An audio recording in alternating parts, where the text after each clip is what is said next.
Let me give you more reasons to follow the homie Sill for the latest news, scoops, and moves he's about to reveal. From coffee talks to special brews, I'm out of burgers for meals. A cup of bourbon with that tea that's about to get spilled. Like, what's the latest word? Yo, Sill, we need to know. Tell us what you heard. Yo, Sill, we need to know. The ins and outs, who's walking out, buying in. We need to know your thoughts on what's new, what you do to stream a hell of a show. Let's go. Take out your pen and paper, sit down and take notes. Sill is the realest among imposters, scavenging cutthroats. So, what's the latest word? Yo, Sill, we need to know. Tell us what you heard. Yo, Sill, we need to know. The ins and outs, who's walking out, buying in. We need to know your thoughts on what's new, what you do to stream a hell of a show. Let's go.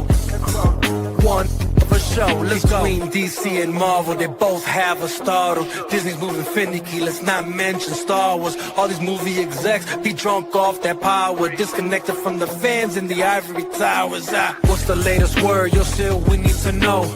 Tell us what you heard. Yo, Sill, we need to know. The ins and outs, walking out, buying in. We need to know your thoughts on what's new, what you do to stream a hell of a show. Let's go. When they keep making the same mistake, that's what you call insanity. They can't even acknowledge the self-inflicted calamity. What's the latest word? Yo, Sill, we need to know. Tell us what you heard. Yo, Sill, we need to know. The ins and outs, who's walking out, buying in. We need to know your thoughts on what's new, what you do to stream a hell of a show. Let's go. One of a show, let's go. Scoop Senator, coffee talks, also covering analytics, making his own reviews, cause it's always been the critics. They clout chasers, money driven, repeating the latest gimmick. Come over to Sill Nation where true vision is given. Listen, what's the latest word? Yo, Sill, we need to know. Tell us what you heard. Yo, Sill, we need to know. The ins and outs, who's walking out, buying in. We need to know your thoughts on what's new, what you do to stream a hell of a show. Let's go. Let's not forget Mikey's son, always special to the crew from day one when him and Sill got together for special brew. What's the latest word? Yo, Sill, we need to know. Tell us what you heard. Yo, Sill, we need to know. The ins and outs, who's walking out, buying in. We need to know your thoughts on what's new, what you do to stream a hell of a show. Let's go. One of a show, let's go. I guess I'll finish on this note. When the niggas go flip mode, they turn gremlins, I'm Gizmo. Come for my people, my kinfolk. For them I ride for and kill for. With this till I'm skillful, you can really escalate till it all goes abysmal. What's the latest word? Yo, Sill, we need to know. Tell us what you heard. Yo, Sill, we need to know. The ins and outs, who's walking out, buying in. We need to know your thoughts on what's new, what you do to stream a hell of a show. I'm a watchman, forever vigilant, steady watching and listening, disciplined, militant, killing these dudes that started visiting. What's the latest word? Yo, Sill, we need to know. Tell us what you heard. Yo, Sill, we need to know. The ins and outs, who's walking out, buying in. We need to know your thoughts on what's new, what you do to stream a hell of a show. Let's go. One of a show, let's go.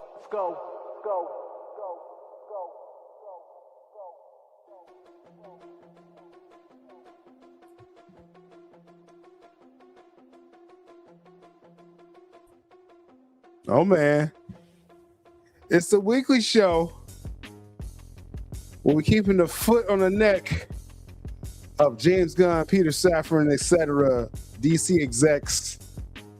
Hashtag fire James Gunn. This is a WB Paramount Saudi's DC Snyderverse weekly show. We got some crazy updates this weekend. Oh my goodness, this is crazy. This show,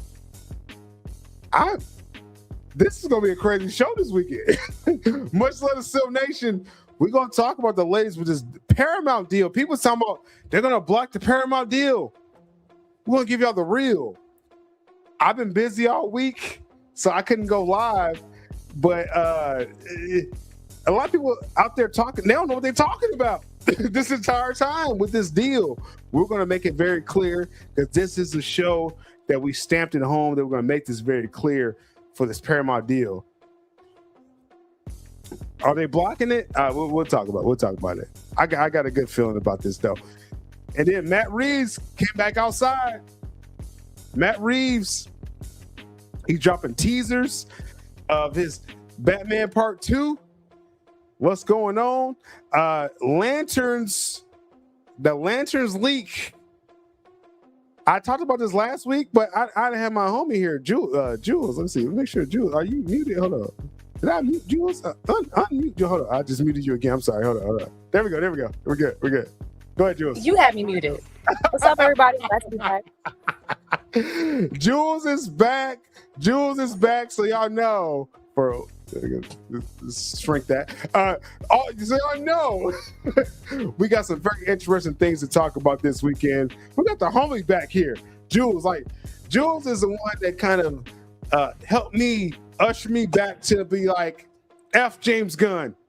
so Gotta keep it real. Right, it's only right that she's here. She's like the angel or the other side of my shoulder. I don't know. I'll call her. When Syl's trying to be too nice, I bring him back. She gotta bring me back. So you already know where we're at. Definitely Jules is here again. I encourage y'all to support the stream for sure. Y'all been doing great with views, with sharing, and everything for the channel. Also, to support Jules as well. Cash App there. Hit up Jules' Cash App and give her a message, and she would still say it live while we're here. I'm just throwing it out there. I didn't tell Jules before I said that, but hit up Jules live on the Cash App, and she would say y'all message live. Right? Let's do that. Send me some cash. You know, I'd like to have a slice of pizza. They're $5 now. You know, a little lunch. Send Jules a slice of pizza. She's in Jersey, New York. Where you at? Jersey. Same thing for us outside of the East Coast. Just let you know, Jules, us Midwest folks, we lump y'all all together, right? So she's out there on the East Coast. I didn't say it. You said it. I didn't say it. But give Jules a slice of pizza. Every time we're live, I want someone to give Jules a slice of pizza. All right? I love me some pizza. I will love you to give me a slice of pizza. After the Obama reign, pizza's prices have been going crazy. I'm just letting y'all know. They used to be $1.35. I'm just we're just keeping it real out here. Help the homie out. I may send her a slice of pizza myself. I don't know. It's hard out here. But Jules is back. So I know y'all love that. First off, you know what I'm saying. But we got a lot of stuff to talk about today, Jules. Man, we got a busy week. I've been MIA on Twitter too, but I've been seeing Syl's tweets here and there. That's how I've been kept abreast of the situations. Yes. It's been a crazy couple weeks since you've been gone, Jules.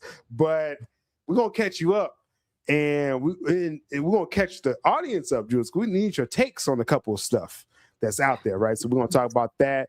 It's gonna be today. Matt Reese is back outside. We're gonna talk about that. James Gunn is still messing. see. James Gunn still messing up with his DCU. Zack Snyder update. Zack Snyder's back outside as well too. Like, what's he talking about? We're gonna talk about it. And this Paramount WB deal, Jules. I think one of the main things that when we started the show, we was like, let's kind of walk down this deal. Is Paramount the right, angle? We want the Snyderverse, right? So if Netflix is gonna mess it up and not do it and not give Zack Snyder work, then let's see what Paramount does, right? That's been our stance the entire time. And there's an update. The states has made this political. 12 Democratic states, and again, the usual suspects.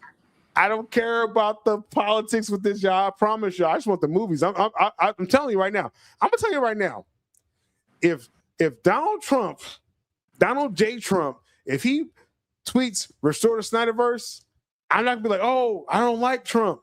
Nah, I want the Snyderverse. There's priorities here, y'all. Okay, so all I'm saying is that if Paramount's gonna give us the Snyderverse, I'm rocking with that. The politics aside from that, I really don't care. That's my point with that. So it is what it is. We're going to talk about the latest update with that. Let's look at the chat real quick. Much love to Silver Nation. What we got in the chat here? I saw VEGA. Let's see. What we got? That's Vegeta, bro. Damn. What the hell? Vegeta. My fault. Dang. Oh, my God. That's why Jules, I haven't been corrected for like 3 weeks. All of a sudden, Jules got all corrected the first 5. God. Yeah, man, that was egregious. Okay. Put some respect on my boy's name. That's why Jules is here. I gotta keep it tempered because like I can go I can go levels, but Jules is here to keep me in check, right? Y'all love it. Much love to what's it, Vegeta? Did I say it right? That's correct. I was thinking vegan. That's why when I read it like that, I was thinking a vegan thing. I ain't gonna explain it anymore. Yeah, He wants this drop. I'm fighting for my life. that's what he wanted. Jules wasn't here for that. I was not here for that. And you know what? This is the proper use of AI. Gotta love AI sometimes. The greatest drop ever. Jules is here. Yeah, definitely. Y'all out there, smash a like.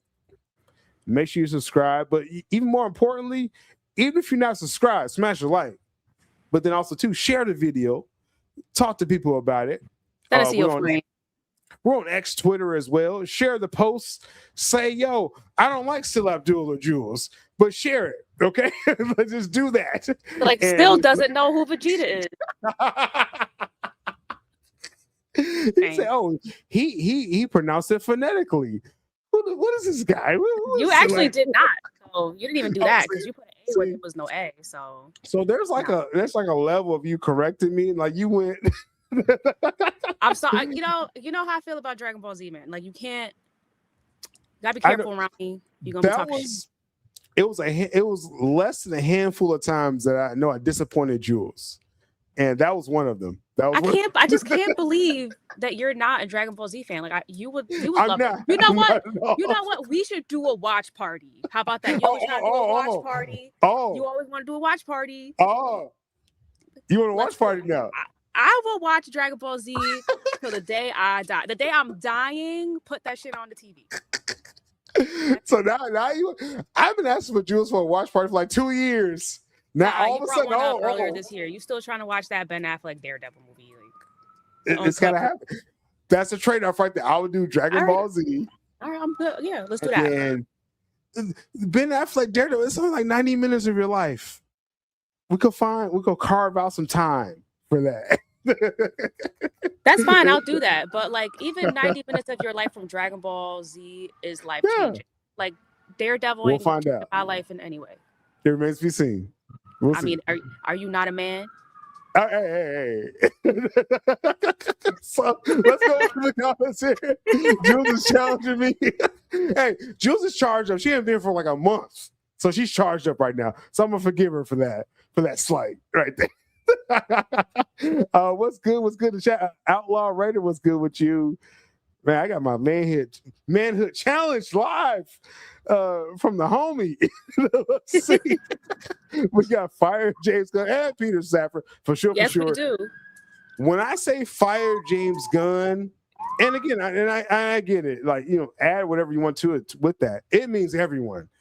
James Gunn, Peter Safran, all the legacy DC brand execs that's been there since Sujihara, right? Since the Man of Steel era. Fire all of them. When Paramount comes in here, because I believe, and we'll talk about the Paramount deal later, I believe full-heartedly they will close this deal, okay? All semantics and politics aside, they're going to close this deal. Fire everyone, Jules, is my stance with the DC brand. Not even just them, the politicking inside the front, those offices, whoever's, with the old regime that doesn't put making money first, they got to go. If I'm coming in as a new CEO and I see all these executives that keep greenlighting stuff that is losing money, not even making money, just completely losing money, flop after flop, you got to go. That's bad business. Yeah, it's bad business. And looking at the Lanterns IP, and we'll talk about Lanterns later, but just on the offset, Jules, it's like you have an Ultimate Space franchise to do multiple Lanterns, multiple shows, films. Right. Like, how do you mess this up? Okay, they bombed with 2011, right? Ryan Reynolds, who was a perfect Hal Jordan. They bombed that film, right? And they tucked their chain in. Like, we're like 15 years later, Jules. Like, right. This grew up since then, and y'all still ain't using lanterns, right? Yeah, I mean, and at a time where Star Wars is like faltering, like we need some good space opera. Mm-hmm.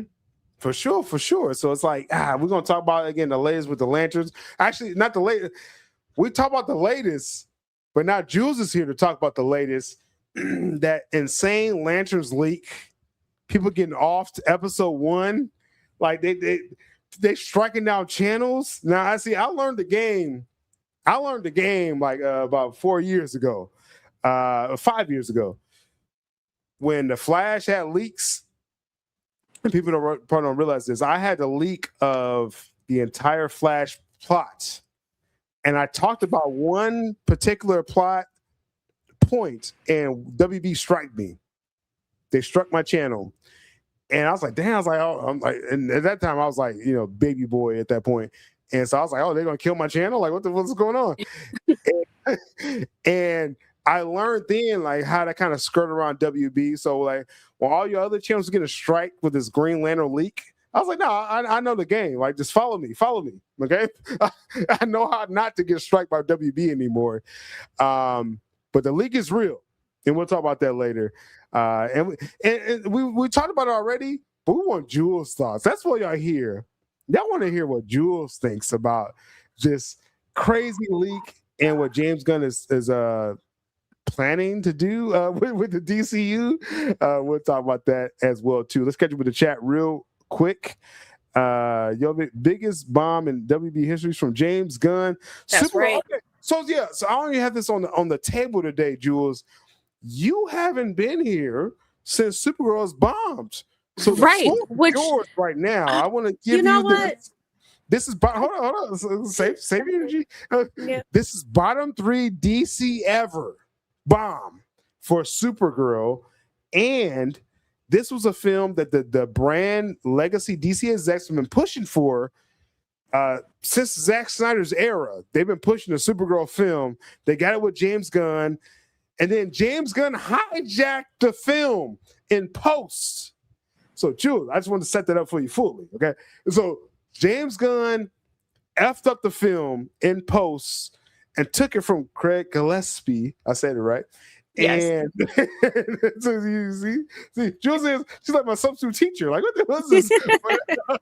All love. But it's confirmed Gunn hijacked the film and made the film worse. Bottom 3 DC film ever. Jules, go. Give me my flowers.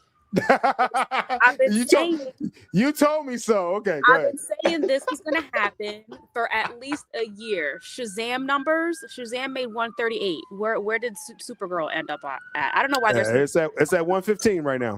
115. So it hasn't even made Shazam. It's not going to make it. It's not going to catch Shazam. Like that's even worse. That's even worse. I don't like unfathomable L. Had to come from James Gunn, having to insert himself into everything, thinking that his way is the only way. And you know what? This is God. This is karma. This is the universe doing its thing. Well-deserved James Gunn and Peter Safran, you little snake. Both of them. So they got what they deserve. And I'm so glad. And I keep saying, when have I been wrong about most of these box office numbers? I'm usually right. I could think of one or two, but yeah. Yeah, you're always trying to downplay it's it. Okay. Hey, that's just our interaction. You just doubt my intuition every time, and I be telling you every time what's going to come down the pike, and then you end up surprised. Now, Jules, I remember one thing I asked you because all this commentary of Supergirl was coming out about, people don't like women-led films, though. Gal Gadot, Wonder Woman, 2017. Propaganda right before Supergirl came out because they saw the numbers were on a downward trend. What didn't land? Because according to the numbers, right, for Supergirl, it did not land for actually Gen Z. We ain't talking about millennials, Jules.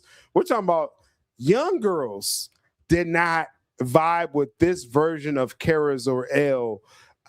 What's your take on that? And then speaking for the millennial crowd as well, too, as far as women representation. Yeah, I mean, for Gen Z, I feel like Gen Z is mostly directionless as it is. And that's not even a slight. It's just the way that the culture has been set up. They're still figuring it out. Yeah. Right. And they're still really young. And again, I don't know if you can hear these stupid sirens. I don't even know. No, it's all good. It adds to the drama. It's good. It's good. All right. It adds some ambiance. Right. So like Gen Z girls, again, the whole thing with Supergirl was that she's like this binge drinker. She's going through this whole thing and she's coping with alcohol somehow, which I think I brought up in a previous stream. Gen Z are like legendary low levels of like non-drinkers. They do not drink. it would be more appropriate if they had her doing opioids or something. Like, they are just so anti-alcohol that Were one they popping pills or what are they doing? I don't know what these they kids really doing. don't do much. Like, they're probably smoking weed. Probably Some of them smoking. probably Yeah, popping they pills, smoking. but they don't. Yeah, they vape all the time, but they do Yeah. not. They absolutely do not drink alcohol. Like, if you look at the numbers by generation, millennials drink the most, with Gen X like right behind us. So, like, again, you have James Gunn, who's what I think he might be Gen X, just Yeah. putting in what he knows, right? Because he Right. believes his reality is the only reality, just based on everything that he's done, because everything is just copy paste. So boom, you got that. And then at the same time, this is nothing on Millie Alcock. This is not her fault, but they made her look dirty. Her hair looks unkept. She just looks unkept in Yeah, I heard she general. was like a freaking dirt ball in the You don't film. even need to watch I the haven't movie seen to it yet, see that. Jules. Do you You don't believe even that? need to. Like, I haven't seen the film yet. Are you I'm so surprised by proud that? of you. I'm so proud of you. You always go watch these horrible films just to hate watch, and you're giving them money, and that's the opposite of what we need to be I'm happening. waiting for HBO Max. And that's the only thing to do, really. Like, that's really what you should be doing. You should not be paying money to go see these garbage films that you know from the trailer that they're garbage. So why are you wasting money and propping up the box office more than it needs to be propped? So anyway, Gen Z, boom, that flop. Millennial women, we turned out for Wonder Woman. The first Wonder Woman, we all turned That out was for that. one of the biggest turnouts for Gen women X. ever. CBM history. Yeah. Exactly. And why is that? You gotta kind of, go through it. Wonder Woman was not dirty. She was an intellectual. She was independent. She was strong, while also not blaming others for other things, right? And of course, like, Wonder Woman's whole thing, or the Amazonians' whole thing, is, obviously the whole anti-man thing. But they didn't hit it over the head constantly. It was subtle. It was actually a subtle thing, and that's why I appreciated that, because Zack co-wrote that. So yeah, right. And then it was a thing where, like, men and women could be like, yeah, I can understand why all the women left. Okay, like, it was the way they did it, right? They did it appropriately, and they did it towards, every demographic. And I know with Supergirl, they were trying to hit all those demographics, all those quadrants, but they really did not do their research. Their market research. Like you said with the whole drinking thing, Jules. These Gen Z, again, I don't know. I haven't hung out with y'all, so I don't know what y'all want. Y'all, I'm not no Gen Z. Yeah, it's like I have no idea. I haven't been to bar with y'all, so I don't know what rocks with them. And like you said, they don't even drink like that. So why are you tailor-making a Supergirl? And they were selling for Gen Z. I just want to let you know this right now, y'all. Oh yeah, of course. The marketing, they wanted Millie Alcock to get to Gen Z, and they rejected her. Okay, the Gen Z women specifically. Guys, we show up for every comic book film. We're the most loyal people in the world right now for CBM genre. It's dudes, dude bros, and even older dudes showed up for James Gunn Superman, because again, that's what we grew up on comic books. There's a new generation right now. What I'm seeing, Jules, is Gen Z, Gen Alpha. They ain't messing with comic books like this. Right, and another thing too. That, like, just a Gen Z thing. Gen Z girls are very big on looks, makeup, aesthetics. Barbie. Kind of. Yeah, but to like another level, because Barbie is not even like what the Bratz dolls that we had growing up. Like, they were like big eyelashes, a lot of lipstick, highlights in their hair. Like, Barbie's not really that. That's more of like the Bratz dolls, which Gen Z don't even know what that is. But my point is, for the older folks, our generation people, they're really into heavy makeup, glam, all that whole thing. Yeah. Wonder Woman did well because, love her or hate her, Gal Gadot she has a beautiful face. Like, she's aesthetically pleasing to look at face-wise, right? Millie Alcock, they didn't even try to get her anywhere near that level, right? Like, they had her out here looking scruffy. Like, her hair was unkept. She didn't and then there's a lot of scenes that I've seen, snippets, where they, like, the lighting was so bad it made her look like an old lady. Like, it was just bad. Like, nothing about it was aesthetically pleasing. Real quick, I did I interviewed someone that saw the film, and they said, I put the video on the channel here, and it was like she was acting like a dude in the film. I was like, what? Like, why? Yeah, I kind of got that from the trailer also, and that's also not really gonna fly with Gen Z. Like, you really have to, like, there's so many Pinterest boards with different types of female aesthetics for Gen Z that they could have, if they had a real research department, or they actually even tried with this movie, they could have easily just pulled up Pinterest board, looked up different Gen Z styles for girls, and you could have done like the cool girl aesthetic, the cute girl aesthetic, the boss bitch aesthetic that I know every like incel man hates. See them sometimes. There's so many different archetypes. Hold on. No. Real men, we love the boss bitches. Like, first off, no, we love it. Like, you got these weirdos, but no, we love it. Okay, that they live in their mom's basement. I'm sorry, I didn't catch that. Okay, go ahead. You said incels. Okay. Gotcha. But yeah, but my point is there's so many different Gen Z female archetypes they could have chose to go with Supergirl if they really wanted to hone in on that generation. But again, James Gunn knows it all. He's the king of comic book superheroes, apparently. Oh my God. So on that, they had a cut of the film. So I'm so glad you're here, because I said months ago there's a cut of this film that's an anti-hero story that Craig Gillespie wanted, and it was out there testing.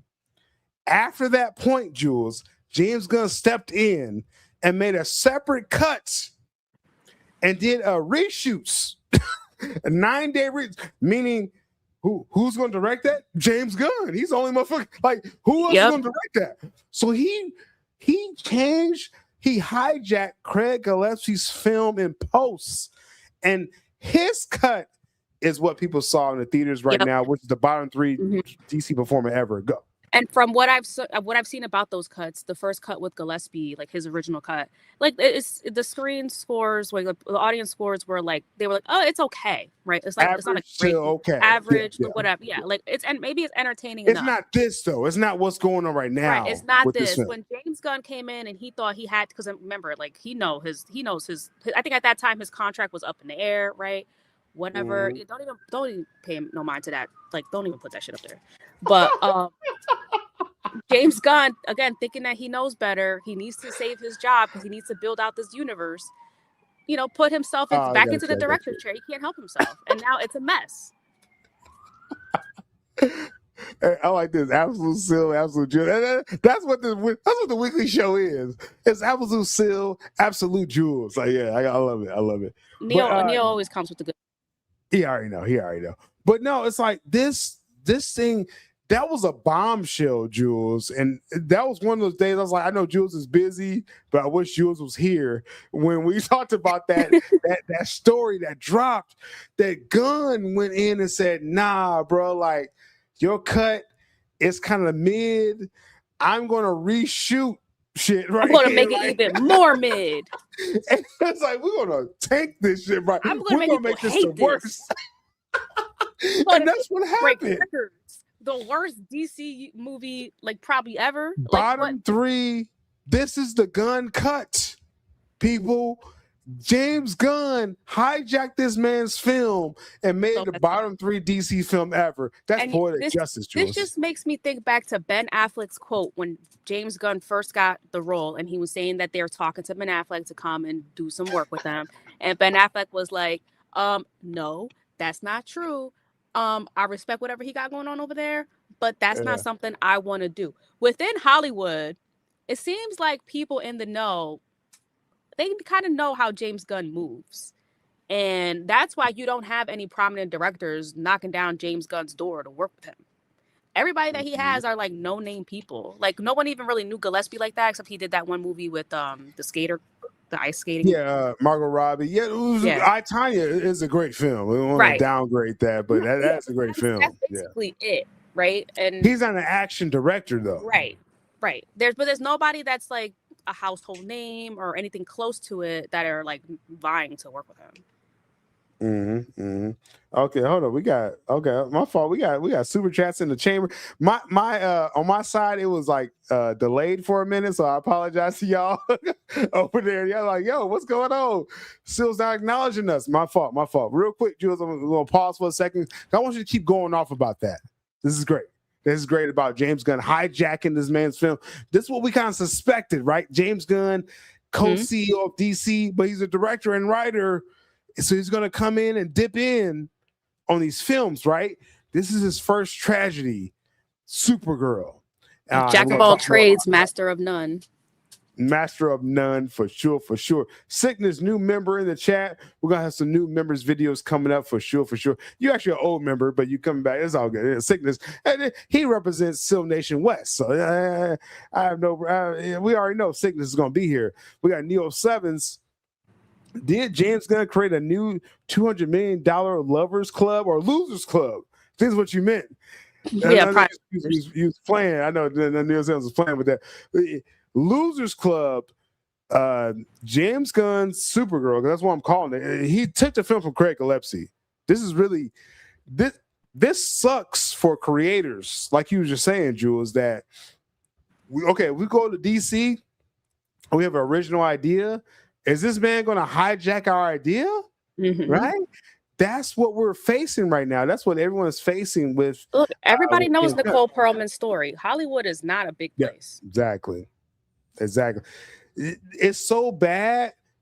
Nicole Perlman, as I said several times, she constructed the entire Guardians of the Galaxy's world.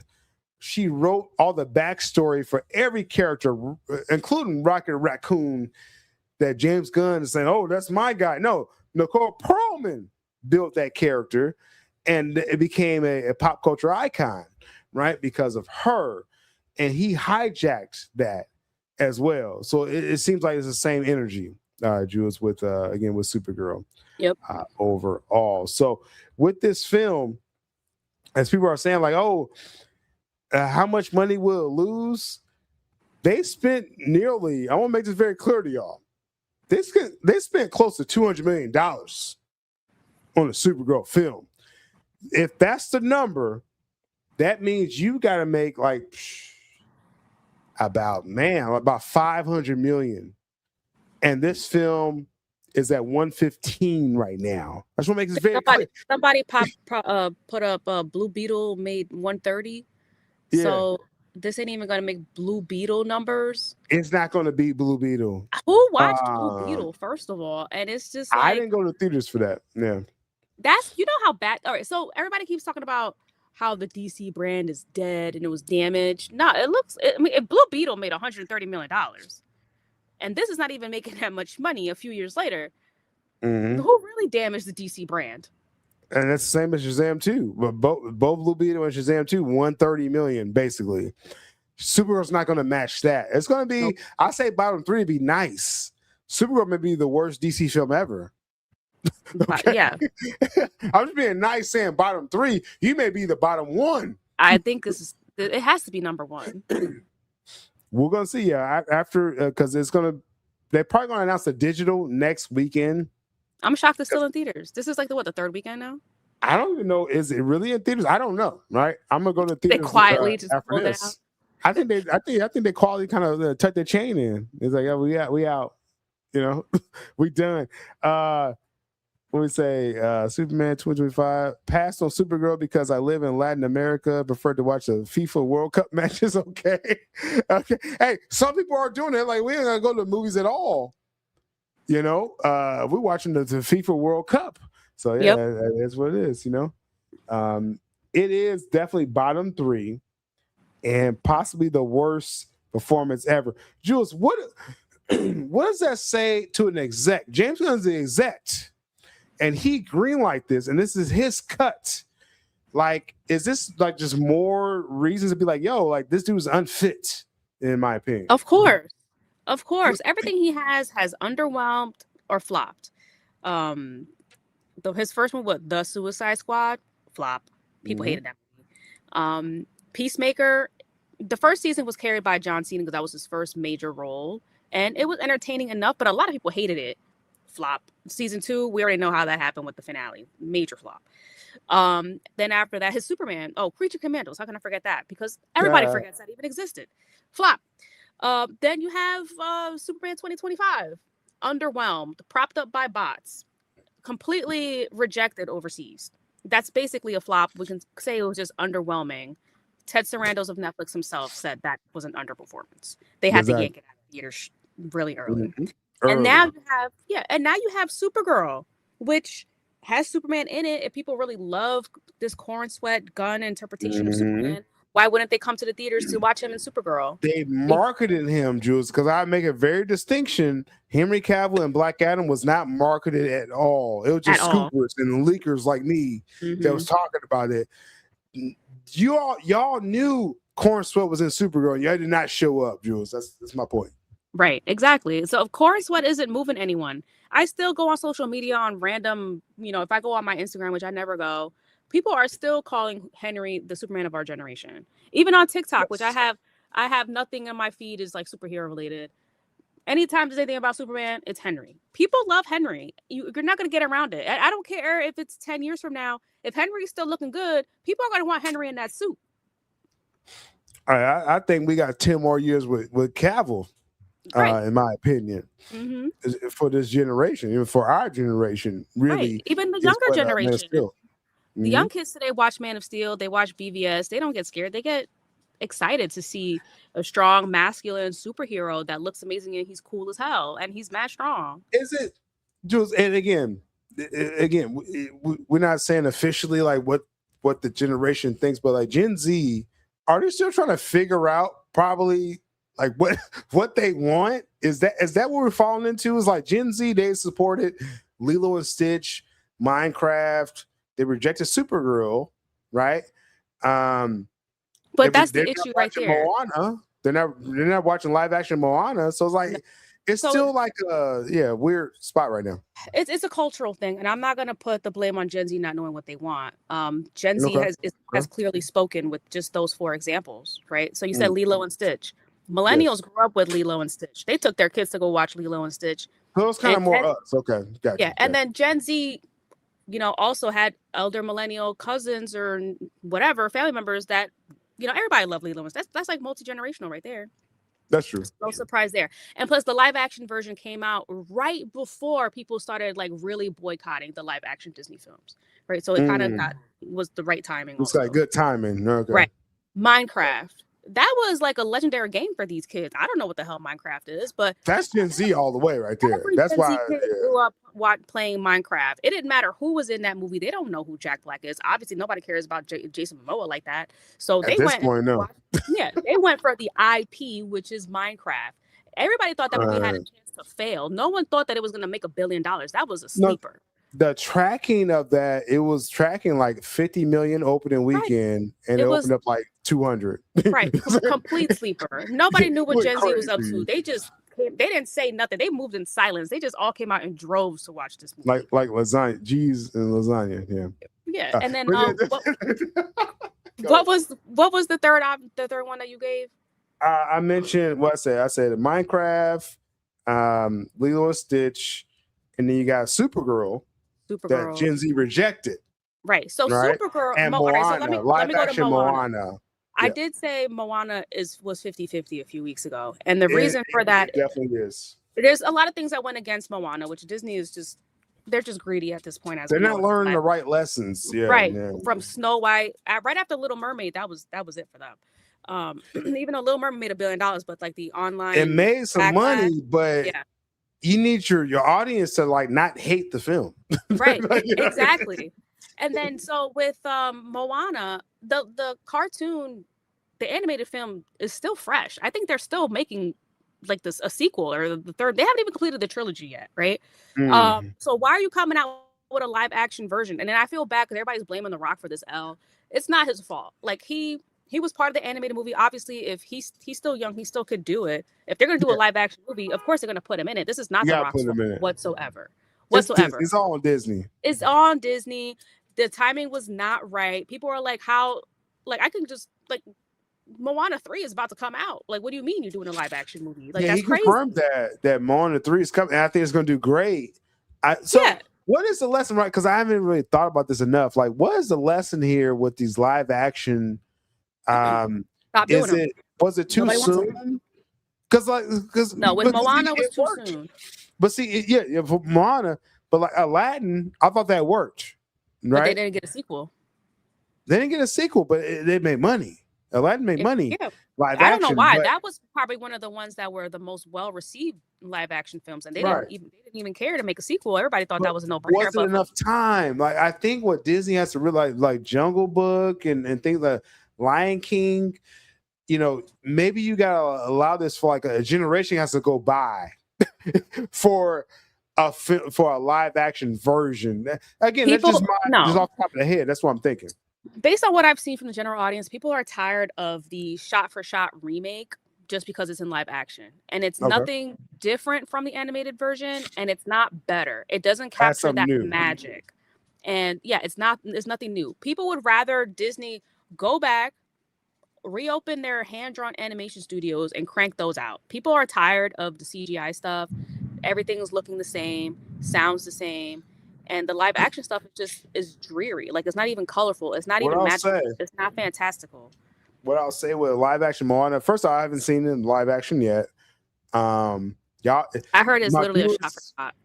Yeah, that's what I heard. My viewers out there, longtime viewers, y'all know The Rock's my boy, $7 Productions. Y'all know it's all love when I say this, but I've always told them and anyone that's reached out to me that I'm gonna go by the numbers. I'm gonna go by the numbers with these films, right? I'm not going to sugarcoat anything.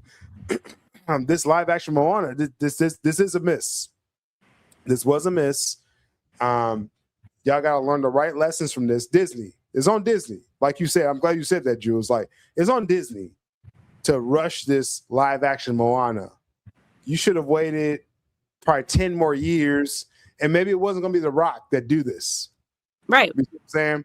I think they really wanted to take advantage of The Rock being available. But this wasn't the right time for The Rock either. After Black Adam and everything, he did the Smashing Machine, which didn't give him the Oscar nomination that he wanted. And again, y'all know I'm Team Rock. I'm Team $7 all day. But I always tell people, I'm gonna give you the real when it's the real. And this was not the right move. It wasn't. And so it was not. That was a major L by Disney.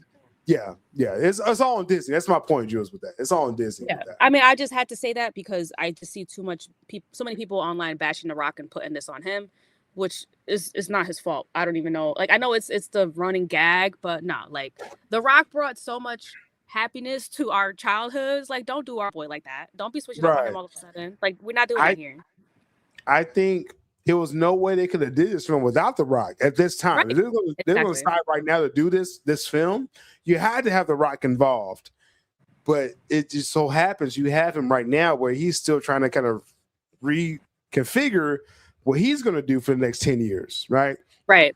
He's in a transition too. Yeah. And it's nothing wrong with that. But like I said, we're going to, I think, give most of the displeasure to Disney because they announced another live action Disney film this weekend. Did they?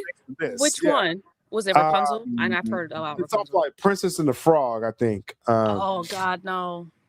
Which is not a class, in my opinion. It's not a classic to my generation. I don't know. It's not enough time to be a classic. And again, it's not like the kids grew up with how we grew up watching the same VHSs for 10 years, right? Exactly, so Princess and the Frog, it's a great film, but does it have that cultural impact? I don't think so. Like all the others. I don't Disney think so. Princesses. And I don't think that'll ever really happen again. Just because, again, it's just our lifestyles are just different. Yeah, it's like Disney live action is like lightning in a bottle, and they're trying to recreate it, and it's really hard to do that, right? Yeah, you can. And especially because they're running to. They're not being creative with it at all. Like one of my favorite ones is Beauty and the Beast, and I went to see it in the theater when it came out, and as soon as I got home. Yeah, I mean, it was decent, sure. But while I'm watching it, like some of my favorite scenes, I'm just like, oh, I would have done it this way, or I would have put more emphasis. As an artist, like I was just, even as a child, I would watch these scenes and I would imagine how it would look like in live action. There was so much that you could have done with that action sequence between Gaston and the Beast at the end, plus the transformation sequence, which was absolutely stunning in the animated version, was like a quick 3-second transformation in the live action, which was insane. Just lack of creativity all around. I went home and watched the original. Like, I just needed a palette. No, it's a spinoff. Real quick, Princess and the Frog spinoff, live action spinoff. The point we're making, that's executive judge, is this live action thrust is not translating to dollar. Again, Little Mermaid. People say, "Oh, Little Mermaid made a little money." Yes, but it wasn't what it should have been for a Little Mermaid. People have lost trust. The trust in Disney is at an all-time low right now. I'm just going to go on record and say that. There has never been more distrust in Disney across all of their IPs, whether it's the Disney princesses, Star Wars, Marvel, whatever. Like, they are in the gutter right now, and they really need to do some more research and figure out how they're going to get out of this, because everything that they're doing right now just seems wrong. Yeah, because like we mentioned, Little Mermaid, that made less than 600 million in the box it did? office, Okay, right? I thought it made more. I don't know why they made it seem like it made like $1 billion. No, it made their budget back. Right. That's why they celebrated that. You don't celebrate. I must be thinking about Aladdin. Yeah, Aladdin did great. That is $1 billion. They did great. That's Will Smith. That was Will Smith. Aladdin at the time carried that. He carried it. They should have did a sequel. Actually, I really feel they should. I don't know why they did. Yeah, because you made money with that.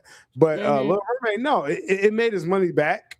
That's why they celebrated it. Lion King, like 1.5 billion. Because it was Lion King. I went and saw it, and I was extremely. Everyone's going to see Lion King.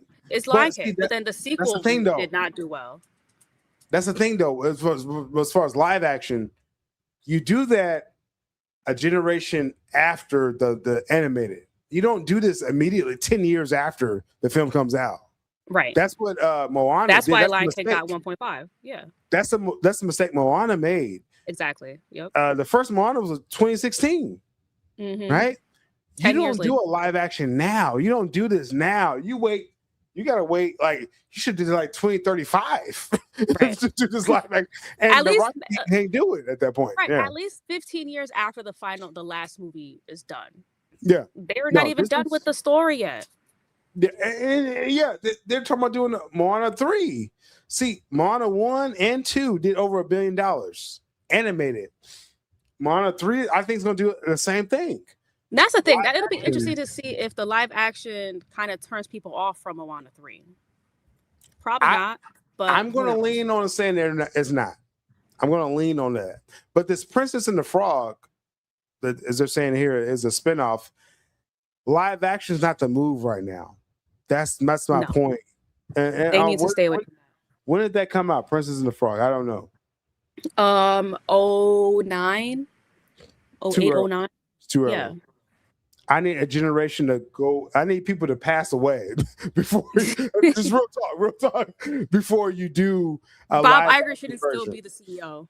I'm just saying, because that's why Lion King worked. That's why Lion King worked, because you have like 30 years plus. You know what I'm saying? Look, I'm going to bring my kids to see this. So it's like, that's a generational thing. You can't. Moana was not ready for that. It wasn't ready for this. Toy Story. Right. You're going to do a live action Toy Story now? Now you can, because Toy Story is in the era right now to do like a, 30 years later. They better not. They're going to do it, Jules. You know they're going to do it. They need to stop. Like, look, this is the crazy thing, is that they lose all this money, taking all these L's, but they're still going to crank out the live action movies. Like, I don't understand. Like, are these what is Disney doing? Like, what are they up? Like, what are their goals? I didn't say it like that. First off, all I'm saying is verbatim. Like a generation has a fact. See, I wasn't used to this criticism the last couple weeks, and then Jules is back. Well, your vacation is over. I had a free reign for a couple weeks here. It's all good. It's all good. No. Another one they're going to make too is Hercules. I heard they're probably going to do Hercules. Yes. Listen, if they don't leave Hercules alone, because I know they're not going to pick no hunky man, Greek god-looking individual to play Hercules, and I know they're not going to find no drop-dead charismatic bombshell for Megara. So let's not do that, Disney. Leave it alone. And I don't want to see Beyonce as one of the muses. Well, first off, Beyonce is coming back to Disney. You already know. I don't need her being the mute. Have you watched the Hercules movies? Oh, yeah, for sure. I have. Oh, there's only one. The Hercules movie. Yeah, I've only watched one. She better not be the main muse. The main muse is like the HBIC. Like, she's very. It's not gonna be Beyonce. Beyonce ain't coming back to be one of the other singers. No, she's not. No. It's frontline only. Frontline only So for Beyonce. they better leave it alone. So let's get to, because I know this was the opening. I know people are like, oh man, like Yeah, long-ass we simmering. But it was worthy because Jules is back. We got soaked this in, and she was throwing shots at me. It was all good though. It was like only It's a like old handful times. out there. Yeah, exactly. Only a handful of y'all can throw shots at me, and Jules is on that hand. All right, she's one finger on that hand, right? But the rest of y'all, nah, The middle finger. God damn. Hey, Jules is the greatest, all right? But let's go into this topic here. We got several things to talk about today. So much happening. What's going on right now on pop culture, Jules, is the The Odyssey. And we got to pull up the chair. First off, one thing I love about Jules is that even when we disagree, I'm still like, I like Jules' take on this, but I'm going to debunk it if I have to. But it's like, but I love that she can't debunk an opinion. She's full-throated in anything that she feels. You get to debunk opinion. Look, I try to, be fair. Just call it how I see it. And again, that's what we love. It's all about your feelings, and all about all y'all out there too. Again, we're not here judging y'all opinions. Give y'all opinions, but the Odyssey. Fuck your feelings. I haven't seen this film yet. I have not seen. I'm going to see after we finish this stream. I'm going to watch the Odyssey. But also, do you know anything about the Odyssey? I've read it. I read it in high school. I read this book. I hated the Iliad. I hated reading the Iliad. The Odyssey was more adventurous. It was more. I think the Iliad was more like backstory. Yeah, and then the it was like a Odyssey prequel. was more like yeah, exactly. So that's how I kind of took that in high school. So if Nolan would have did the Iliad, which I think he actually should do now, after hearing what people are talking about the Odyssey, maybe that would have been a fuller conversation. But the Odyssey, there's a lot of talk about the castings and things like. I want to make this very clear right now. Christopher Nolan, according to the credits and the box office, the production, he made his own version of this story. So anyone talking about what the books was and what it was, Nolan said, I'm not doing I'm going to take from the books and I'm going to do my own version. Just that point first, Jules. What do you feel about that? I feel like that's more of someone saying, okay, I'm reading the comic books and I'm going to do my own version of the comic books, opposed to the actual, written version. You mean like James Gunn? So that's a problem in your mind, right? Yeah, that's the problem because this story is a big part of Western civilization, right? Mm-hmm. It's a historic tale.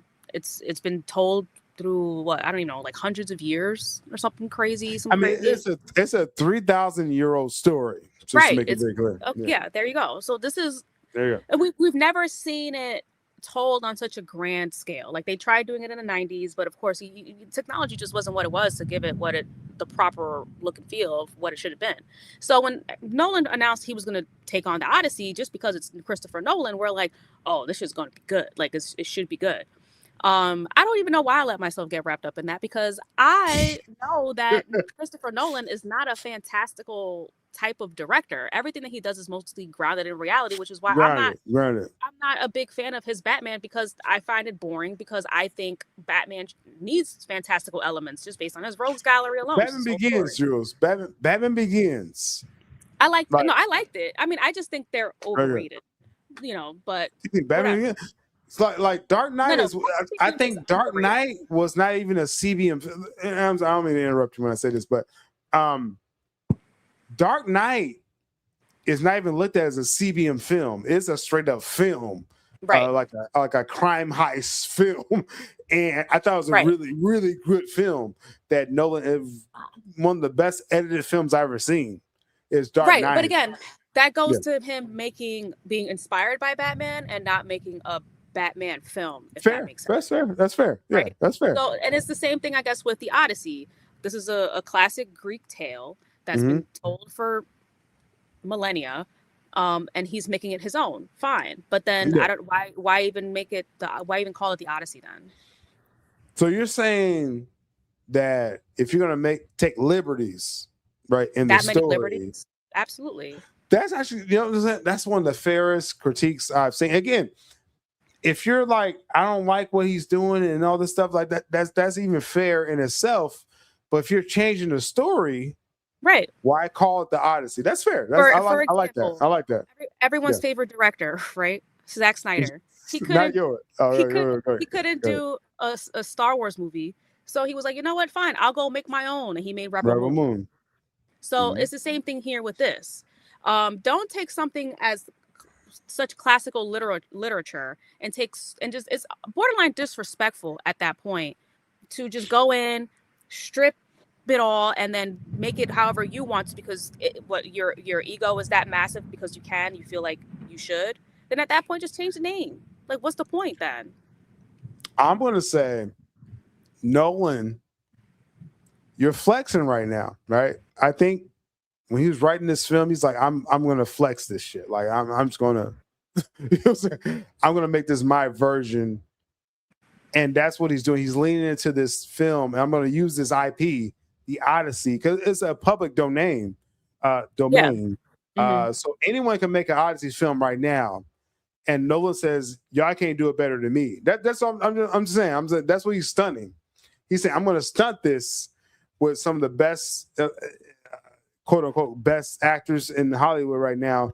It's almost like an episodic film. I haven't seen it yet. I haven't seen this film yet. But what people are telling me about this, Jules, is that Nolan said, okay, I'm going to freak this story and make like an episodic film with, like, you know, big actors or, you know, well-known Hollywood people, and make it my own thing. And then a third act, I'm hearing Nolan Nolan may have blew his load in this film. I think Nolan, I'm going to say this right now, because I haven't seen this film yet, okay? I'm going to watch this after we finish this stream. I'm going to go watch the Odyssey, because I'm hearing it's that good. Nolan may have blew his load where he cannot do anything else better than this in his life. He may fall off after this film, because I think he's using up all of his fantastical creativity on the Odyssey, because we know I think he went all in on this film. Yeah. I Yeah, mean, but there's just really there's just so many other things, like cultural issues in the film. I mean, we all know about all the race swaps, right? And people can always say, well, there were no Greeks in Troy or in these whatever other Greek movies, Clash of the Titans, whatever. We're in a different age, right? We're in the age of woke Hollywood, right? So you can't have a movie about Wakanda and have a bunch of Europeans playing Black Panther. You can't have a movie about samurai samurai, and have a bunch of Europeans playing Japanese samurais, right? Like it's a fair for every other ethnicity, but for Europeans, you know, they don't get the same respect, and that's maybe that's the point, Jules. That's the point. See, I'm glad you said that, right? Maybe that's the point. Maybe you Europeans out there and the Aryans out there, maybe y'all have a point saying they're trying to erase you, right? But y'all gotta construct that better than what y'all been doing right now, right? Hating on Lupita Nyong'o and the trans actress and things like that, right? Maybe y'all gotta structure this better.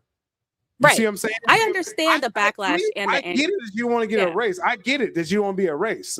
That's what I'm trying to say, Jules. Yeah, that's what I'm trying to say with that. No, and I agree with that. And there's ways to go about it, right? You don't have to go and attack these actors and actresses, because at the end of the day, this is a paycheck for them. They're also just trying to do their jobs. The blame is on Nolan for the disrespect and going in that direction. But again, if you want an Oscar, you got to check all of these boxes these days, which, whether people think is wrong or right, you have to shoehorn all of these elements into every movie now, in order, whether it even makes sense or not, in order for you to even be nominated for one of these awards, an Academy Award. That's fair. That's fair if you got to play the game, right, Jules? Like, I get that, right? Right. I get that. If you got to play the game and you know the game in Hollywood, and Nolan, He's head of the DGA. He's head of the Directors Guild in Hollywood.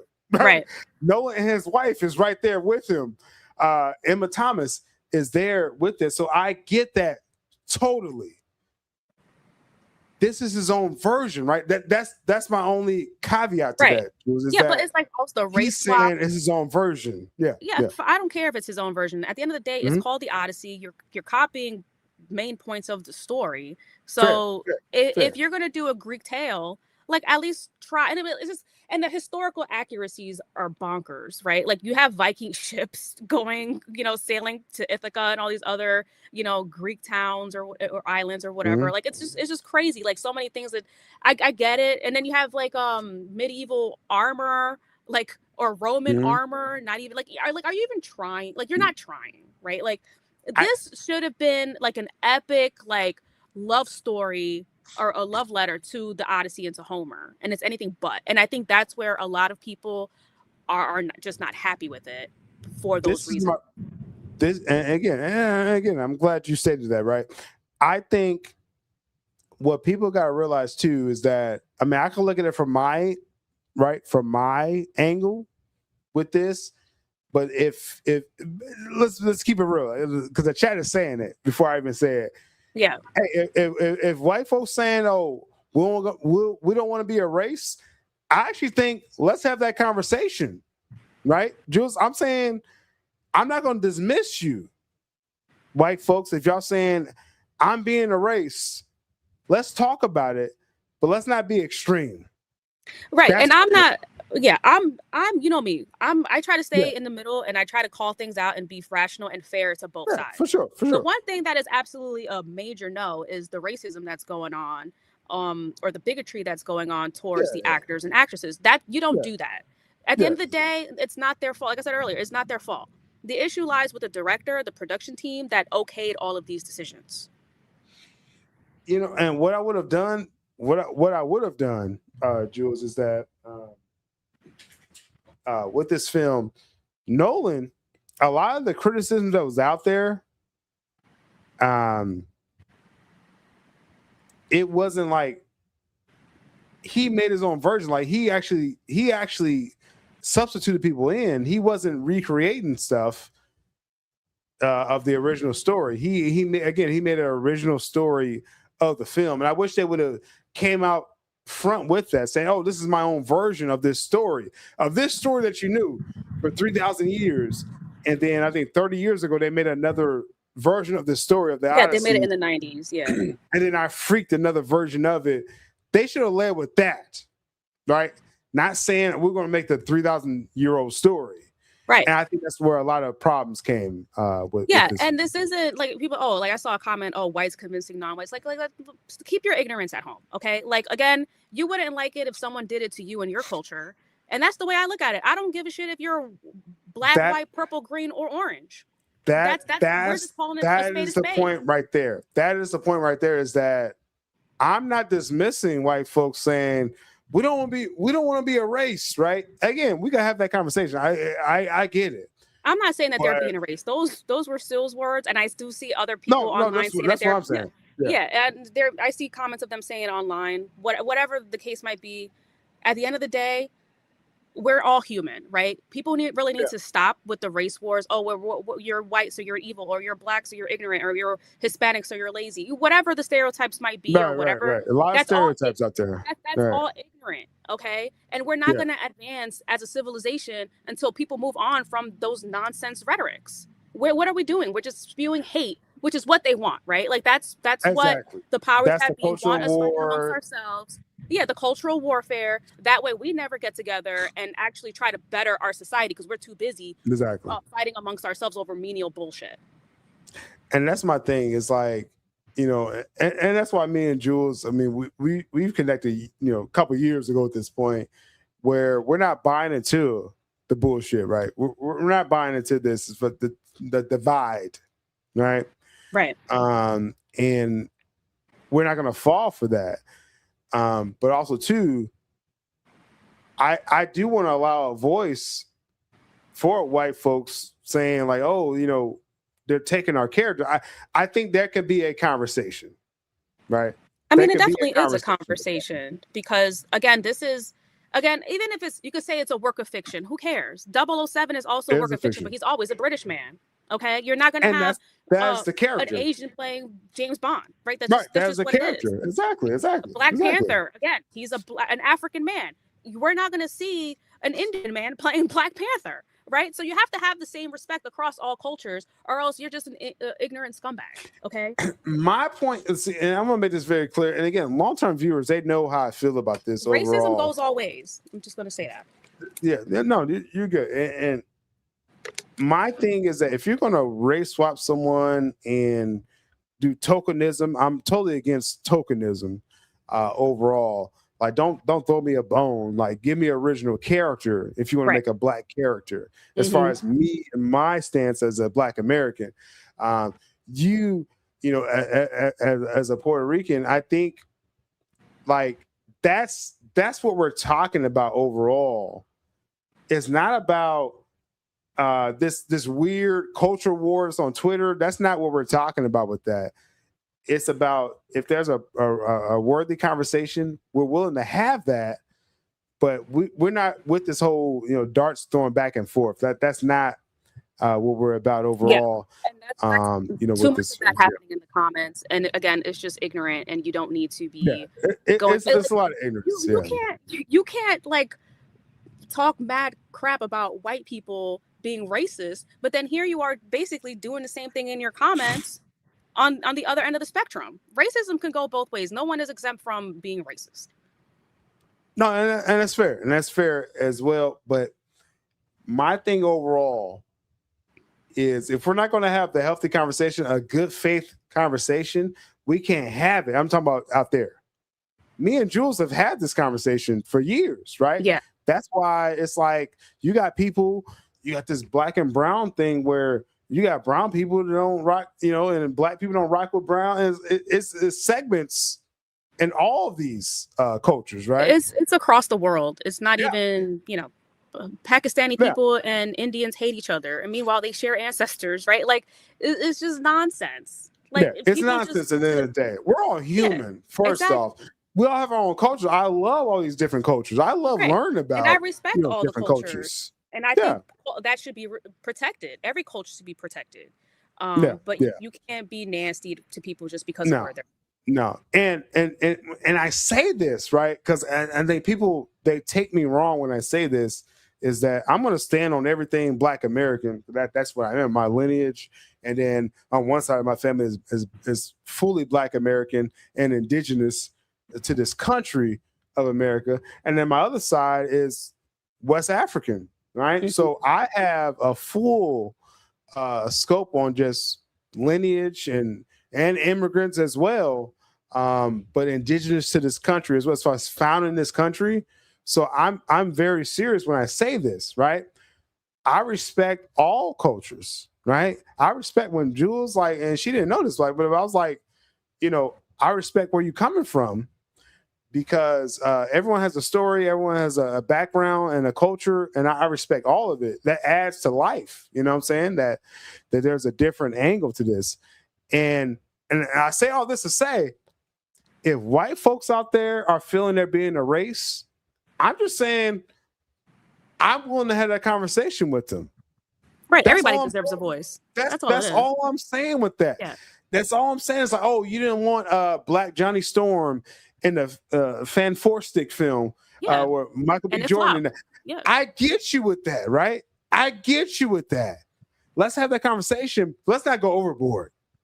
That's my point. Let's not go overboard with this. Guys saying a lot of overboard conversations with this film, and it is what it is. But like, I get the anger, but don't let it turn you into something you don't want to be. Let's be real about this, right? Let's be real about this. I think all nations, all people can actually come together. That's what I feel. You can have pride in your background all day and celebrate it, and you know what I'm saying? And people, you can introduce it to other people. I love learning about different cultures, right? I love that. And I have my own. But this whole hate thing, and again, it's a social media thing, Jules. And that's really what it is. Maybe we're giving it too much gas.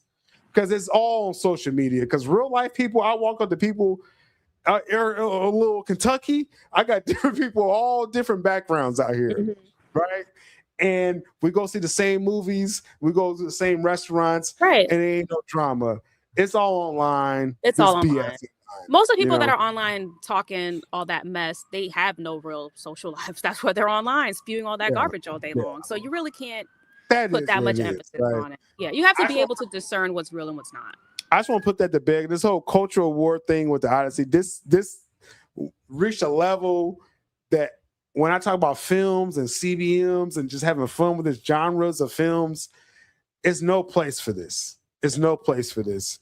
I will if the say, film is crap, then it's crap. Go ahead, Jules. Right. So I will say, just putting all that aside, somewhat, Nolan's, if he would have had more of a truer interpretation of the Odyssey, it would have easily made $1 billion.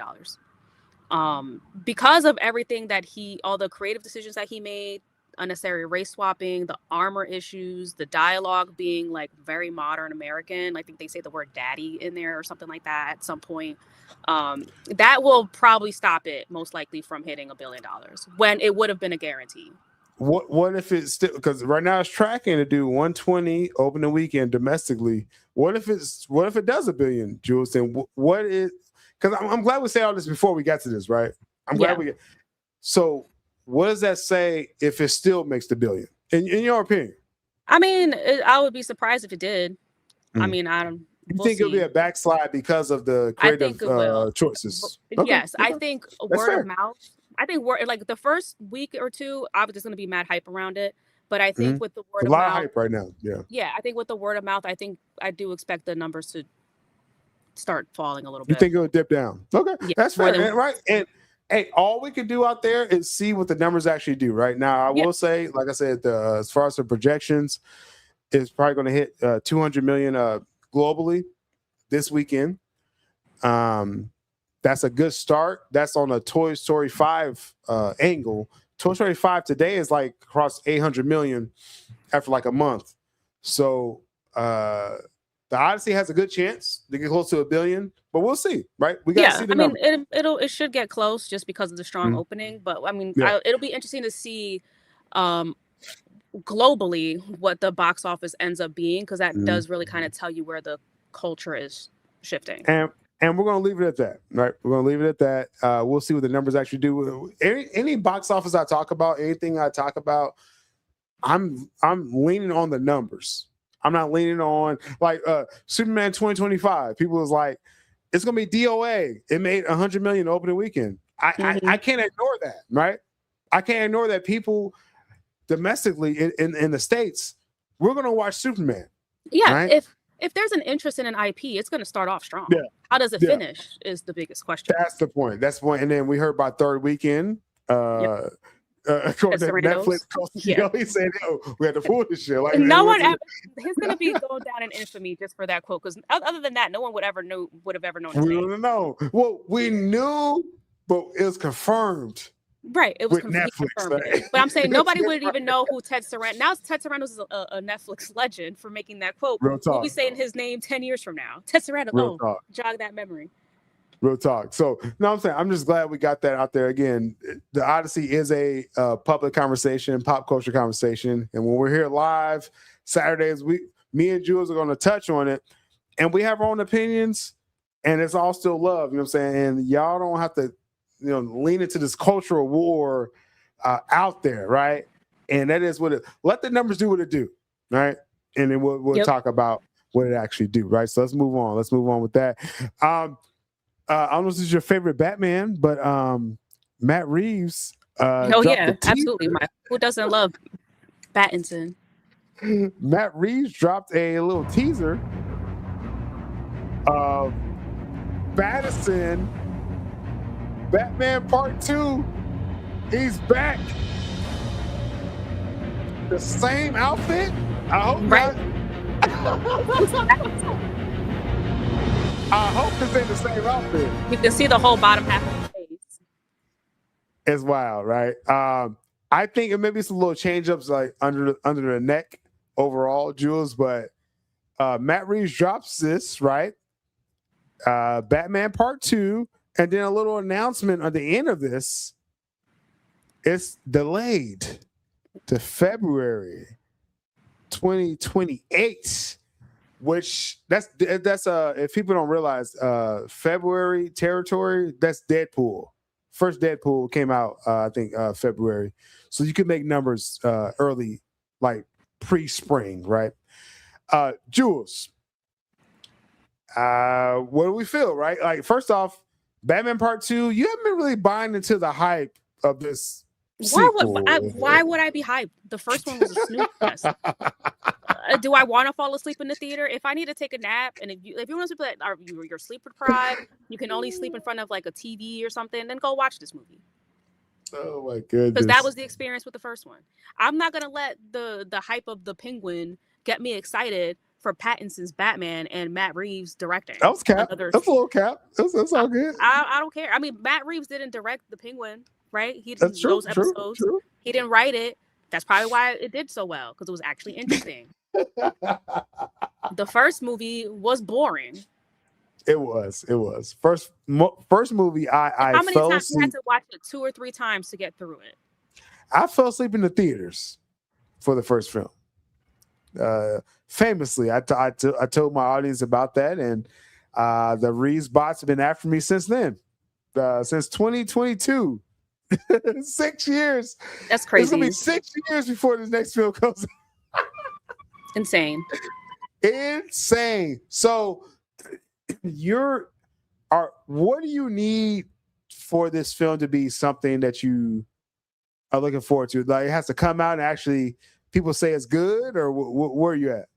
No, there's nothing they could do. First of all, they dropped the ball by getting Pattinson to play Batman. Like, not a fan of him as Batman. Yeah. I'm really, like, nothing he does. I just don't find him interesting at all. Like, he's just dull. I don't know. I'm sure he's a good actor and some other whatever, but like nothing about him. Good in Odyssey.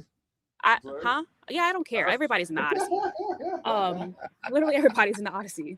But Pattinson, he's just like one of those blah actors. Everybody thought that movie Mickey 17 or whatever the hell was going to do so well because he was in it. Oh, and that flop. Bomb. Yeah, nobody cares about Pattinson. He doesn't sell tickets. He doesn't have any gravitas around him. He's not charismatic. He's not overtly handsome. He's not tall. He doesn't have a great body. Like, he's just there.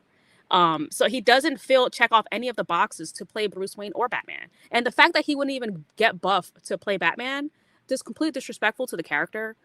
That lost me. I mean, it was already hard to get me on board, and I was starting to get excited because Matt Reeves has a good reputation. His Apes films were pretty decent. They were pretty good. I was expecting something cool, and it really just ended up being like a Timu Nolan Batman movie. Yeah.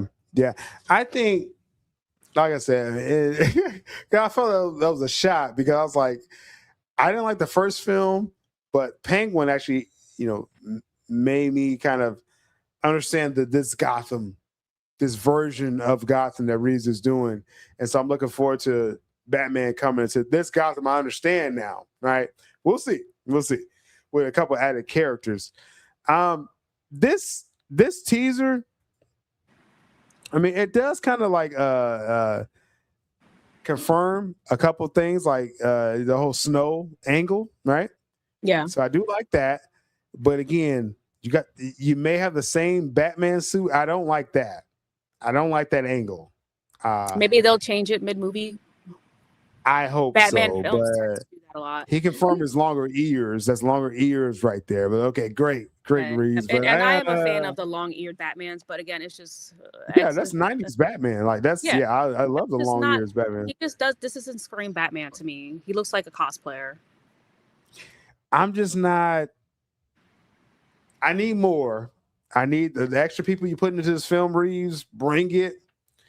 And man, like you may have to go crazy. You may have to throw Mr. Freeze in this at this point. You talking about snow. Let's get Mr. Freeze in this film. But we'll see. We'll see as far as overall. What do you think, Jules, though, that this film's supposed to come out? Man of Tomorrow, James Gunn, coming out in the summer. And Next then year. Batman was going to be fall. Now you push it to next year. Is that any indication to you what's going on? Actually, yeah. They kind of falls in line with what we talked about, which would be DC's plan post-Gunn, right? they don't have anything on the slate for 2028 for as far as DC is concerned. So this is their superhero film for 2028 because Gunn's not going to be doing anything by then. He'll be unemployed. His contract's up, according to the reports, April 2027. So that's what we're leaning on. But it was new reports, Jules. You wasn't here. There's an indication that maybe that was like a type of clause to get him to April 2027. His contract may end at the end of this year, according to reports out there. Maybe after the Supergirl bomb, after Lanterns, which we'll talk about, Lantern series, so maybe they're like, that just bombs. wrap up the filming and get the hell out of here. Clayface is a low budget film. You're not going to base people's jobs off of that film. No. Maybe Gunn's contract is up this year. Do you think them moving the Batman, Reeves Batman to 2028, they're trying to distance themselves from this train wreck of the DCU?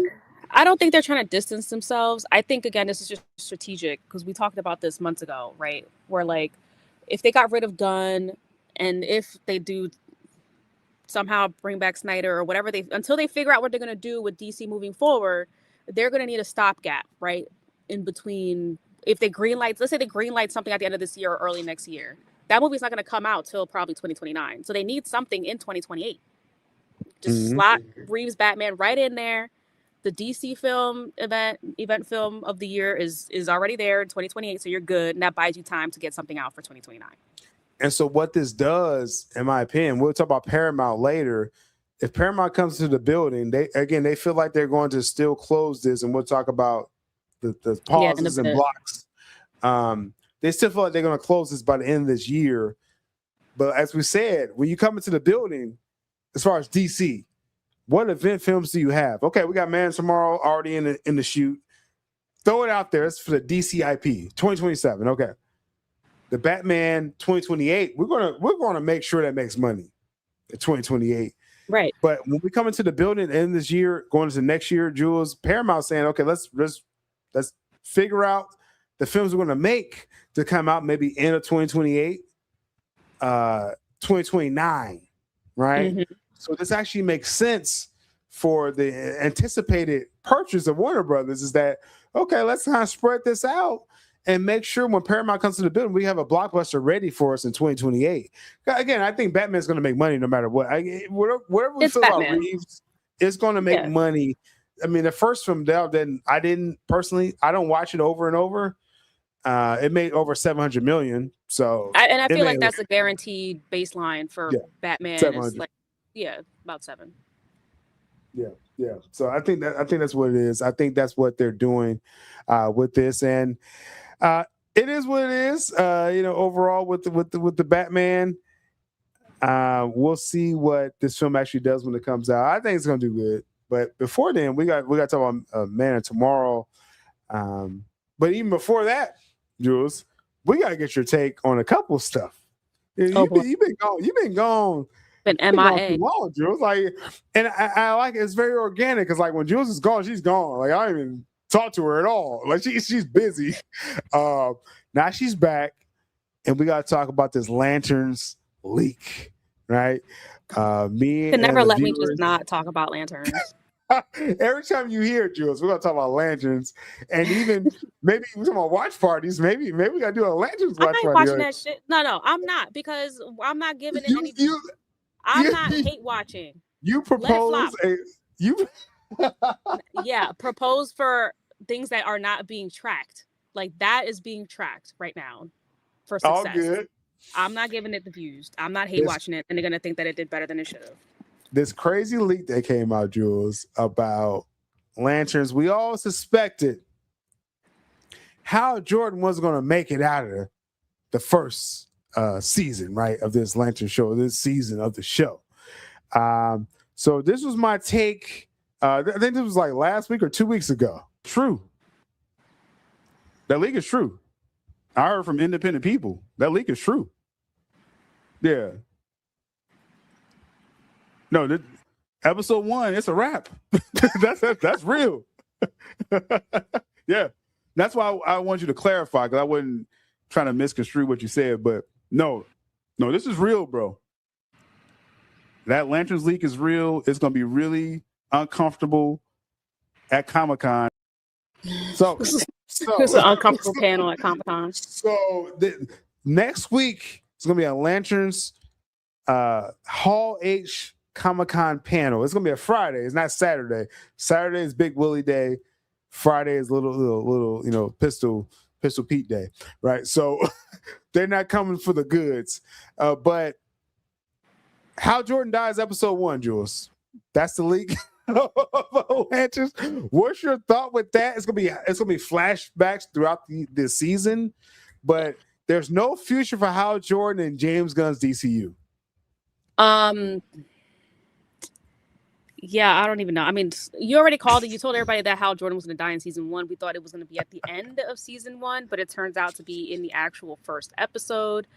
Again, they just don't care about the source material like that. Like Hal Jordan is always getting he always getting the shit end of the stick, and it's just it sucks. I know a lot of the current generation grew up with Jon Stewart being Green Lantern, so it seems like within the cultural zeitgeist, it makes sense to have him being the main Green Lantern. But yeah, I mean, I don't know. I mean, this show is a waste of time. It's at the point with Lanterns, like I'm gonna watch it. I always give these shows. You're gonna give it what, 3 episodes? You said. I'm gonna give it up to 3 episodes. Now, like with episode 1, knowing the spoiler, right, that they're gonna off Hal Jordan, you have to, win me back episode 2 and 3. I may not make it past that at this point because you're jobbing the greatest Lantern ever. As much as y'all love, again, our generation may have grew up with the Justice League Unlimited cartoon. Jon Stewart's a Lantern for that. But I'm just a little bit older enough to realize Hal Jordan was that dude before that point in the comics. Yeah. I mean, he's never really gotten his due, even in animated form. I feel like he should have been the one in the JLU. Same thing with the Flash. Like everybody loves Wally West, right? But Barry is the OG. Like we need to give. We respect the OGs, right? It's like don't disrespect. So my problem with this show is kind of encapsulated actually in this little trailer right here. Oh, baby, the only way you're gonna get this ring is over my dead fucking body. This is my town. Stay the fuck out of my way. Was raised. First of all, what's all these extra F-bombs? Like, F-bombs. Is this for families? Like, do we want everyone to watch DC or just a couple adults? Like, I'm just saying. Like, another thing, too, they probably killed Hal Jordan off in the first episode because they need that shock factor, hence all the F-bombs and all that stuff. Exactly. I'm going to restart this. I've been doing this since you were a baby. The only way you're gonna get this ring is over my dead fucking body. Spoiler. This is my town. Stay the fuck out of my way. Was raised fearless, and I'll do this better than he's ever done it before. What? This is my problem, Jules. It's bad enough that it leaked out Hal Jordan Dies episode 1, right? To diss him, like to make Jon Stewart be like, oh, F Hal Jordan the entire season. What does this give you? Like, what are we doing with this show, Jules? It also just shows like bad character to not have respect for what came before you. Like the Ring is very picky in who it chooses, and I'm sure it'll choose someone with a lot of integrity that would have respect. And Jon Stewart is not showing that with the way that he treats Hal Jordan. Instead of wanting to learn from him, he's just like, get out of my way. I don't like that angle that make it. Again, Jon Stewart is a great character on his own. He wasn't some race swap character. He's an original Black American character who's been in the military, and he's a great backstory. And the Ring chose him, right? So it makes sense why the Ring chose him, right? You don't have to make him someone that is shitting on Hal Jordan the whole season, and it doesn't help.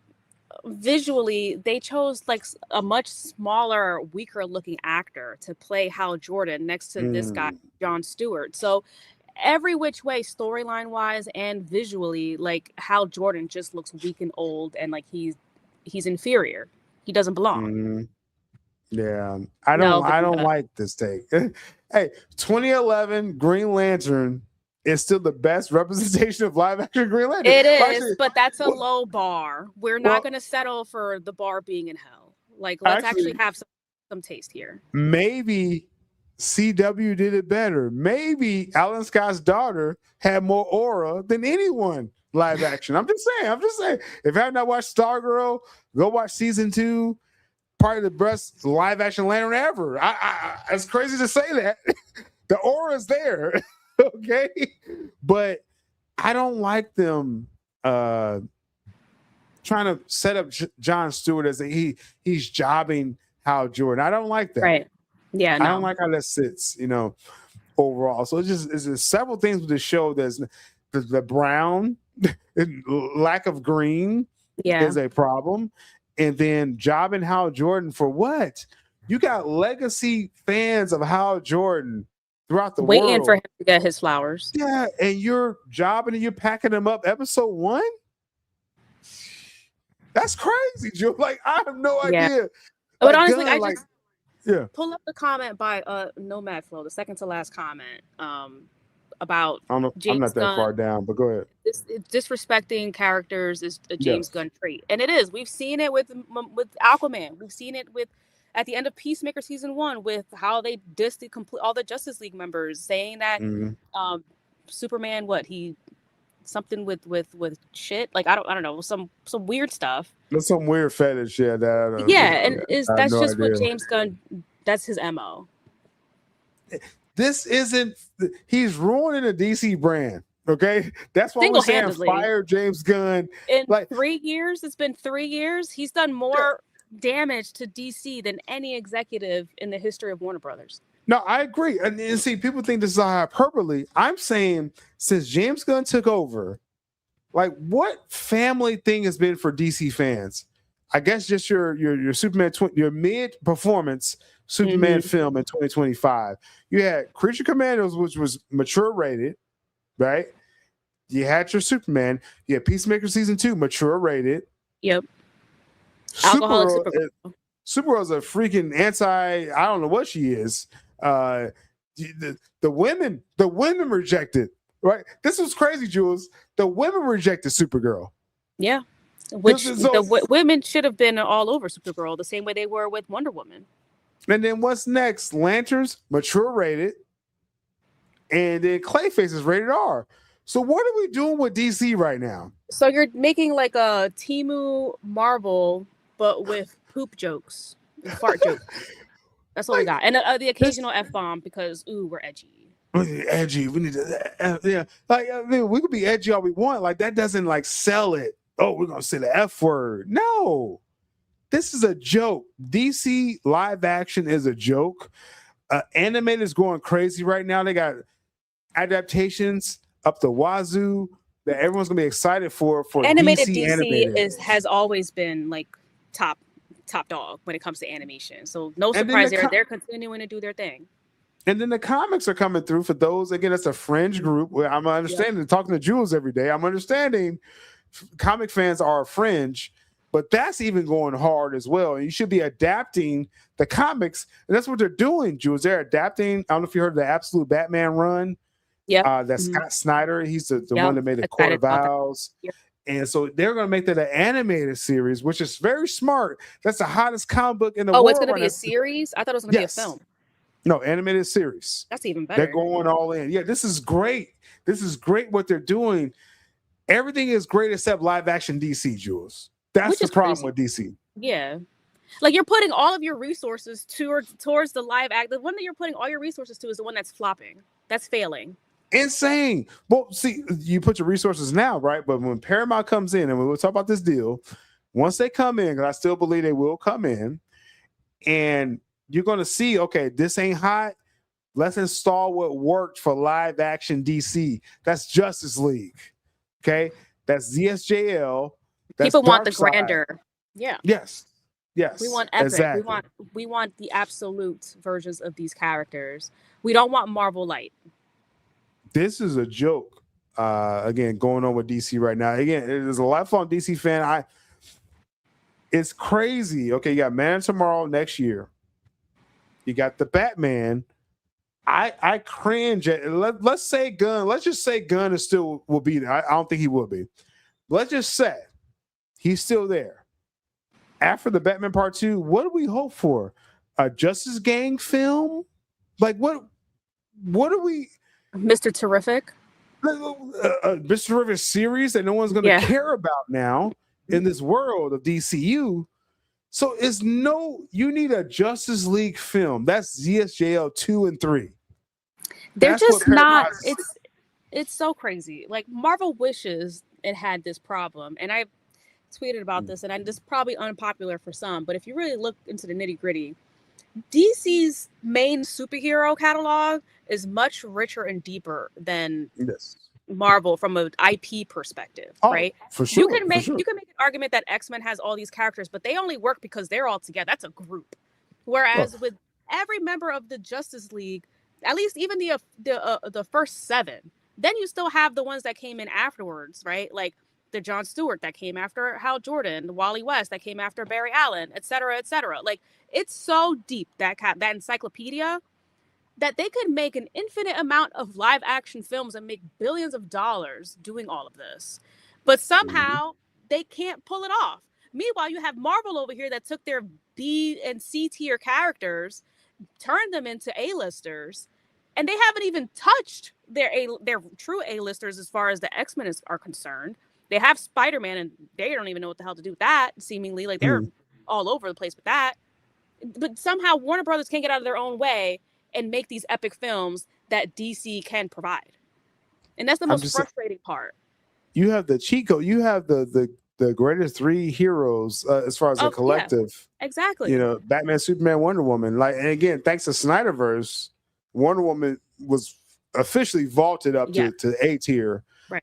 She's always been great, over time, the whole, old show of Wonder Woman. It was always respected, But that BVS entrance, it vaulted her up to A-list. It just showed how amazing her character actually truly is and brought her into the new generation. Yes. But for some reason, they're not capitalizing on any of this. Insane. It's insane. It's mind-boggling. And that's why we say fire James Gunn. Like, that's literally, people's like, oh, he's going to be there to April 20. His contract no, fire him before April. Okay, like make it very clear you're doing a new direction. Say he's gone, right? As soon as Paramount comes through those doors, as soon as that the ink is dry on that contract, fire him. Let him go. And it's not just Gunn. We're talking about Gunn, Safran, all the legacy DC brand execs since the Sujihara era. Yeah, all those y'all out there blocking the air cuts. Y'all know this. There's people that DC execs in Warner Bros. Right now that they block the air cut. Okay, that was supposed to come out in 2022. That's a real story. You got weirdos saying, "Oh, the air cut's supposed to." Gunn came in and went on code with them and blocked the air cut. That was supposed to been out. So all of them got to be fired. Okay, clean sweep. All these execs when Paramount comes in, right? So that's what we're on. And the keys to DeLuca and Abdi. Let them clean house and build a fresh new team. Because whatever they're doing right now at Warner Brothers is not working when it comes to it's not working. And this Lantern show is not going to help. After this, right now, we should have gotten a Green Lantern movie. We should have gotten that Cyborg movie. We should have gotten multiple Wonder Woman sequels, the Batfleck films, a real Flash movie, Flashpoint, all these Elseworld tales. Like, there's so many stories they can adapt.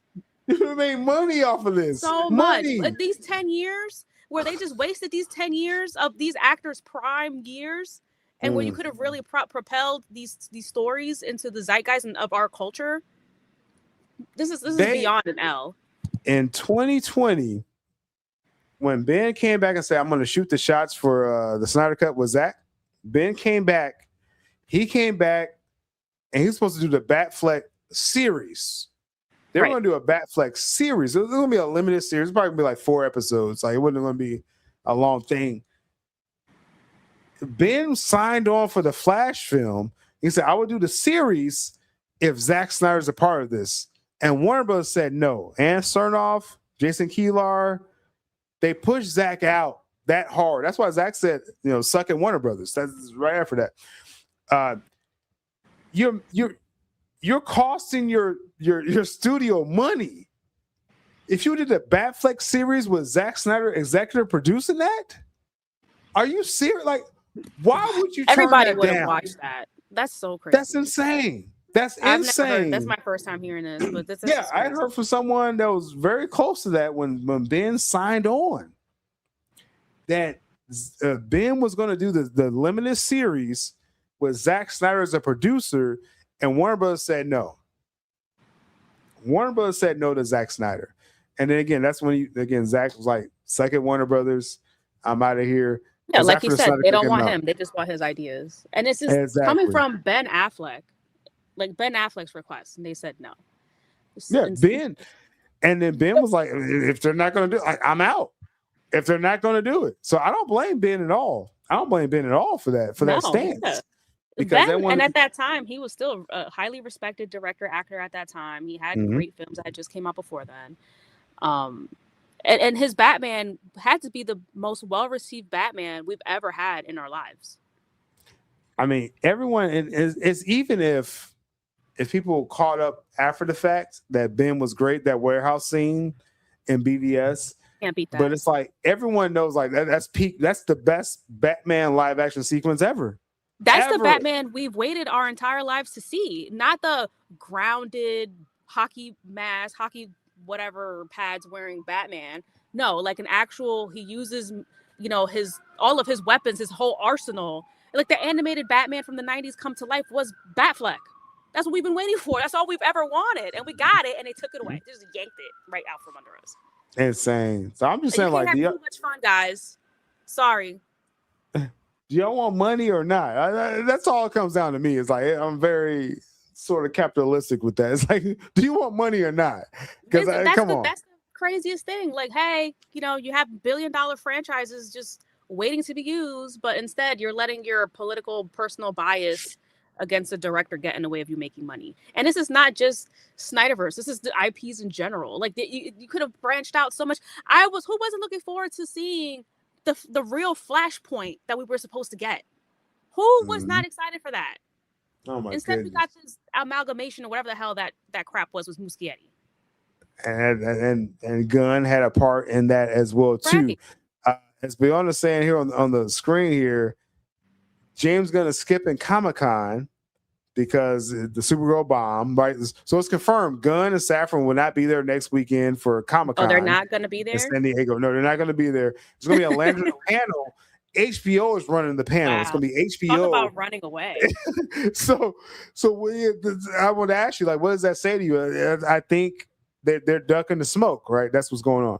They're taking the L. They're afraid to, like, look, if we're watching sports, right? Let's say watching basketball, right? And then like you mess up the play or whatever. Right afterwards, during the interview process in the locker room, they're going to be asking you about that bad move or the shot you didn't take or the pass you didn't make. Why did you do that? You cost the team. They just cost the team. Yeah. So much money.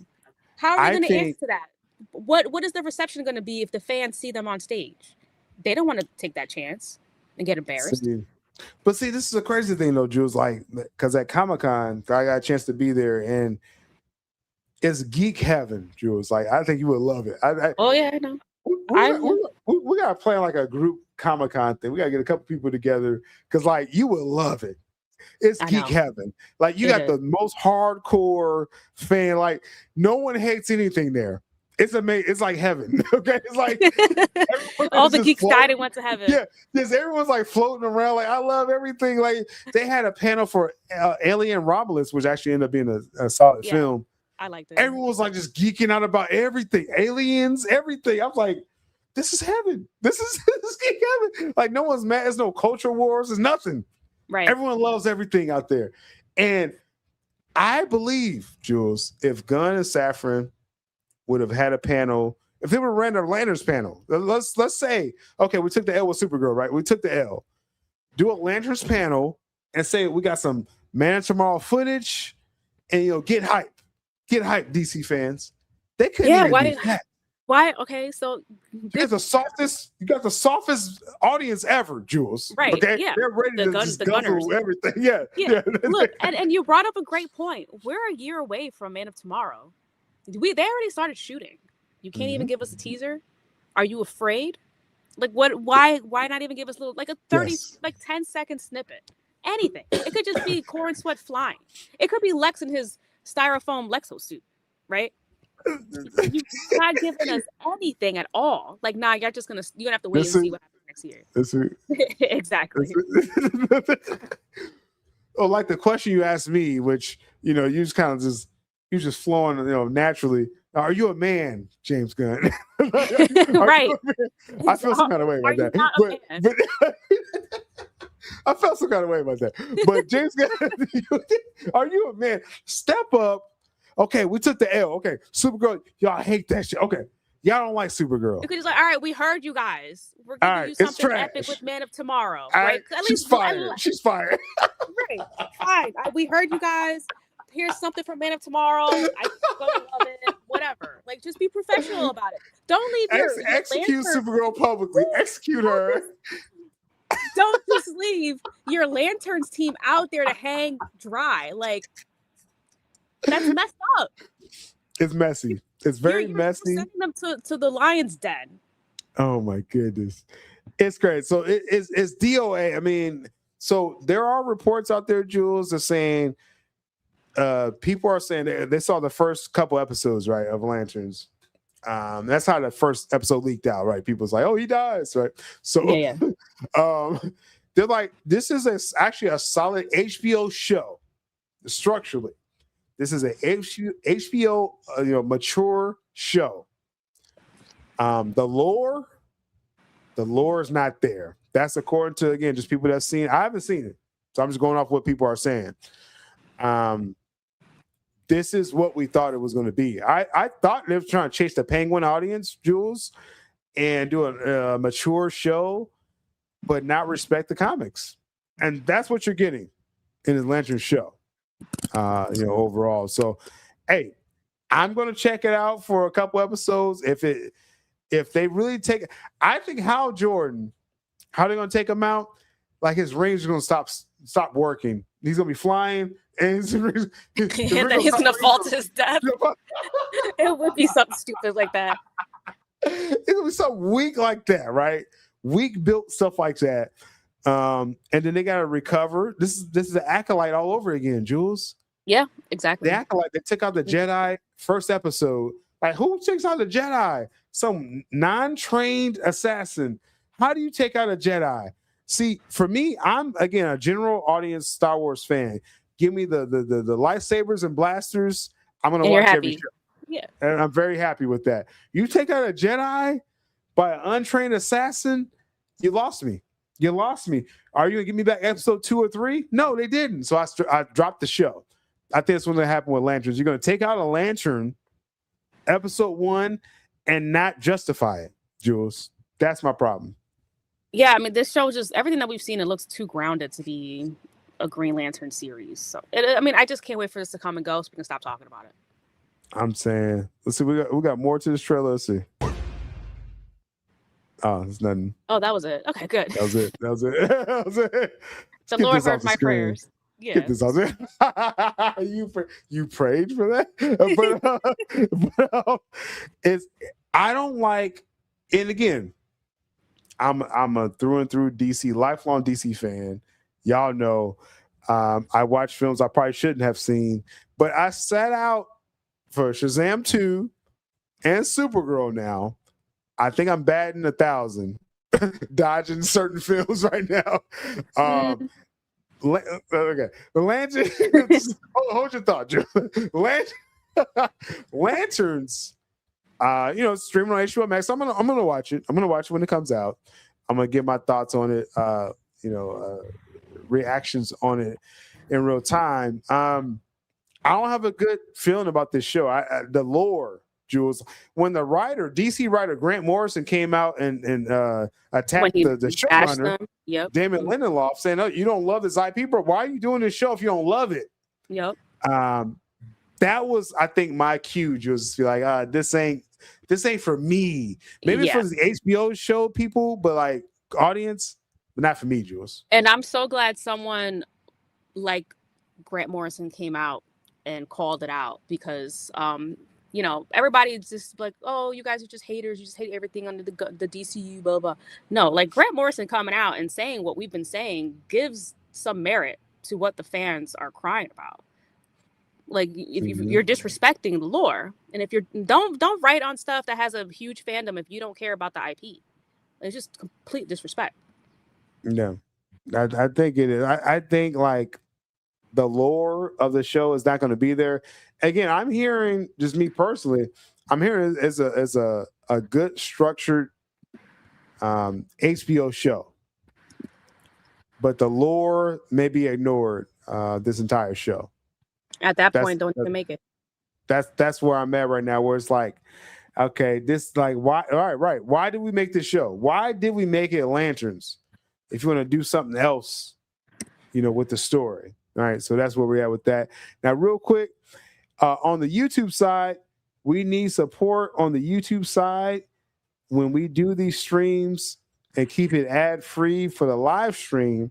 We do need support via super chats or stream elements. And also another element that we have on the screen here is to support Jules as well. So you got the CashApp. Hit up Jules' CashApp and leave her a message, and she will talk about it live here as well. Hopefully. So you mean like send me a question and I'll answer it, or send her a question, a comment, and things as well too. So support Jules, support the platform as well. Much appreciated. If the support is not there for the live stream, we do got to run live ads. So just want to make that very clear to y'all. YouTube wants me to remind y'all of this anytime, right? Let's catch up with the chat real quick. And how much time we got for you, Jules? I could do another 10 minutes. 10 minutes, okay.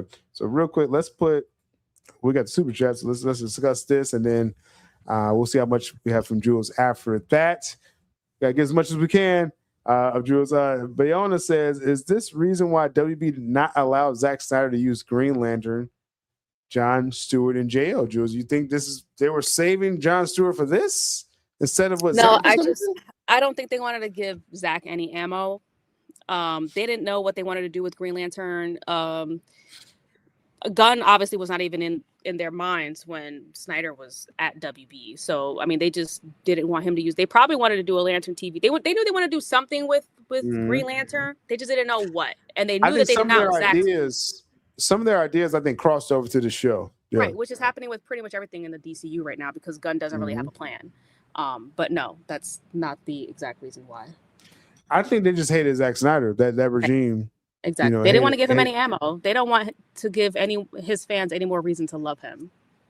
But what's crazy is that Zack's John Stewart would have made Lanterns cool again. Yeah, right? Exactly.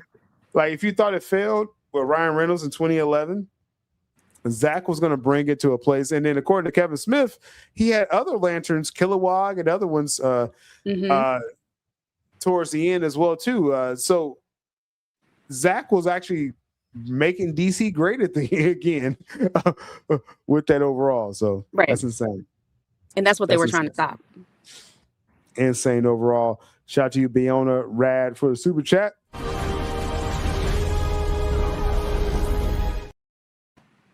Real quick, Jules, I want to get your thoughts on something before you got a jet on us. Because of this whole thing with Lanterns and with DC, James Gunn made I don't know if Gunn made the announcements, but it's come out about certain additions to Man of Tomorrow. It's becoming the Gunn-verse bonanza film, is what I'm kind of calling it. Right. At this point. As expected. We all know he can't do a standalone movie. This is crazy. Okay, first off, top left, we all knew Maxima was in this film. People try to say, oh, it's Wonder Woman. I don't feel James Gunn can use Wonder Woman or Batman, for this film. So that's one thing. Maxima, no one cares. Okay, Jules, y'all know if you haven't seen the Maxima character. I've seen pictures here and there over the years, but I don't know. I know she gets really big, right? Like she grows. Because you're talking about Giganta. Maxima is like an alien, and she's sort of similar to Kryptonian, and so she only can mate with Kryptonians, basically, or whoever is surviving Oh, from her okay. planets. Okay. Right? She was in Smallville briefly. She was in the animated series. She's not well known at all, Jules. That's my point. That's my point. That's why I brought it up to you, because like I know you don't know her, right? The general audience does not know this character. No. That's why James Gunn is doing it for some reason. Exactly. We all know how he loves using lesser known characters. Insane, right? So you Less got this pressure. character. Again, someone thought they saw her on set. We all thought that was what she was going to be. That's not moving the needle. On the bottom left here, bring back Idris Elba Bloodsport from the Suicide Squad, James Gunn Suicide Squad, to Man Tomorrow. Again, unknown character, doesn't move the needle. Right? No. Idris Elba, I love Idris Elba as a performer. Right. I think It's the name. It's the actor. I think he's great in his craft, but he's not moving the needle for DC. He's not. No. Y'all didn't go see the Idris Suicide Elba, Squad.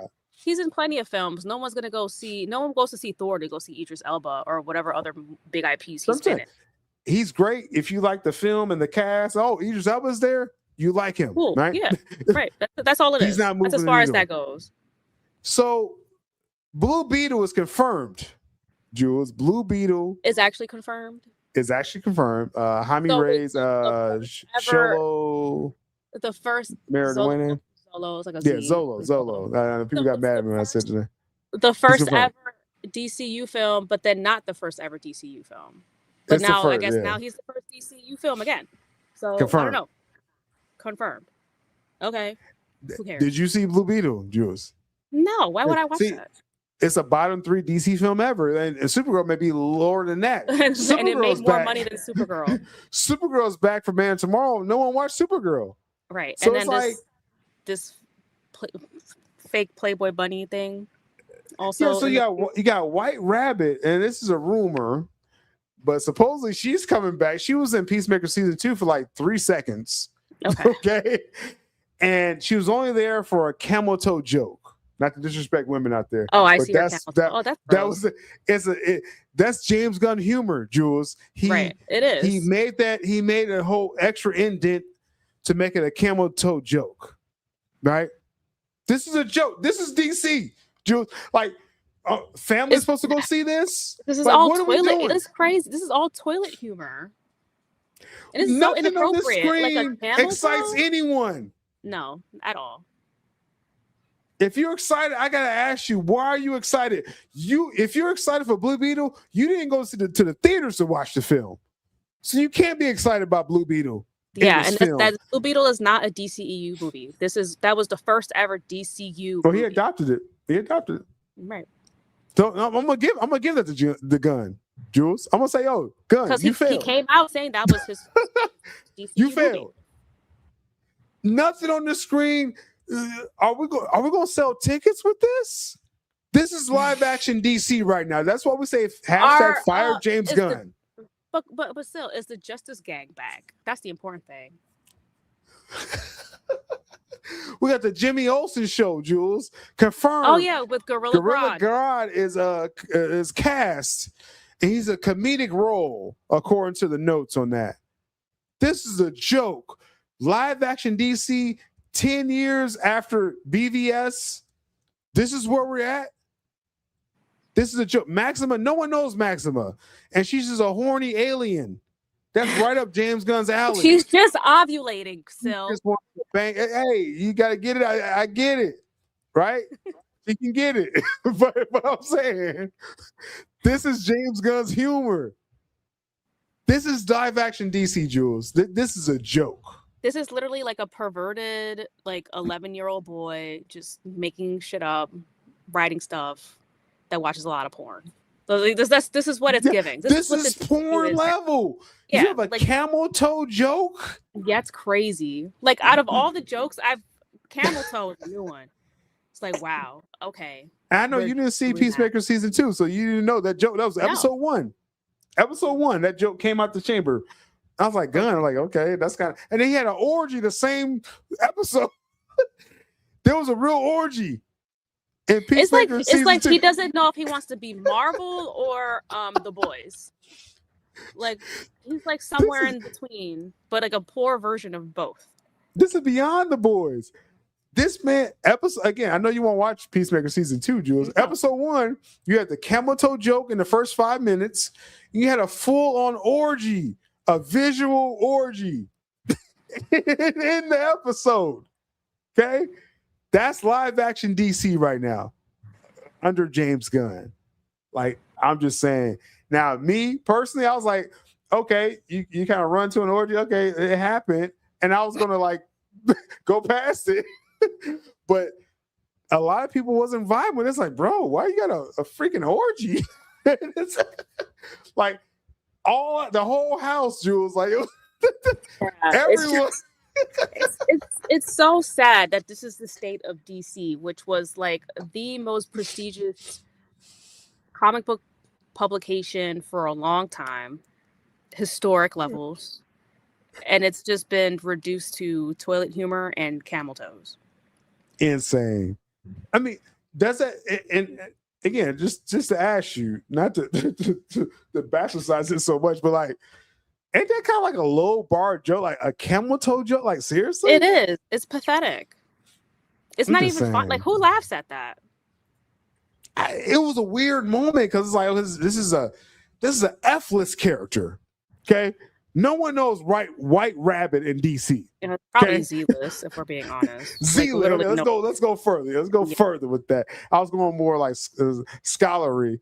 You want to go just literally Z-list character, White Rabbit, and she's in there the first 5 minutes. She walks out, and they're making fun of her camel toe.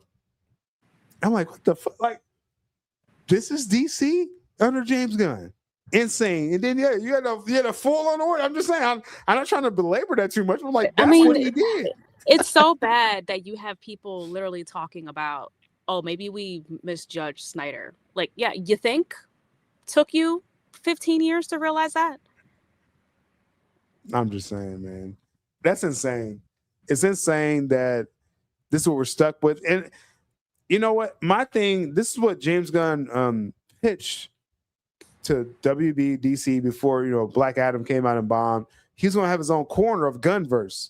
And maybe that would have worked. This goofy stuff over there in the corner. Peacemaker season 2. It would not have either. Well, I'm just saying like alternative programming. Yeah. You're over there. Creature Commandos.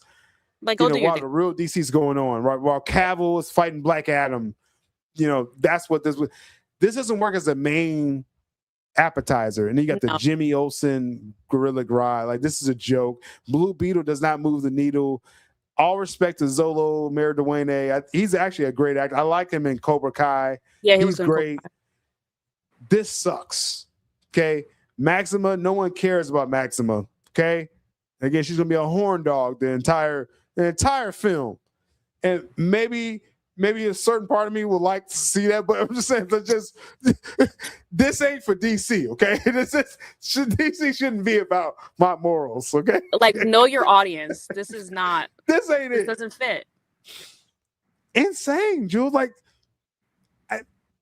you got people out here defending these choices from James Gunn, these guzzlers and glazers, acting like Blue Beetle's dope. Now, y'all didn't watch Blue Beetle. That's why y'all didn't watch Supergirl. Oh my God, I just realized he has the same jacket on as the just it's a mock-up. Yeah, it's a mock-up right there. Oh.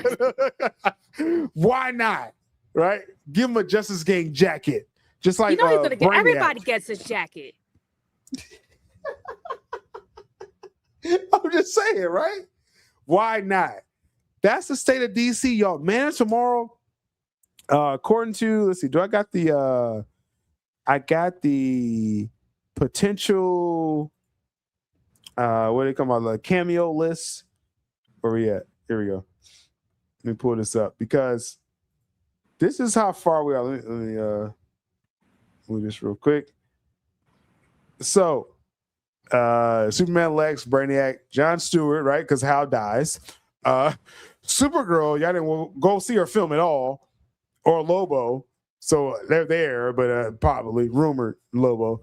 Peacemaker, no one gave a crap about his season finale. The viewership failed every episode, the back half of the season 2. Guy Gardner, no one takes you seriously. The Justice Gang, Hot Girl, no one takes you seriously. Wonder Woman is rumored. I don't think Gunn could do Wonder Woman. Just to make it Yeah, I very don't think clear. so.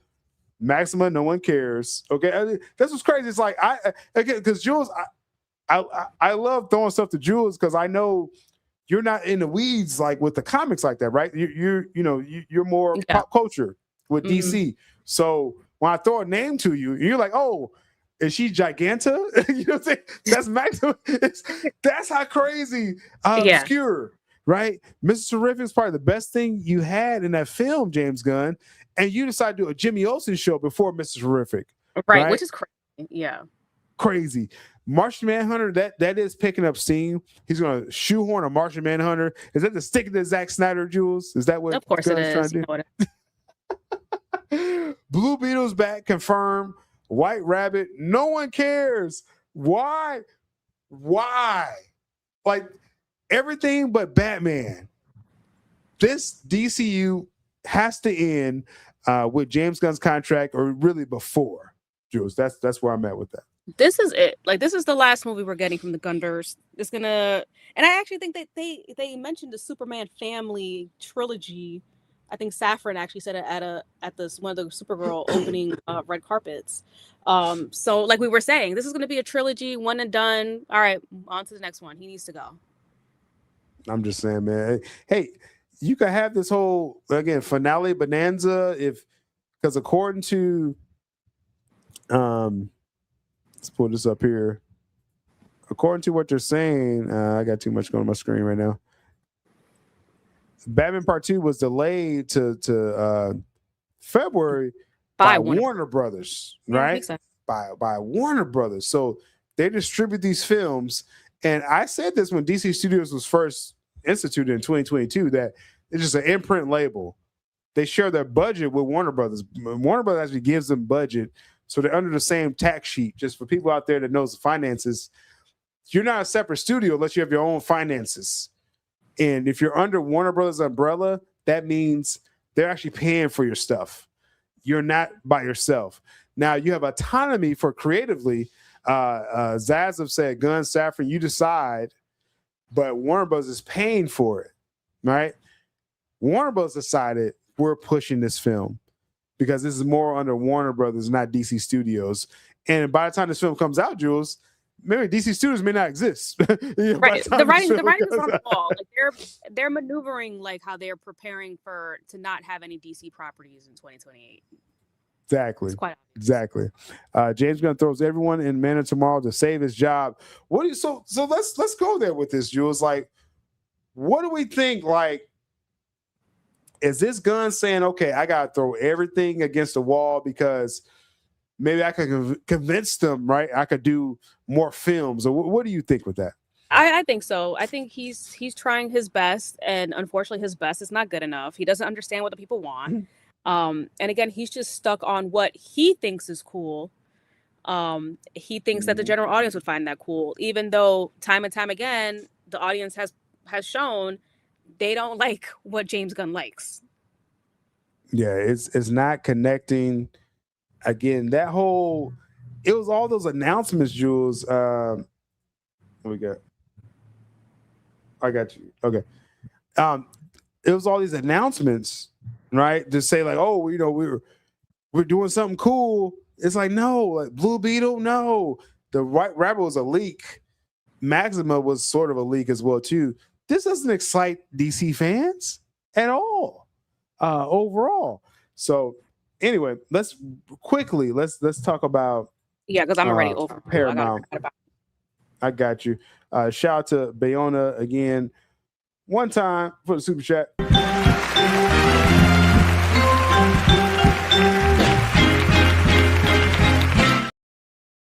So let's talk real quick about this Paramount situation.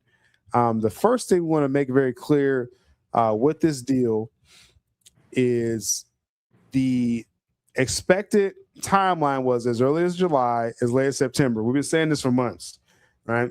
Now it's maybe leaning more towards September now, as far as what's going on with this. Now, first off, you had this lawsuit was coming up about the antitrust, where they were trying to challenge the deal, saying that it's going to make it things non-competitive and things like that, right?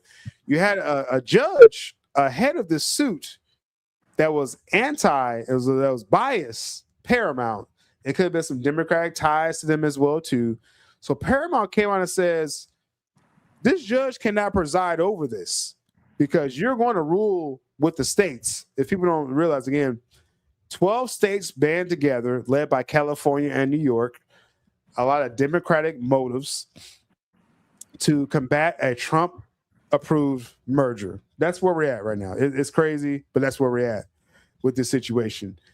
Paramount put out this dispute, and the judge was actually pulled. The judge was actually pulled for the proceedings, so that was actually a good thing overall. So what did that lead us to, though? They had the antitrust hearing yesterday, and the new judge came in and said, we're not going to rule against it yet. Actually, this is a different one. This is a different right here. Someone came out against a suit about blocking the streaming side of the Paramount Warner Brothers deal. They're saying it's going to be non-competitive. If Paramount takes over HBO Max, it's non-competitive. This new judge that's taking over for the antitrust suit, she blocked this suit, saying that no, we're going to let this merger go through on the streaming side, right? So I just wanted to make that clear right there, but I didn't want to actually do that when I did it. But and then now this judge as well, it was in favor of Paramount for that side, the streaming side. Now they're saying, this judge is saying, we're not going to rule on the antitrust until next Wednesday. All right, so I'll make this very just simple as possible for people. There's a lot of jargon out there. According to California and other states, first off, it's midterm season, Jules, right? So right, you gotta show a lot out. of grandstanding. You gotta show out, right, for people right now. That's what California is doing. The Attorney General in California, he's up for re-election right now, so he's trying to flex for his constituents in California. What they're fighting against, Jules, this is the three things that they're fighting against. They're saying this is not a fair merger because it's going to be less movies a year. I know what we're going to say about that. It's going to be less movies per year. Less blockbuster films as well. So that's two. They separated from, so overall movies, less event films, and it's going to hurt cable TV.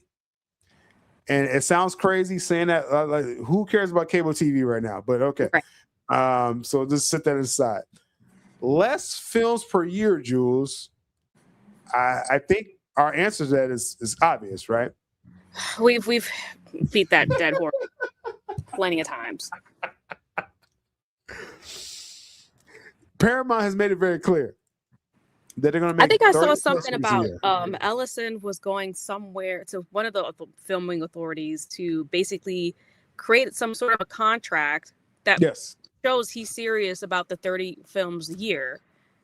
Make an incentive to make films locally in California. So that's to keep jobs in California. Mm-hmm.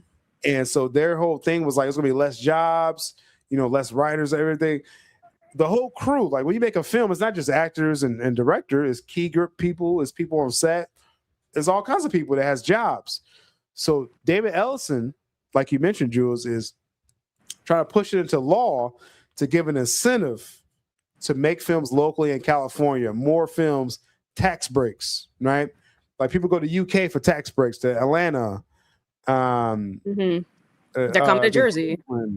Yeah, exactly. So it's like he's trying to make it so. I don't know why this wasn't a clause for California up to this point. I have no idea. Right. Why didn't y'all have this incentive already? Keep Hollywood in California. It could have been so easy. So outside of that, again, the antitrust ruling hearing came. The judge is not going to rule till next Wednesday. Coincidentally, that's July 22nd.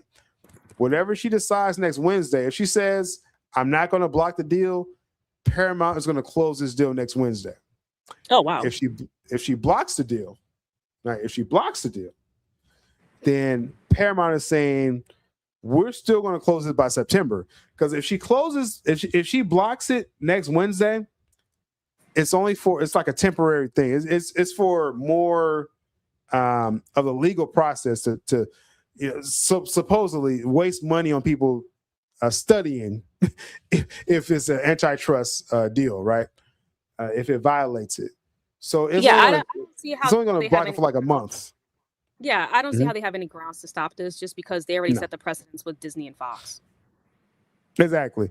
And most people that's not biased, they're saying there's really no grounds. There's really no grounds at all. So, but that's what we're up against right now. Next Wednesday, if she says, I'm not going to block it, this deal is going to close next week. And then they're going to be in the building by this fall. Wow. Right? So, I mean, Warner if Brothers. they'll ink the deal, let's say early August, then that means that they can go in for the next day. Yeah. Real talk. They are ready to move the furniture in, as we say. But again, if she blocks it, Paramount and people in the industry, they're very comfortable with them closing this by September, Jules. So any last words before you got to roll out, Jules?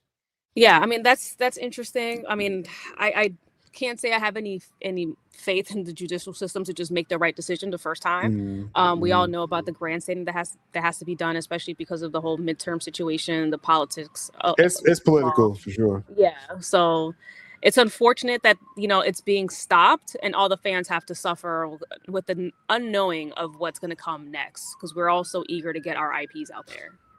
Well, by next week, you won't be here next week, Jules, but when you come back, we'll have some conclusion. Right. And just know where we're at, with this. So all right. Appreciate you being here, Jules. We'll be talking, and we'll get you back in here real soon. Yep. Well, I'll be back in 2 weeks. So thanks, guys. Thanks. All Thanks right. to the chat. Much love to Jules. She will be back. She's a busy lady, y'all. Okay, I try to get her. I try to get her as much as I can, but much appreciated. Much appreciated. Right. So this is where we're at with Paramount, y'all. This is where we're at. There's a lot of people out there. I don't know if they're really understanding what they're talking about, but this is the real. Is more chances that this deal will close. Even if it's blocked, they still feel it will close by September, because the block will only give them like a month. So that would get you to like August, early September, and then the deal will still likely close. So that's where we're at. Let's check with the chat real quick. First off, we had some we still got more stuff to talk about. I just wanted to make sure I hit on stuff while Jules was here. But we got more stuff to discuss as well. Let's see what we got. I hate that my state is one of the weirdos trying to block this merger over soft feelings and emotions because they don't like a president. I just want quality. And that's where I'm at. Again, I'm not, some pro-Trump person. I'm not. I allow people. You have your worldview, your politics, whatever, bro. I want these movies. So I don't care what background you have. Are you giving me what I want as a consumer? And that's what I look at with this potential deal. I like this potential deal with Paramount more than Netflix, because first off, Netflix would have got blocked. Netflix would have got blocked with the streaming side. That would have been a streaming monopoly if Netflix would have took on HBO Max. And also, too, again, just we're being biased here. Netflix, they aren't in the Zack Snyder business. So I don't know why the Netflixers think that's like something to hold on to. I mean, what's the next Zack Snyder project on Netflix, y'all? Like, don't talk to me till you can answer that question. So that's where we're at with that, right? No, MAGA confirmed, right? And I'm gonna make this very clear. Again, like when me and Jules talked about the Odyssey conversation, there's got to be some nuance to this. I have followers and viewers who are MAGA. And I'm not here to attack them, as long as you ain't trying to attack me. You know what I'm saying? So we're good. You can believe what you want to believe. Is Trump backing this merger? Yes, he is. The Paramount, yeah. Paramount. Trump wants Paramount to get this deal done. It's already passed federally. It's already passed in multiple areas around the country. This is the 11th hour from the states to try to block this. And let me pull this up here because this is some of the things that they're talking about. Let me pull this down real quick. Because this is what they're trying to highlight. The highlighted part right there, as far as what are the states, what they're publicly saying they're against. Again, they don't want Paramount to get CNN. That's one thing. But look, peep how they say this. According to California, the attorney general who led this attempt to block the deal, he says, we'll be interested in the potential structural remedies. It means keeping corporate entities separate, having a suite of cable channels that remain separate from this merger, from this merged company. I mean, they're buying the cable channels. So how are you going to tell them to keep something separate that they own? Okay. Having a streaming service that's separate. So they want them to merge Paramount HBO Max to a super app that can challenge Netflix. There's no reason to block. Again, I'm seeing no reason to block this. This is what they're saying, okay? They're coming to the judge with this. And the judge, if the judge was fully on board what the states were saying, they would have blocked Paramount yesterday. So I think this is going to pass through. Now, some people are saying, oh, they may do a temporary pause for a month, and then it will pass through in August. I think they have no basis. But let's go forward. There we go. Having a news channel or TV studio that's separate. That's CNN. They want CNN, y'all.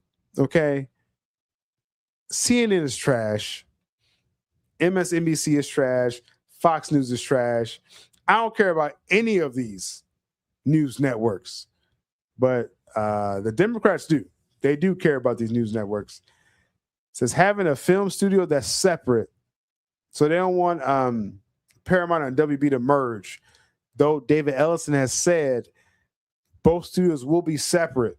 They will operate separately. So all this has been addressed. Says, so we will be interested in considering structural remedies, but the behavioral remedies have traditionally not proven to be effective. You don't decide. You don't decide. If I'm buying something, you don't decide how I run these things. That's where we're at with that. You don't decide that. You don't. I'm putting up $111 billion and I'm letting you tell me how to run these studios? No. I bought them. I will run them how they work. Again, CNN, I think it's guaranteed there's going to be some structural rework. It's not going to be as far left. I don't care. Okay? That's where I'm at with that. So if you care about that, we're in two different conversations. I don't care. It is what it is. I don't trust any media, any public media. I like independent media, people that gives you the real. That's not on CNN. That's not on Fox News. That's not on MSNBC. Sooner you realize that, sooner you're arguing something that don't matter. You're fighting which matrix you're going to be under. But it is what it is. I'm done with that. I hate talking about these topics because it doesn't matter. So you got layoffs. That happens every merger. How does layoffs affect you? Zazzaf has a golden parachute.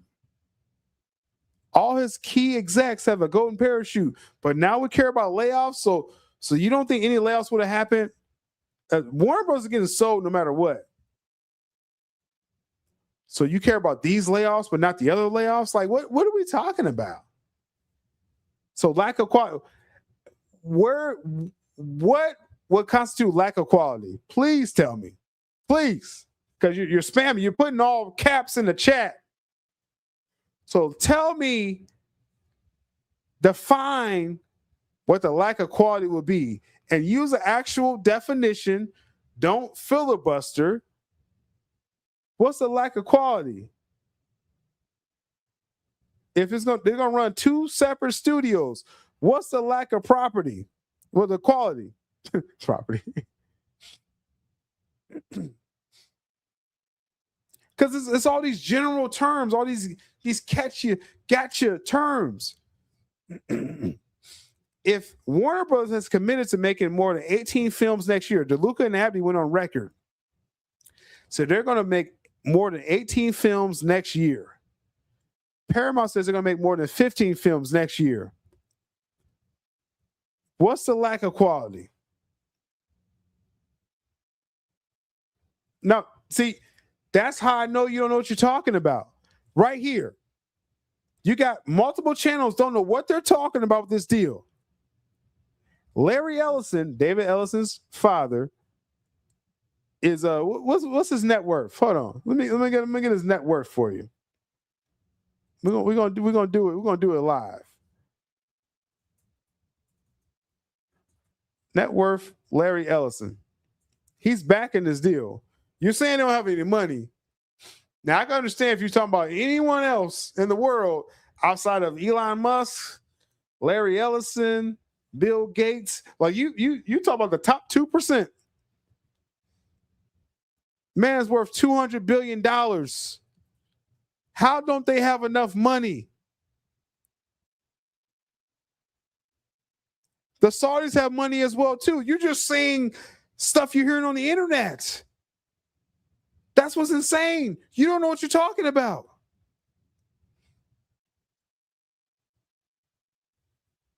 The Saudis back. The Saudis, how much the Saudis put in the deal? Hold up. The number keeps going up. So Larry Ellison's worth $200 billion, but they don't have enough money. Okay. How much the Saudis put into Paramount deal? They got like trillions of dollars over there. I just want to. They put in $12 billion. And they got like trillions of dollars. No. You got to do your research, bro. And stop using caps. Actually, you use caps one more time in my chat, you're going to be blocked. How about that, buddy? Because you're loud and wrong. I hate that. I hate when someone, you could be wrong. You could have different opinions and just be wrong. When you're loud and wrong, that's the worst possible wrong. Using caps, saying nonsense. Like, this is insane. This is your first time on this channel because I cover this every week. Dude says do some research. You've been wrong. You should have researched everything you said before you commented in the chat. Insane. I appreciate you not using caps. I appreciate you. I appreciate you. Hey, I want you to stay. I don't want to boot anyone. Don't be loud and wrong, though. You could be wrong. Come in and say, oh, no, you're wrong. Don't be loud and wrong. Okay? My goodness. Insane. Oh, yeah, okay, there you go. There you go. Yeah. I'm going to give you what you want, punk. I'm going to give you what you want, punk. Go get a new account and come back and be loud and wrong. You kidding me? Come here using catchphrases from the internet. Like I don't do this every week. I know I got my day job, but don't test me. Okay? Don't do that. My goodness. I gave you what you want, King Webb.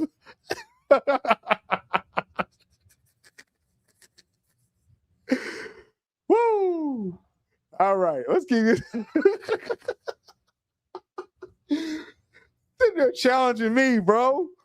They're all for CNN, Marcus. All for CNN. We're going to crash out for CNN. My goodness, bro.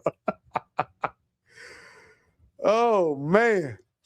All right, let's get into the chat. What we talking about?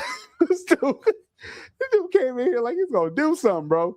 Hey, shout out to Outlaw Raider. All knows the Bears are taking the North this season. Hey, F all the Packers fans, Lions fans, Vikings fans. I ain't got no animosity to Vikings fans because y'all already always beneath us. But we're gonna give the F to everyone else. All right. My goodness. They upset me, man. Just coming here just talking nonsense. I'm gonna do some research, bro. What else we got here? Let's see. Yeah, they use it. Every studio is using AI. See, that's what I'm saying. Hey, I'd rather you say, I don't want Paramount to get this because of Trump. I'd rather you stand on that because they don't hurt my feelings. I ain't scared of Trump. I ain't scared of Democrats. I ain't scared of nobody. So I'd rather you just stand on it. Don't hide behind, AI. Everyone's using AI for post-production. Did you get the memo? Netflix been using AI. Netflix been using AI sets. Netflix is like the face of AI right now. And for post-production, every studio is using AI to cut down post-production. Are they going to use the film stuff? No, I don't think they're going to use the film stuff. No. That's not organic.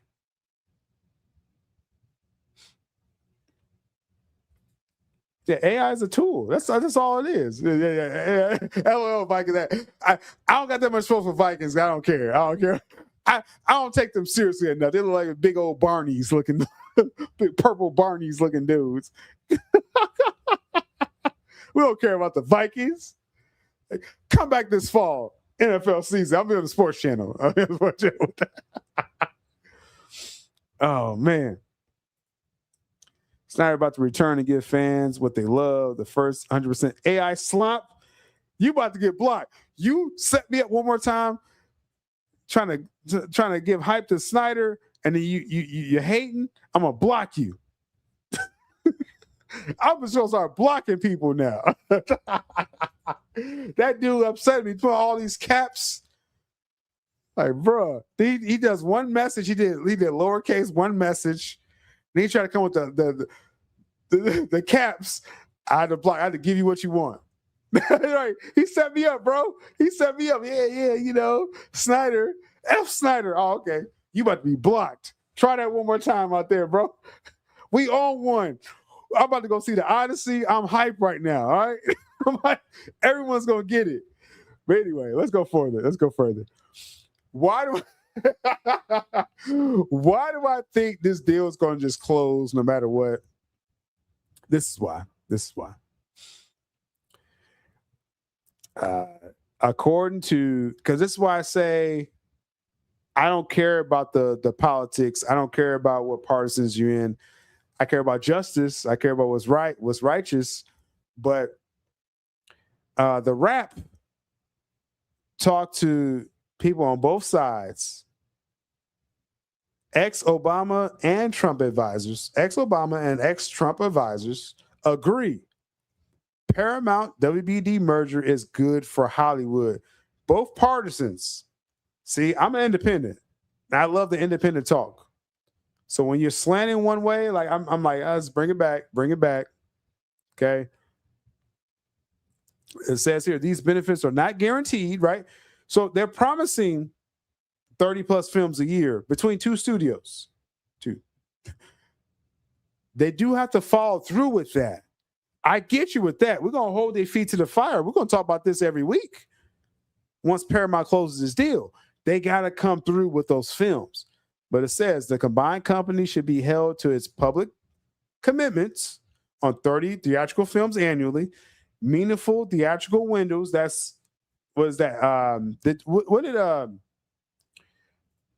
What did Paramount promise? Let me make sure I got this right. What theatrical window?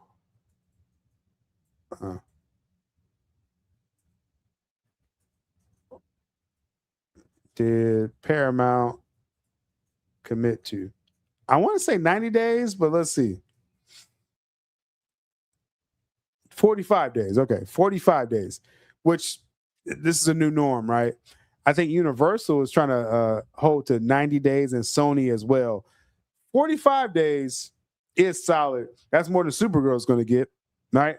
So if Paramount was owning Warner Bros. Right now, Supergirl will get a longer theatrical run. Supergirl's only getting, 3 weekends, 4 weekends, and it's over. So, again, I do trust the commitment, but we got to hold them to it. Got to be continued investments in 2 distinct studios. So you can't combine Paramount and Warner Brothers. This is what the public is saying. They're like, Ellison, you can own Warner Brothers, but you got to keep the Warner Brothers brand, the studio, separate. Streaming improvements, that's absorbing HBO Max. Editorial independence. If it follows through, the result will be stronger competitor and a healthier creative ecosystem. Again, this is a trust me, bro thing. But on the other side of this, if you're saying, oh, I just don't trust it, I'm not just going to automatically go with you saying, oh, they're not going to do 30 films. And someone came with me, it was like some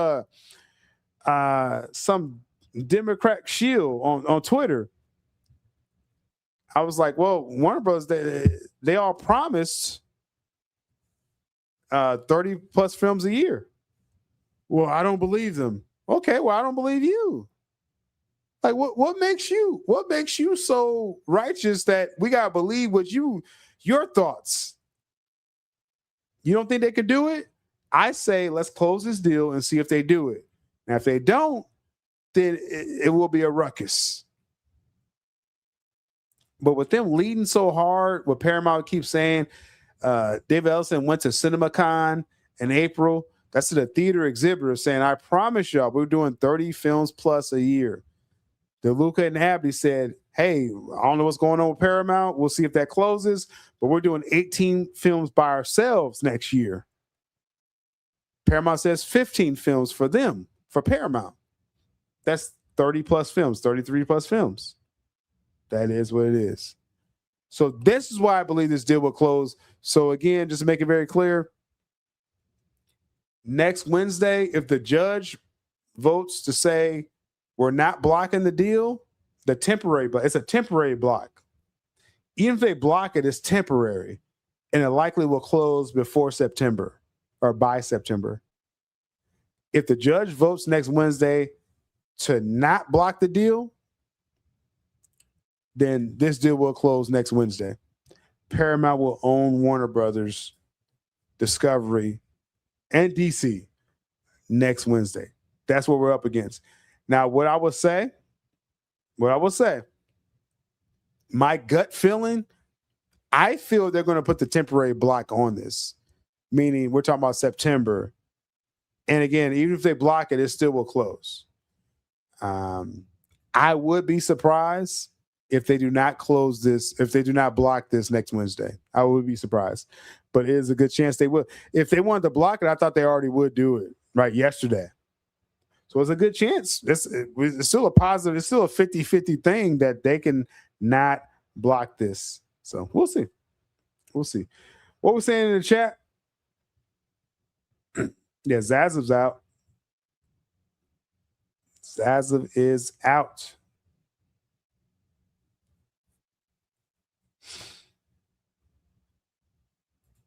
They killed the theaters during COVID. Oh, theaters back.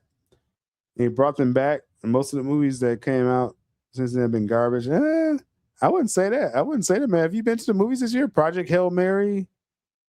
You got the Odyssey in the theaters right now. Spider-Man's about to come out. Avengers Doomsday. The Michael film. This has been a great year for films. I don't know anyone saying they don't like theater films right now. You had a film like every couple months to go to.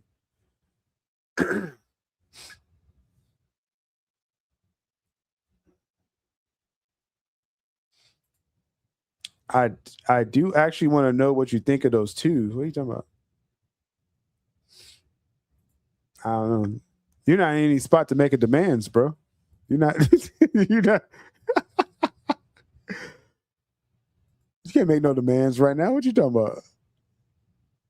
I haven't seen Death of Robin Hood yet. No, I have not seen it yet. That's more films right there. You talking about no films in theaters? That's plenty of films to watch.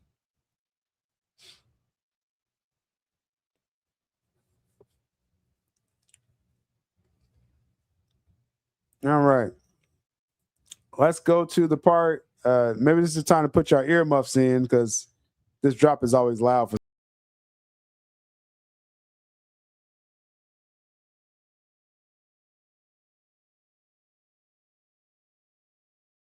Snyderverse. Zack Snyder's latest IG posts.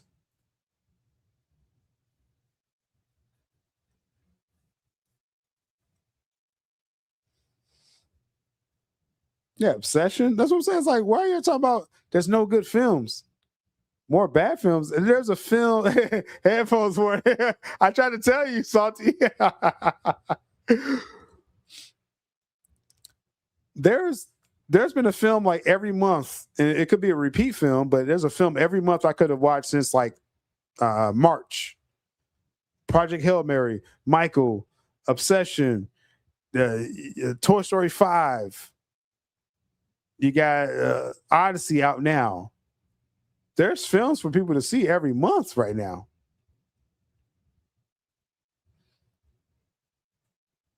So yeah, I don't get what you're saying. Like the theaters are doing great. They're about to be a record, like what, 10 billion after Avengers comes out. Zack Snyder and Frank Miller. This is Zack Snyder's latest post. Let's see. Now I'm gonna cover this. I possibly could have another story after this, but we do need more support. I'm gonna give y'all 15 minutes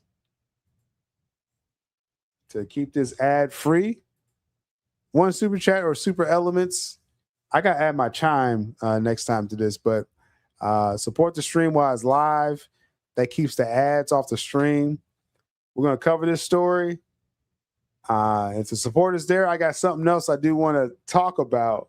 A very interesting response to my viral tweet that was out there about Corn Sweat Superman, how he's challenging James Gunn. I just punched my microphone for some reason. So we'll keep the show going if the support is there. Right? But right now we're going to talk about some Zack Snyder. For sure. Says here, the Frank Miller, I guess it's like a panel.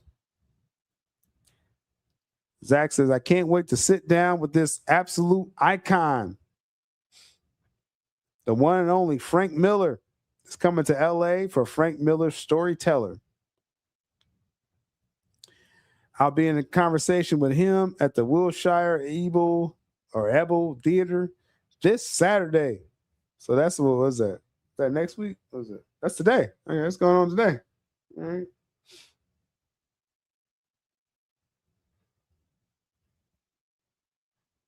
Interesting.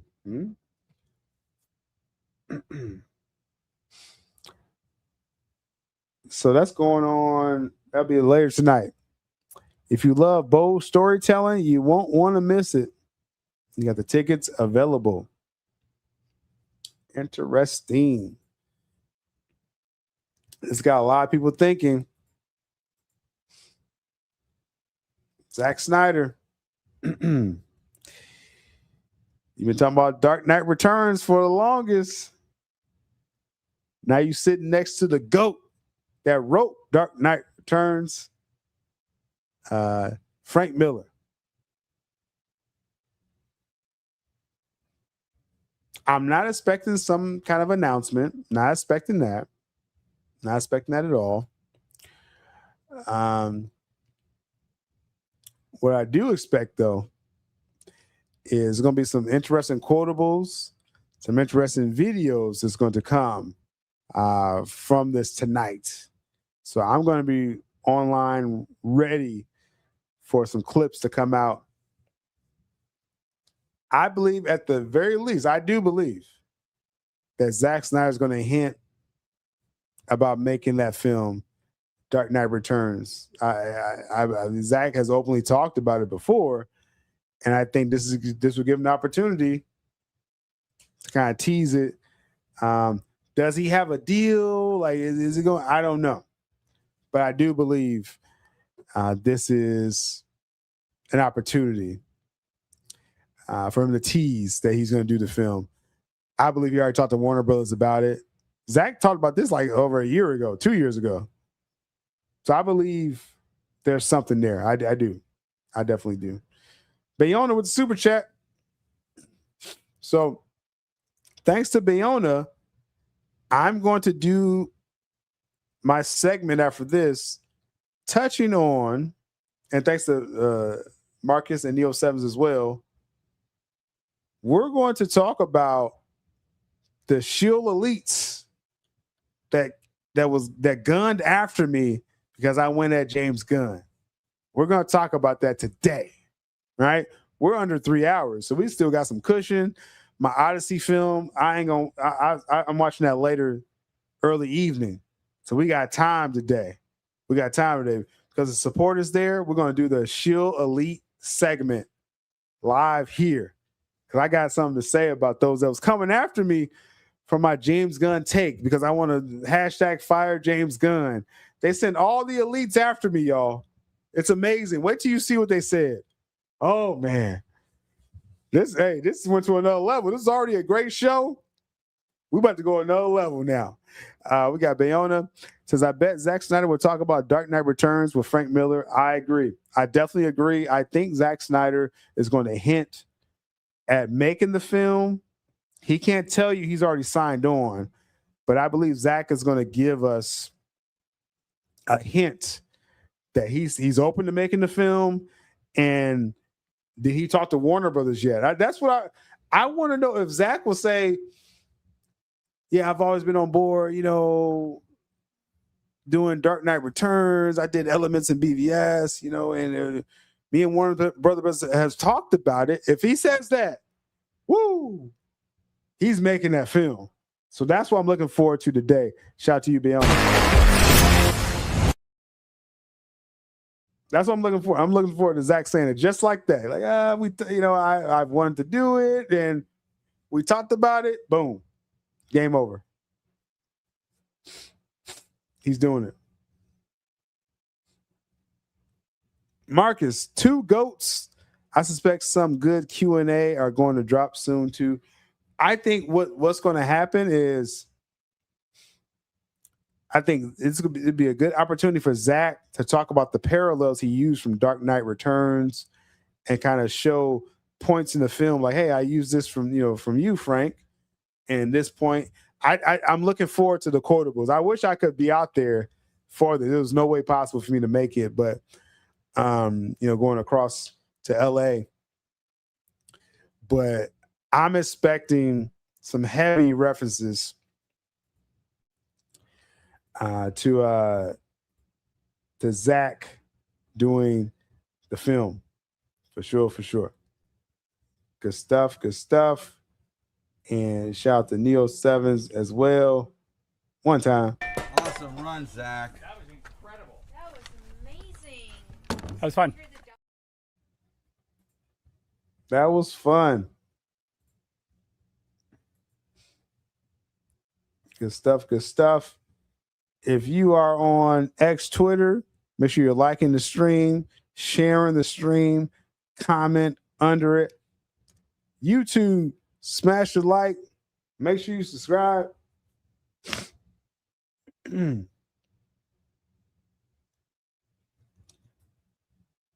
about to have an interesting conversation right now. Yes.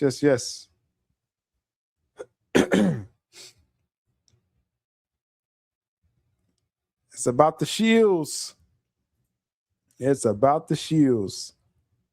Let's catch up with the chat first. And then we going all in. I've been waiting to address certain people that felt some kind of way about my tweet. Definitely, criticizing James Gunn. And they feel some kind of way about that.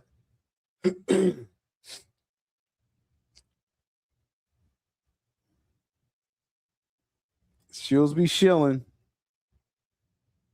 Let's talk about it. So what are we talking about? The viral tweet. This tweet went crazy. All right, this tweet went crazy. Where I was talking about Corn Sweat calling out Gunn, for his lack of understanding of Superman, as I says here. Because Corn Sweat got it. Corn Sweat was like, Superman shouldn't do this right now. This shouldn't be Superman. I should be more regal and strong, have my shoulders out. And Gunn's like, no, feel bad. I want you to feel, because I feel bad about those tweets. You feel bad as well. And he starts just mumbling, bumbling. And Corn Sweat's like, I showed you the facial tics and everything. And Corn Sweat's like, all right, I'm good. And Corn Sweat's trying to walk away. Gunn's like, still feel bad. I want you to, your feelings are hurt. Your feelings are hurt. And Corn's like, nah, get out the way. All right, get out the way. So that was the tweet, right? And it says, Gunn, after realizing Gunn was self-inserting himself, Corn was like, oh, shut up, I'm done, right? Oh, no, we don't want that from Superman. Corn Sweat knew, cool. If that's your Superman, okay, have at it. That's not mine. And I mean, as far as I'm human, my feelings are hurt. No.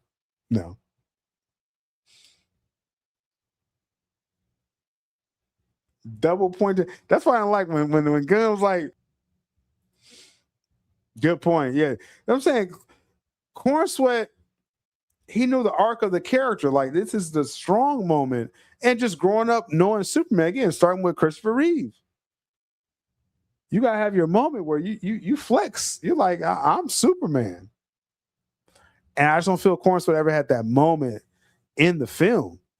I mean, you start the film, he's getting whooped up, right? Then he gets captured when he turns himself in, he gets banged up, draws.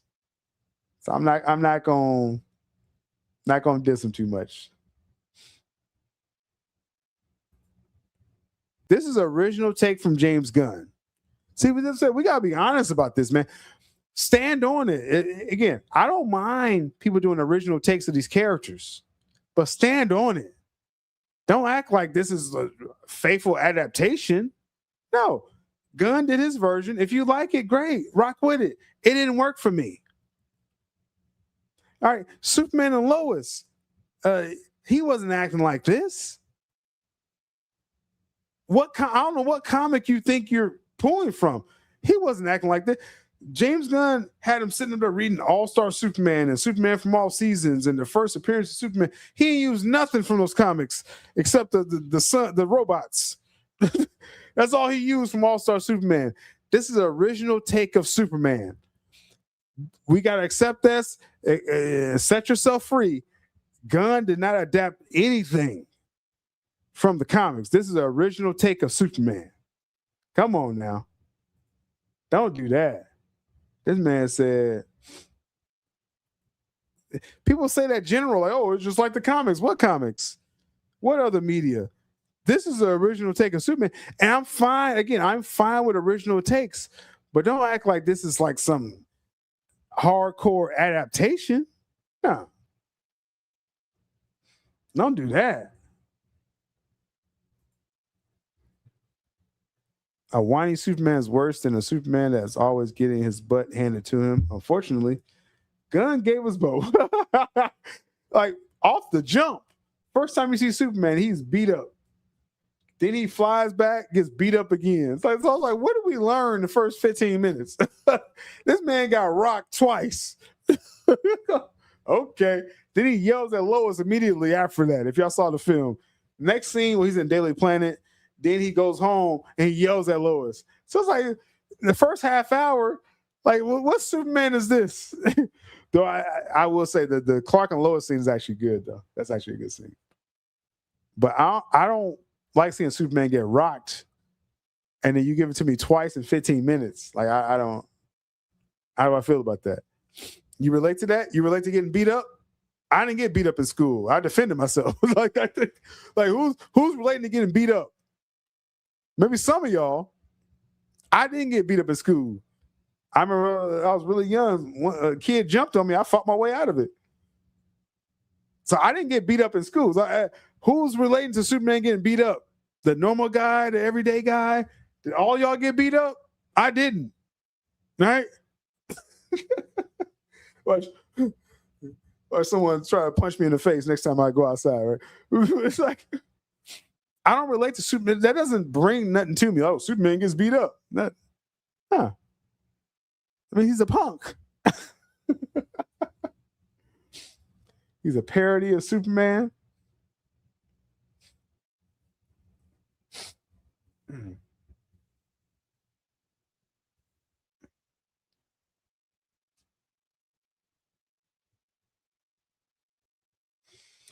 Let's see. Let's catch up with the chat. Man, need some therapy.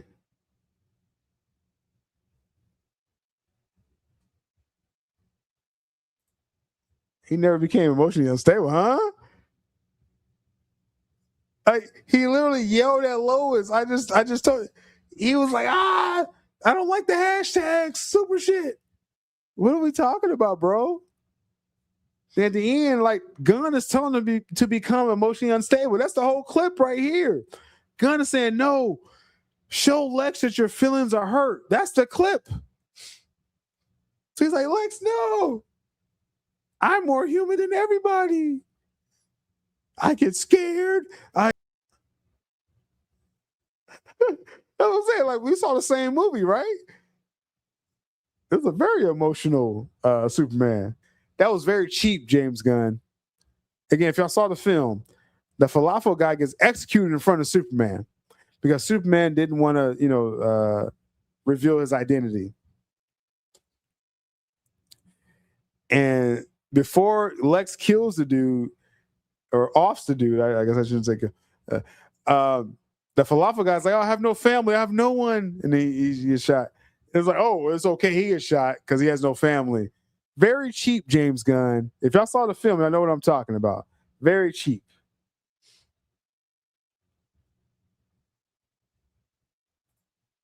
Thank you. I'm saying, I was like, we saw the same film, right? Losing his own movie isn't the issue, but he's not only got help. And I don't mind him getting beat up, fragging time. It's just that's your first impression of Superman the first 15 minutes? I don't like that. You didn't set him up properly for me. Oh, he gets knocked down. Okay, I don't get knocked down like that, bro. So I don't relate.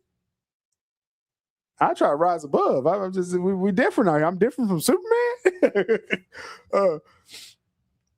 He says he only got help, Mr. Terrific, but also Crypto. He should have fought his way out of it. He's Superman, but he's just constantly getting beat. Well, that's the point. Yeah. So you said losing is not the issue, but then you say he constantly gets beat.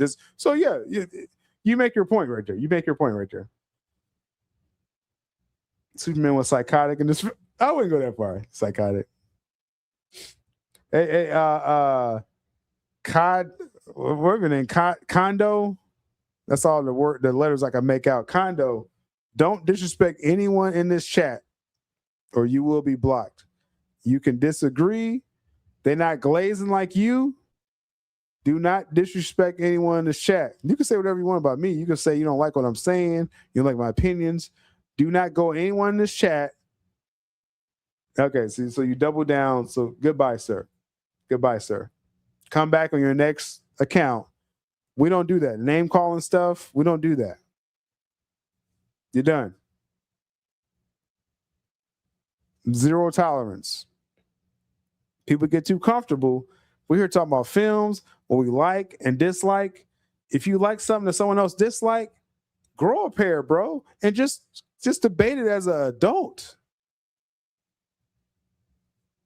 You don't gotta go at people like that. That's how I know the Guzzles and Glazers, y'all on your last leg. This DCU's over.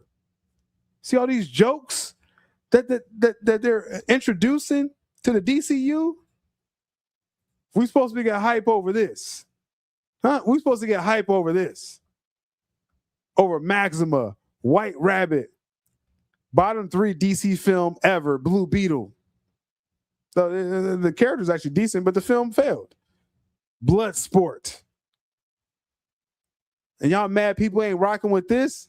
Your feelings should be hurt if you rocking with this. Come on now.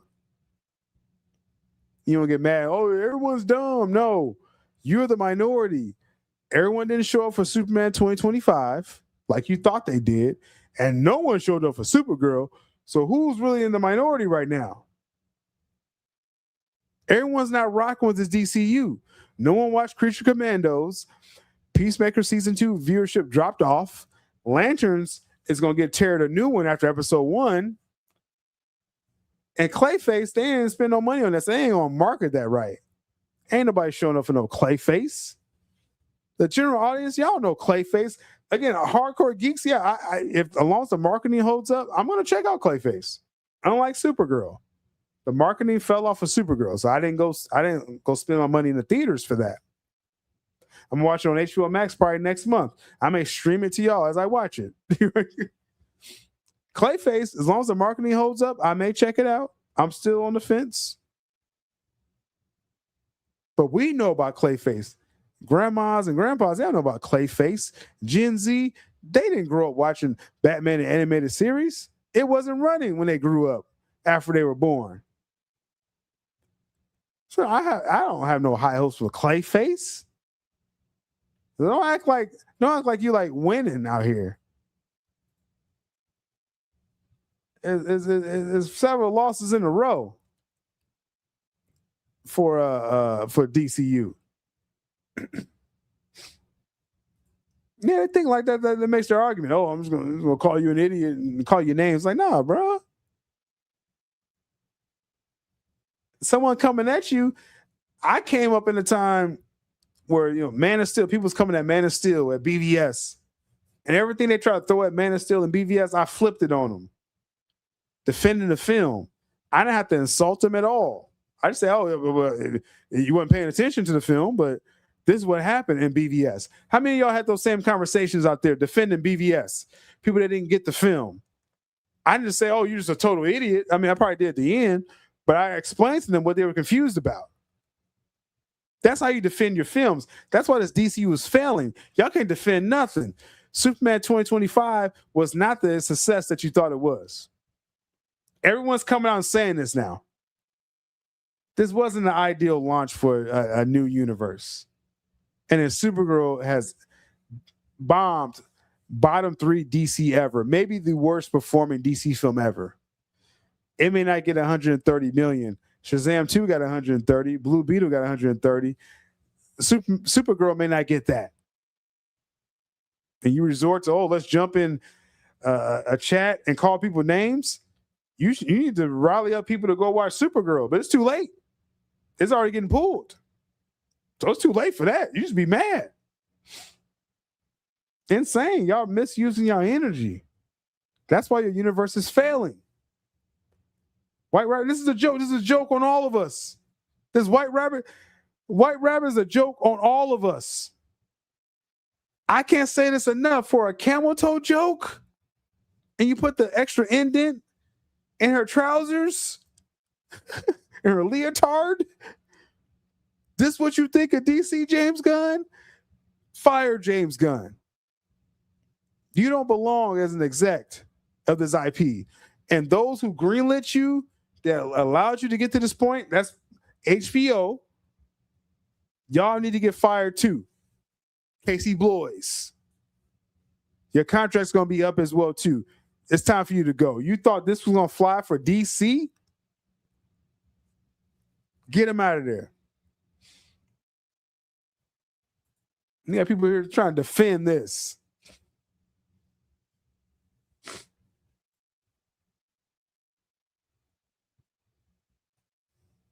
Insane, man. That's how I know y'all just James Gunn fans. Y'all not DC fans. We're the real DC fans. Those who are defending Man of Steel and BVS. We're the real DC fans.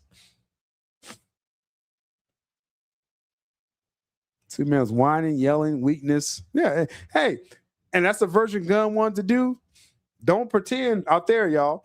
Don't pretend this is some comic accurate version. This is the original version of Superman. It did not land for me. I think Cornswell has to look. I think with a better director. I think because Cornswell gets the character. That's my whole point of this clip. Cornswell gets the character of Superman. He don't have the proper director. That's the problem. Cornswell can still do more. We still can get Cavill and Justice League 2 and 3, ZSJL 2 and 3. And Cornswell, you can still do your thing. But fire James Gunn. Yeah, Supergirl. Yeah, I may do Patreon members. We'll see. We'll see. But I'm gonna do my first watch Supergirl again. I'm coming in completely cold. I mean, I know the comic story, but they didn't follow the comic story, so. Clayface way too niche. They won't do a whole lot, but they'll spin it because it'll be a horror category. Yeah, I mean, the word is they spent $45 million. I mean, this film has to open up upwards to like 20 plus to make some profit for opening weekend. So we'll see. We'll definitely see.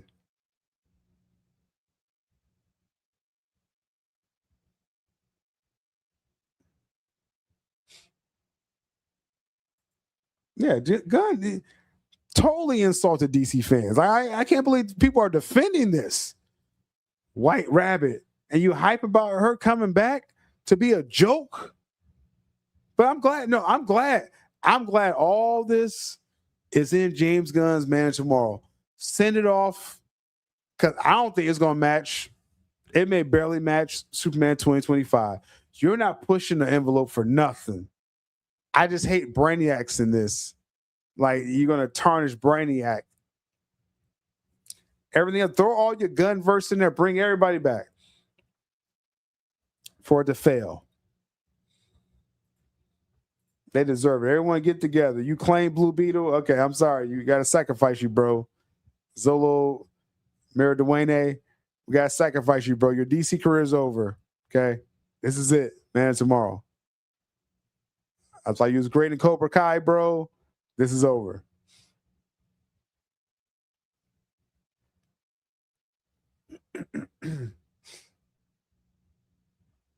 No, I ain't expecting no Batman. I ain't expecting no Batman. Gunn can't use Batman or Wonder Woman, man.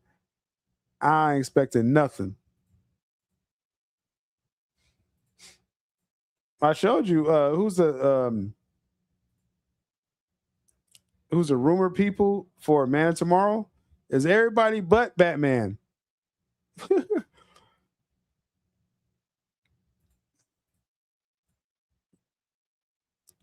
Everyone except Batman. This is supposed to be hot. We got Superman, the Justice Gang, Supergirl. Y'all didn't go see her movie. Her or Lobo.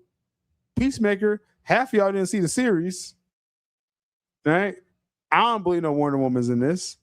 You got Maxima. You gonna put a fake Martian Manhunter into this. Blue Beetle. Y'all didn't go see the movie. White Rabbit. Y'all didn't watch the show with her in it. Like, what are we doing? This is a joke.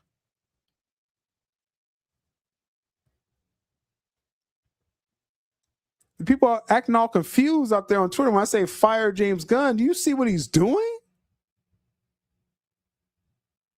But this is supposed to be hot. You got to hype yourself up for this.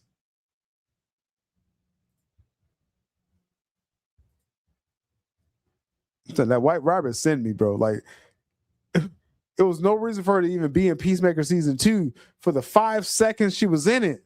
And they made it a crude joke. A camel toe joke.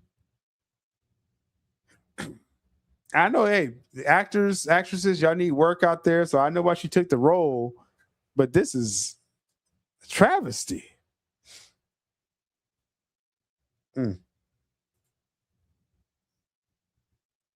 Let's catch up.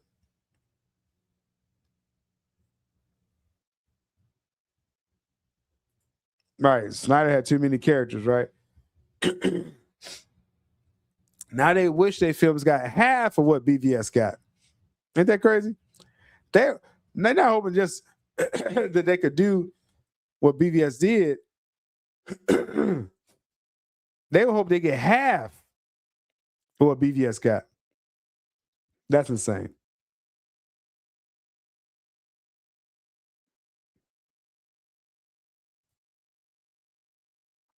Insane. So let's get back here. So I gave my thoughts on this, and again, I was on Corn Sweat's side. I'm like, oh, Corn Sweat had a point. He saw where Superman had to go for his role. And would that have helped the film overall? I don't know. But that is what it is. Now, this tweet, as I said, it went viral. It went crazy.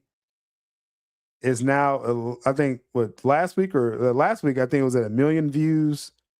Now it's at 3.3 million views. It went insane. DC Twitter stopped for a moment. This was just like, and I don't know why it's on the same level, but this was just like when I had the Batfleck scoop, Batfleck and Aquaman, after it was confirmed. When Ben Affleck was confirmed, like my name trended for by 30 minutes on Twitter. This is how crazy this tweet went, that everyone had something to say about just my own opinion. You know, it wasn't some diss. It was just like, hey, Corn Sweat was an observation. Corn Sweat said, hey, I think I know Superman better than you. And it's upsetted a lot of people. Right? Maybe today is the day. Let's talk about it, right? Let's see. That was the opposite of what I wanted. Hopefully, y'all can see this on y'all end. A lot of hurt feelings. We got Blu-ray Angel, and I'm going to just read y'all their responses. And are these valid? Are these valid pushbacks on just my opinion that I'm seeing Corn Sweat understand Superman better than Gunn? Shout out to Gilmore. Grateful for great information. You and Zach gives us hope for sure. Hey, Zach gives us all hope. So as long as Zach is out there teasing Gilmore and everyone, I'm definitely going to have hope till Zach tells us to stop. And I don't think he's going to tell us to stop. Shill Ray Angel. Great name for this. Again, he was upset. And I think what I believe what happened, I mean, the tweet went crazy. But also, too, I think there's a collective of people and they share the tweets in their DMs. They're like, oh, everyone go, let's try to ratio this guy, which I'm not even going to give the secret about that. I'll just say that, please ratio me. Please ratio me. That's all I'm going to say. But he says, James Gunn was right. And David is a great actor for taking direction because this is the scene. This is the problem. Shill Ray Angel. Shout out to Marcus for that. This was weak. This scene, again, I got an early screening of Superman. I had my blue shirt. I had my Superman shirt on. It was like a Tuesday or Wednesday screen. I think it was like a Tuesday. And once we got to this point in the film, because like I said with Superman, it opens up, Superman's whooped. He heals up, gets whooped again. So I was like, dang, this Superman's weak. Like, 15 minutes into the film, this dude's weak. The Superman is weak. Right? Then he yells at Lois. So I'm like, man, yeah. Then you get the kaiju scene, which is a scene I was looking forward to this entire film. I made no mistake about it. I was going to go see this film. Unlike Supergirl. And the kaiju scene was made into a joke. So I'm just like, man, I'm kind of thrown off. Early, first half hour of this film, I'm a little thrown off. The Superman turns himself in, he gets whooped up, gets turned in, kryptonite. So I'm like 45 minutes to this film, like, man, this ain't Superman. Like, I'm just, again, the Clark and Lois conversation actually was solid. Those scenes with them was actually solid. But Superman, I'm halfway through the film, I'm not feeling it. I'm like, nah, I'm not feeling this Superman. He's getting whooped up. He's getting, like, what? So by the time I get to this whiny scene, this wasn't epic. This wasn't triumphant. Just like Corn Sweat was trying to say. Corn Sweat was trying to tell Gunn, like, I need to kind of stand. I've been getting whooped this entire film, Gunn. This is when I stand on my Christopher Reeve, my Henry Cavill, arms crossed. It's over, Luther. You're an alien. Well, I'm more human than you right now. You're inhumane. Like, he could have threw something at him, put some bass in his voice. Now, oh, I'm human. I get disappointed. No. That's not what we needed right there. So I'm just saying, just me objectively, I'm just taking in the film and how I feel about this version of Superman. Corn Sweat has the look. He knows Superman. His director misled him. My feelings are hurt. No, we didn't need that right there. We needed what Corn Sweat was saying. He's like, ain't this the point where I'm like, I'm standing up? That's what Corn Sweat said. And Gunn's like, no, your feelings are hurt. You're hurt. They hurt me, so they hurt you. He's like, no, bro. No. So Corn Sweat got to be like, okay, hey, it's like the best job I ever had. I gotta play ball, right? I know a lot of y'all be on Corn Sweat's eyes and stuff like that. I'm not even on him like that. I'm like, bro, you may still have a gig after Gunn is gone. So I get it. You're playing ball. I'm just saying it didn't work for me. It didn't work for me. Right? So you got Shill Angel again saying, David's a great actor for taking direction because this is the scene. And again, the scene didn't land for me. Shill Angel. I like that name. Shill Ray. And he got $3 million off of me. You know what I'm saying? Like, I'm feeding everybody. I got $3 million. You got $3 million. And he got a bigger following than me. So I pulled the same numbers as this dude. And he's got to piggyback off me. And he got his $3 million. We talk about millions. I know people out there, they got to have thousands, hundreds of thousands. We talking about M's. 1 million, 2 million, 3 million. So you ate. You should thank me, Shill Ray. You ate off me. Pause. All right, you get $1 million. You want $1 million? You get $1 million. I'm telling you, bro.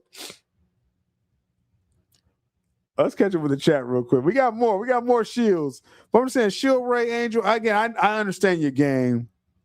I know you're a paid influencer, allegedly. So you got to rock with everything that comes out. But all I'm saying, we on your head. When we see you shilling, we're going to be on your head, right? And you're welcome. I gave you a good check from Elon Musk. I got my own. We all can eat together. And some of y'all out there, shout out to y'all, the Snyder fans and some of Syl Nation, y'all jumped on this tweet and y'all probably got a check too as well too. We all can eat, all right? we all trying to eat out here. We hungry. It's crazy. Let's see here. Yeah, that kaiju scene. Again, some of y'all that know leading up to the film, because some of y'all was like, oh, Syl, like, you really about to watch this? Like, no, I'm watching Superman. Any Superman film that comes out. Unless Gunn does another one. Now I'm like, okay, man, tomorrow, I don't know. Next summer, I don't know. Again, if he puts Batman in there, if Gunn puts Batman and Man tomorrow, I'm going to see Man tomorrow. Right now, I'm like, y'all let me know. Just like Supergirl. Okay. But the kaiju scene really, it was so underwhelming. Again, it was so early in the film. I was already underwhelmed, and then it's just like, they get whooped the entire film. Hey, if Trump wants to restore Snyderverse, I ain't going in front. I'm like, hey, yeah, let's make it happen. We need powerful people to get this done. That's all I'm saying. Hey, I don't agree with a lot of different politics, but we talking about Snyderverse. Let's go. Oh, I like this point here. Disrespectful to Christopher Reeve. Superman 2, he would never say that to Lex. Reeve Superman was meaner to Lex. Yeah. And I mean, Cavill was like, oh, it's over. I don't know how to lose. You'll learn. No, Cavill was on it on Lex. I know you're not trying to say he wasn't, but I'm just saying, like, no, Cavill was on it. When Cavill went to Superman mode, he had his arms crossed. You know what I'm saying? It's over, Luthor. You'll learn how to lose. It's like, yeah. Don't play games with me, General. Yeah, Cavill was on it. And we know OG Reeves. We know he was on it.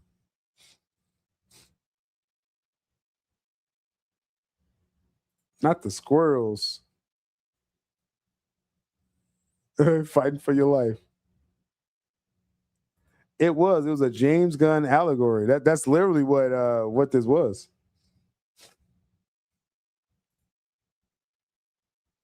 The interaction with Gunn made it clear for Cornsweet that it was just another job. Yeah, that's what you see in his face when it dawned on Cornsweet, where he was like, "Okay, I tried to speak up, and he put the director pushed back on me. Like you see the the clip I had. Let's go back.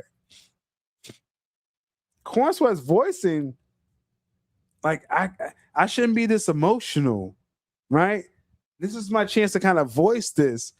And then the director takes off his headphones and he pushes back on the actor. No, your feelings are hurt. This is my vision. And so it's like, what could Cornsweet do at that point, right? He had to just go ahead and go with what we got here, right? So I don't blame Cornsweet at all. I do not. And it's a shame. What we got? Catching up with the chat. There's just one Shill. We got more.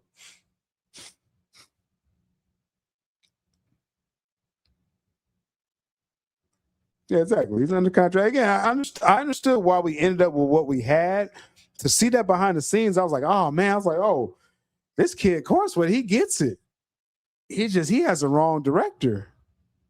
And that's a shame. I mean, I want all DC to be great, man. I wanted Gunn to be great, but we saw what happened. Right? And so knowing that Cornsweet wanted to give us just his version of a good Superman, I feel sorry for him. He's kind of stuck until Gunn is fired, right? He's already making Man of Tomorrow. I'm not expecting more from him in that film. Maybe he argues with Gunn more behind the scenes. I don't know. But, he's kind of stuck with a writer and director that thinks they know it all. That's a shame. That's a shame.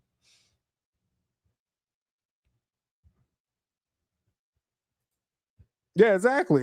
We broke that down. What's funny? YouTube tried to strike my video when I was talking about that scene. That's crazy because I broke it all. I slowed it down. I showed you the facial tics when Cornsweet was like, he wasn't liking what Gunn was saying. And then he was like, okay, I just got to go with it. We broke all that down. YouTube tried to take the video down, y'all. It's still up. It's crazy. YouTube messes with me all the time, man. That's crazy.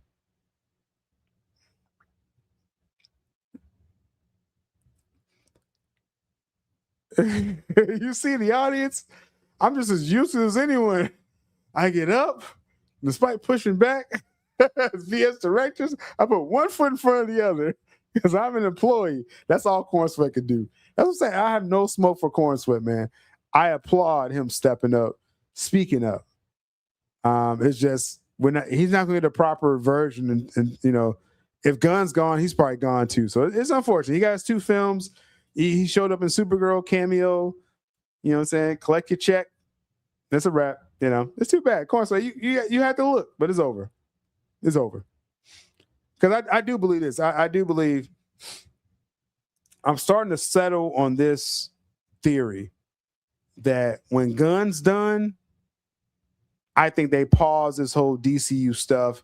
Do your Batman, do your ZSJL 2 and 3, and then do another Batman, and then do a new DC world. Right? That's kind of where I'm at right now, where it's like, let's just do Batman and Justice League for the next 4 years. Right? Get through Man of Tomorrow. Then you get to 2028, Batman 29, ZSJL 2. 30, Batman Part 3. Trilogy. You got some spin-off series in the meantime. You know, and then finally, Justice League, ZSJL 3.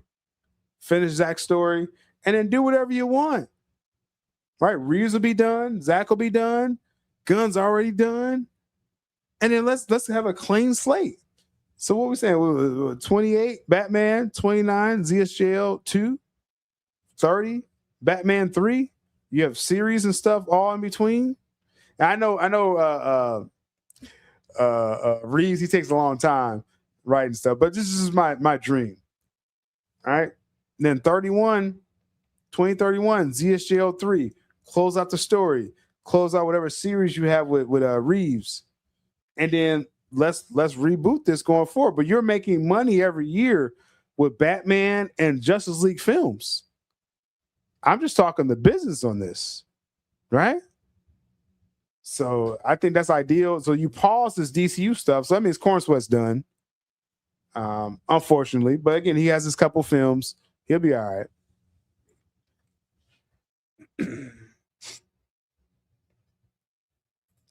That the whole dialogue sound like a Power Ranger. Like,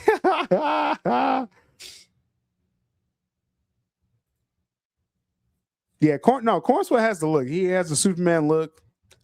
It's just, he has the posture sort of. He has the wrong writer and director. It's a shame for him. You take your shot when you get it. He got his couple films. He got his checks, and it's over. I think it's gonna be over. I don't see Paramount stretching this even further. Like I think it's over.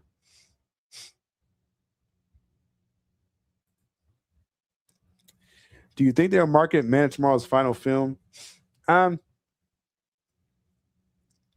think we'll definitely know by the time the film comes out. Like, if we get to April or the end of this year, whatever, and Gunn's contract is just done, then I think that's when they shift and just be like, this is Gunn's swan song, DC swan song. So yeah, I'm with you on that. No, definitely film ZSJL 2 and 3 at the same time. And yeah, maybe this will work, right? Like, you got 2028, Matt Reeves Batman. Film ZSJL 2 and 3 back to back. So you got 29, ZSJL 2. 2030, ZSJL 3. Then Reeves, you'll be ready. Like about 3 years, Reeves, you'll be ready for your, and then you can still do your series. You have other showrunners that runs your spinoffs because they want to do a Scarecrow. Again, this is stuff I heard a year or so ago. Reeves wants to do spinoffs. So you could do that in the meantime, do ZSJL 2 and 3 back-to-back years. Then Reeves, you finish off your trilogy. Then we could reboot everything in 2032, right? So, I mean, that's definitely possible. But I'm more on board with just this DCU is going to end. I don't see them just. That's why it's nothing after Man of Tomorrow. You got the Jimmy Olsen show that may come out around the same time. This is not a slate, right? You remember the slate? We remember our favorite slate. There's none of this talk anymore, right? After Man Tomorrow is nothing. So I think you just end it there.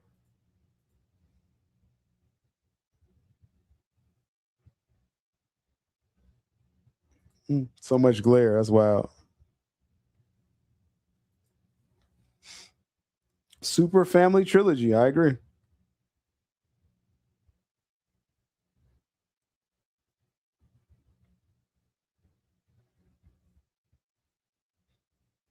All right. So So that was one shield. Let's keep this going because it only gets better. Like that was probably the nicest shield, but for you to respond to me, you had an incentive. So I know they sent you after me, bro. I already know. And you know what I'm saying? You got paid off of it as well too. That's okay. We all can eat. We all can eat. Let's get past some of these weak accounts. Y'all don't get no pub. Shout out to Soups Batsy. He's a Snyder fan. I told you, I said, look, he got nearly 100K. Right? If you see his numbers right there, you get 100K, that's your tweet went viral at 100,000. He got nearly 100K. I told you I'll jump on this. And he had to comment, the way they thought releasing this was a good idea. Great quote, great tweet. And they even tried to community note me. But I'm just saying, like, hey, everyone got in on that one. That was good. All right, that's me responding to people responding to me. Now we got one of our, not even our favorite shield. This is probably our worst shield. He's such a bad shield. He couldn't get more. He couldn't get $1 million off of me. He got 250K. I understood why Blu-ray Angel. He pays for engagement and everything. Joe Russo, who's not the real Russo, he couldn't even get $1 million off of me. So he failed, just like his movies and the stuff that he writes. He failed. You couldn't get $1 million. I did $3 million. You couldn't get $1 million off of that. I'm just saying. Bad Bees was good. We talking about the Shill Elites defending James Gunn, the fake Russo, exactly. This man couldn't get $1 million. Just saying, man. I understand. Blu-ray Angel, I think he pays for that engagement. I'm just letting y'all know. But so what was this point here? So, and this is a theme. I'm not even mad at Blu-ray Shill Ray Angel. I'm not even mad at that because like he just had to respond because it was a hot tweet, so he had to respond. But Fake Russo, which is an appropriate name, Fake Russo, he introduces a theme that you're going to see constantly with the rest of the Shill Elites. He introduces something. It says, if you don't understand why this scene was the culmination of Superman's arc, that was a terrible culmination, you don't understand storytelling. If you don't understand why James Gunn instructed David in the way he did, you don't understand directing. So I'm supposed to sit here just as an observer of film from a failed writer. This is the fake Russo. This ain't the Marvel Russo. He runs off this. He gets clout because he has the same name of the actual good director. Joe Russo, do you understand storytelling if every one of your scripts fail? Like, if that's the standard, right? If you understand storytelling so well, why haven't none of your stories popped off through pop culture?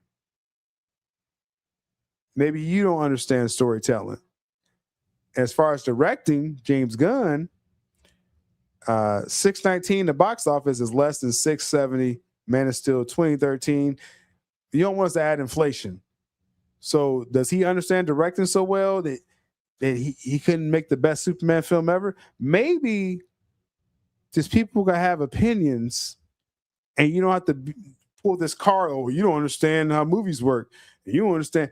Hey, I'm not a chef, but I know when my steak is good. If my steak ain't good, I'll be like, hey, this ain't good. Oh, you a chef? You know how to cook? I really don't cook steak like that, but I know what I taste. I watched this film and I'm saying, I didn't like that. Waiter. Okay. I don't take this plate away. Do I got to be a world-renowned chef to say I don't like this dish? No. I'm going off my taste buds, my opinion. Fake Russo. And if you're so great at storytelling, you will be hot right now. You have to be leeching off of Marvel Russo. That's what you're doing. Like I said, James Gunn's director, it ain't going too hot right now. When he hijacked Supergirl and he staged a 9-day reshoot, he ruined Supergirl. The Gunn cut. So I don't think Gunn understands directing now. If we're going to go by your measures, fake Russo. And then on top of that, you're leeching off of Marvel Russo so much, and you couldn't get $1 million off of me. You got 250,000. That's nice. That's cute. But you didn't even do $1 million. And you're a Snyder fan hater. We see you. You try to make us all into I don't know, we're all right wing. We're not. We're all misogynist. We're not. I'm just saying, bro.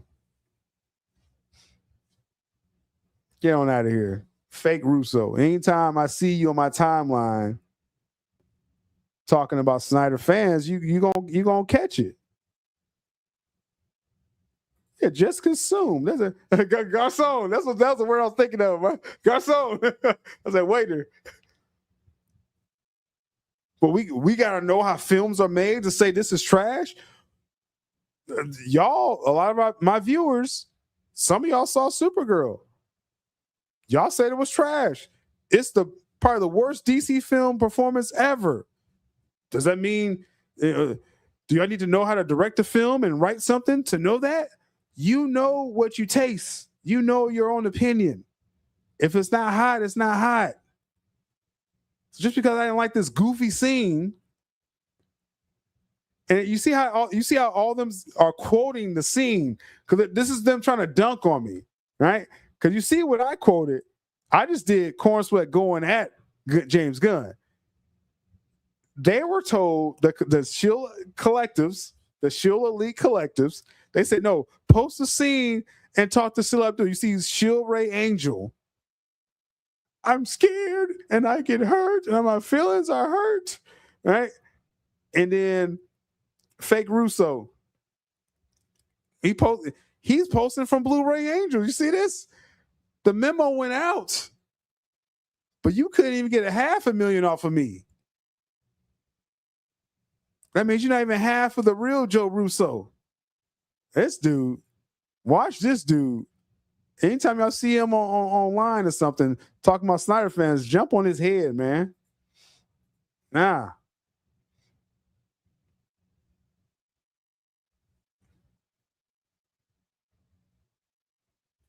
Right, only musicians, but this is a theme. But see, that's why I says the memo went out. It was like, oh, he don't know about film, so we're gonna criticize him this way. Like, okay, we see y'all. We see y'all. See, I'm just gonna say this now because it's gonna be more people I'm gonna pull up. But actually, I'm gonna do the next one. Then I'm gonna go all in. I'm gonna go all in.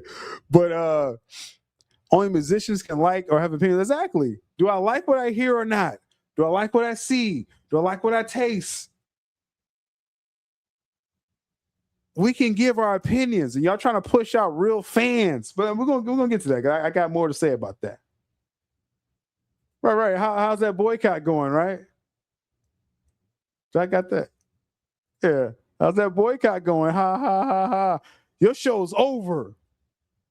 Peacemaker season 2 flopped. Y'all not doing Checkmate. That was a shoehorn in Easter egg because James Gunn didn't know how to finish a series or a season. So that's how the boycott's going. You look at Supergirl right now. That's how the boycott's going.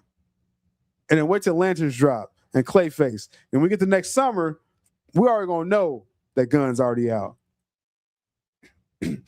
But this is a theme, y'all. This is a theme. Yeah, only directors can have opinions on movies now. So critics can't. These are critics, but I can't have an opinion. Only paid critics. Yeah. I got something more. We're gonna let's keep going.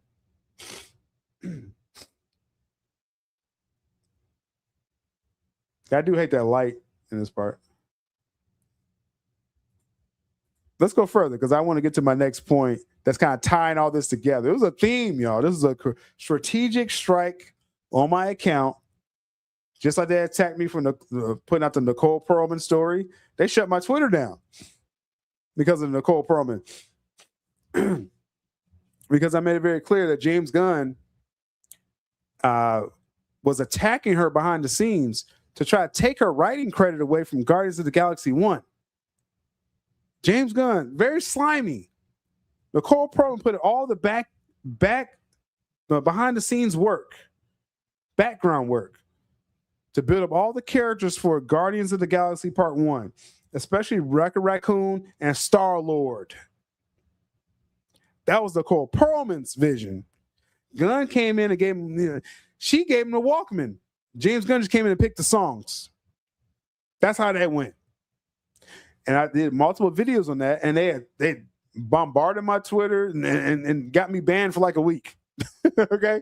Crazy. That's how slimy James Gunn is. That's why I said this time around, James Gunn is allegedly weaponizing anti-Snyder fans, guzzlers and glazers, gun guzzlers and glazers, coming after Snyder fans. Allegedly. James Gunn weaponized them the past 4 years since he got the co-head of DC Studios. And like I say, his contract needs to be up. He has not helped the fandom at all. He has not helped the brand at all. The fractious fan base, he has not helped a thing. He's only made it worse. So he needs to go. And his fans need to go with him. Y'all can go with James Gunn.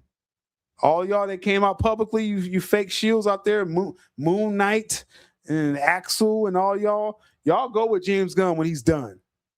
Leave the real DC fans to us. We're the real DC fans that actually held down Man of Steel, BVS. We got the Snyder Cut release.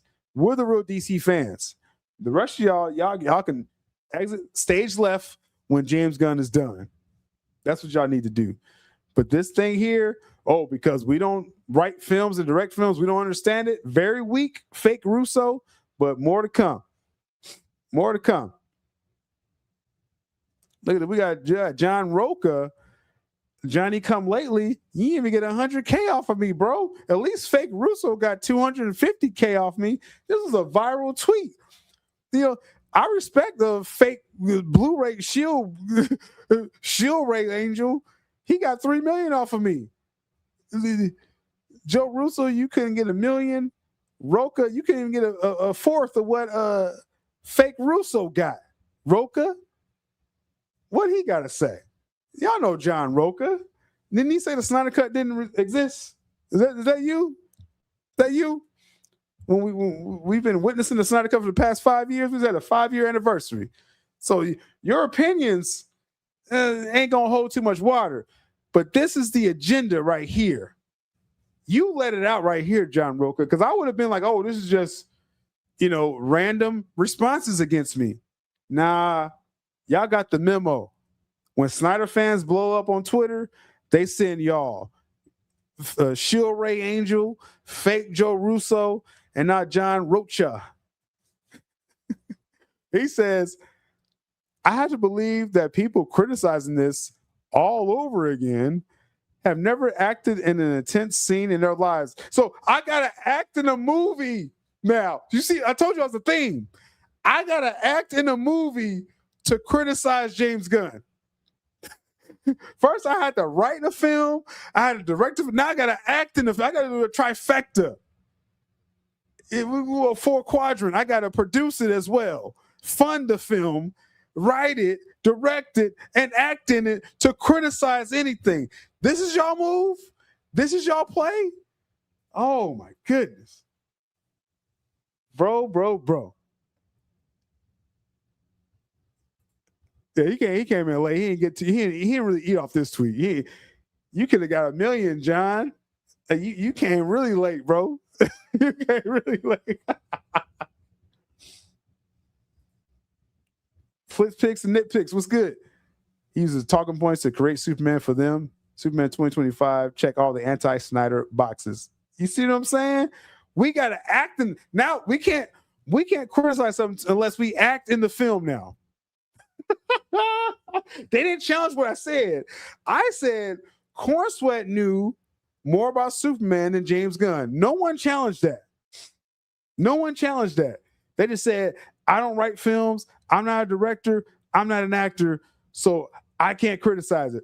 I'm just going to say this right now. John Roca and people like you in your ilk, all of y'all are failed Hollywood people. All of y'all. Y'all wanted to be writers, actors, direct. A lot of these YouTube channels that y'all watch, they're failed actors. They're over there in Hollywood and can't get a gig, but they got connections. So they start a YouTube channel. I got sources, right? Because they know people on these productions, on these sets. And that's how you get rock stars. That's how you get what's that? Real talk? What's that Coy's on? All y'all are failed directors or failed writers, actors, everything. Y'all failed in Hollywood. And so what y'all decided, since y'all couldn't make it in Hollywood, y'all couldn't get on the film, y'all couldn't write scripts, no one picked up your stories. So now we could be like this underclass of Hollywood and dictate, oh, we don't like Zack Snyder, we're with Jeff Johns. That's the crowd that we're talking about. That's what we're talking about. Y'all all failed in Hollywood. And now y'all YouTubers now. Y'all got that access. Y'all got that little extra kick to your channels. And y'all trying to tell us what we should accept as CBM fans. Yeah, real rejects. Yeah. All of them are failed Hollywood people. All of them used to be, they try to be voice actors, writers. They're all failed. And so they try to be this buffer class trying to tell us, oh, BVS is not good because your friends are, they want Jeff Johns. I'm saying if Roca would have shut up, I never would have put that together. But it's more people I'm going to bring up. But Roca, you got that memo late and you actually let the cat out of the bag because you didn't have to come at me after everybody else did. We see what's going on here. So this is the angle, right? Since I wasn't in an intense scene, I can't criticize any, but this dude, Roca, you never made nothing. And you criticized the Michael Jackson movie with all the other shields that you know. And Michael Jackson did $1 billion. So are you qualified to criticize films, Roca? Just according to just that example alone, maybe you should shut up. Maybe your opinion does not matter. Because when we go the opposite of you, we make $1 billion. That's what that showed us. So should I tweet that out? Seriously, you have not acted in any critical, intense film ever. Because you didn't know Michael Jackson will make $1 billion. You fought against it. That is what it is. But bro, don't call me like, oh, you need to do this. You need to be an actor. You need to know. You're not any of these things. It says here, Gunn as a director is giving Corn Sweat great analysis and emotional intelligence about the scene. Is that what you got from that? I didn't double fisting him in the chest. He's laying it out clearly where Superman needs to be coming from emotionally to nail the monologue. It's great stuff. It's not. See, Roca, I'm going to tell y'all this right now. All these dudes are characters. Okay, you got Roca. He's trying to act like I'm the anti-gun guy. But you see, when I struck a chord, when I did 3 million on him, you can't criticize Gunn like this now. I gotta speak up. I like Superman 2025. So then, Roca, why are you acting like this character that you don't like James Gunn on what's your boy? The Big Show. I forget the guy's channel. I watch him. Christian Harloff. I actually like Harloff. I know you've been busting his ass for Star Wars, right? But I like Harloff. But Roca, you go on there and you play this character. Maybe because you didn't get any real roles, Roca, right? So you want to play this character of, I'm the anti-gun guy. Because then right now, you just said the quiet part out loud. You love that stuff. Now, look at this. He goes, Harloff. he goes off on something, an argument I didn't even make. So they're using me as a proxy for all Snyder fans. But what they're upset about is that this is a good time that I say this right now. The entire time with the Superman rollout, I avoided any false or speculative stories. I leaned on the actual numbers of the film.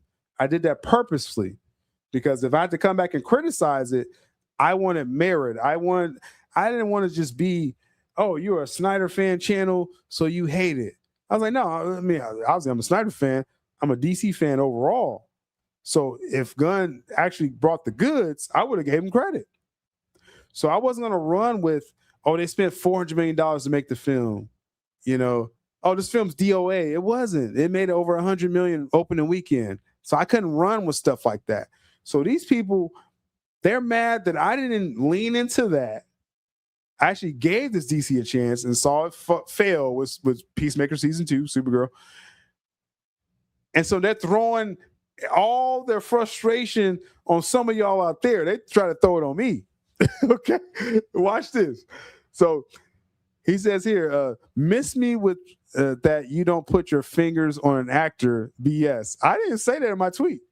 I didn't say it. Maybe you watched my stream, Roka. You should have commented in the chat. I didn't say that in my tweet at all. Unless you're talking about my stream or you're talking about somebody else. He says they clearly have that kind of relationship or David would have swatted Gunn's hands away. No, as we said at first, Corn Sweat was there to play ball. He thought he had a moment to voice his opinion as an actor, which some actors, they feel they can do that. He's a star of the film, so he thought he had a little caveat right there, and Gunn shut him down. So he's like, okay, I got to do the job. I'm here to do the job. Play ball. So no, Gunn wouldn't, of course, I wouldn't have swatted his hand away. Like, what are you talking about? That's why you didn't get no roles, Roka. You gonna swat someone's hands away, bro? Oh no. Let me catch up. Insane.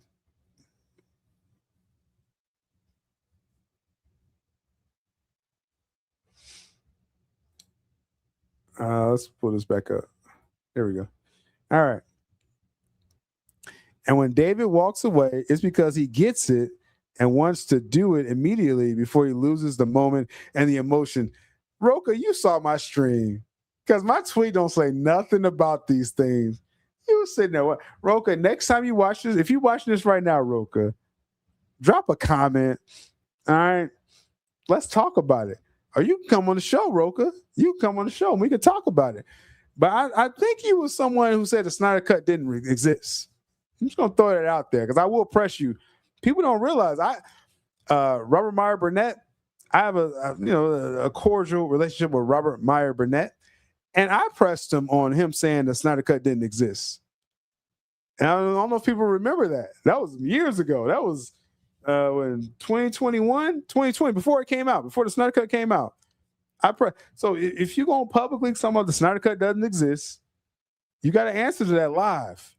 But I see, Roka, you're watching my streams because my comment didn't say nothing of what you're addressing. So definitely, you're welcome to join, but I'm going to press you on that one fact. And shout out to Robert Meyer Burnett. He stepped up and he tried to kind of word salad his way out of that, but I got to find that video on that. But that is what it is.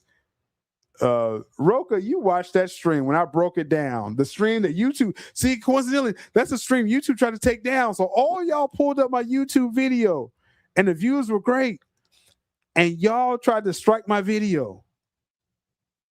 Insane, because you're talking about stuff I ain't even say in my tweet. Unreal. Exactly. I think they read the comments. They were watching my stream, JT, and they saw all y'all comments. That's what happened. This dude arguing something I didn't even say in the tweet. He just, don't tell me this. I didn't say it. Oh, man. One of them saying they would be devastated if Gunn got fired after the merger. He ain't got to get fired, but they don't got to renew his contract, right?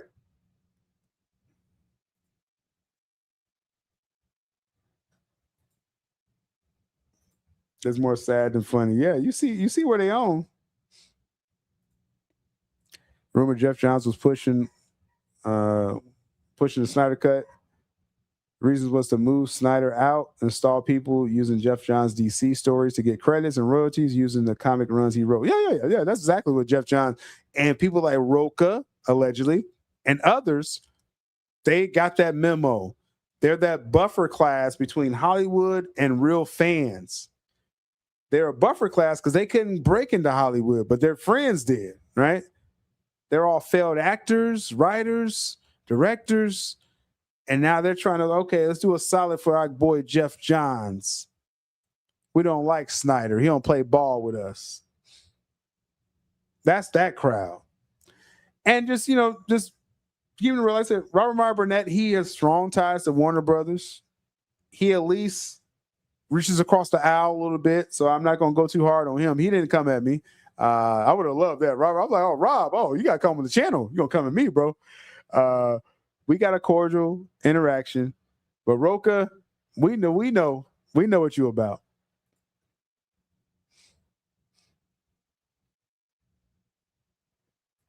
Yeah, everybody else on Collider, for sure. Yeah, and they tried to sell Mikey. Exactly. Mikey told y'all. Mikey said Jeff Johns people was reaching out to him. This was in 2020, y'all. Mikey was like, they was trying to get me to go against Snyder. This before the Snyder Cut came out. Like Mikey told y'all the game they was playing. But Mikey wasn't a part of that buffer class. Mikey was totally independent. That's why they hated. That's why people still to this day, they hate Mikey. They hate him for that. They hated him the whole time because he was not part of that buffer class.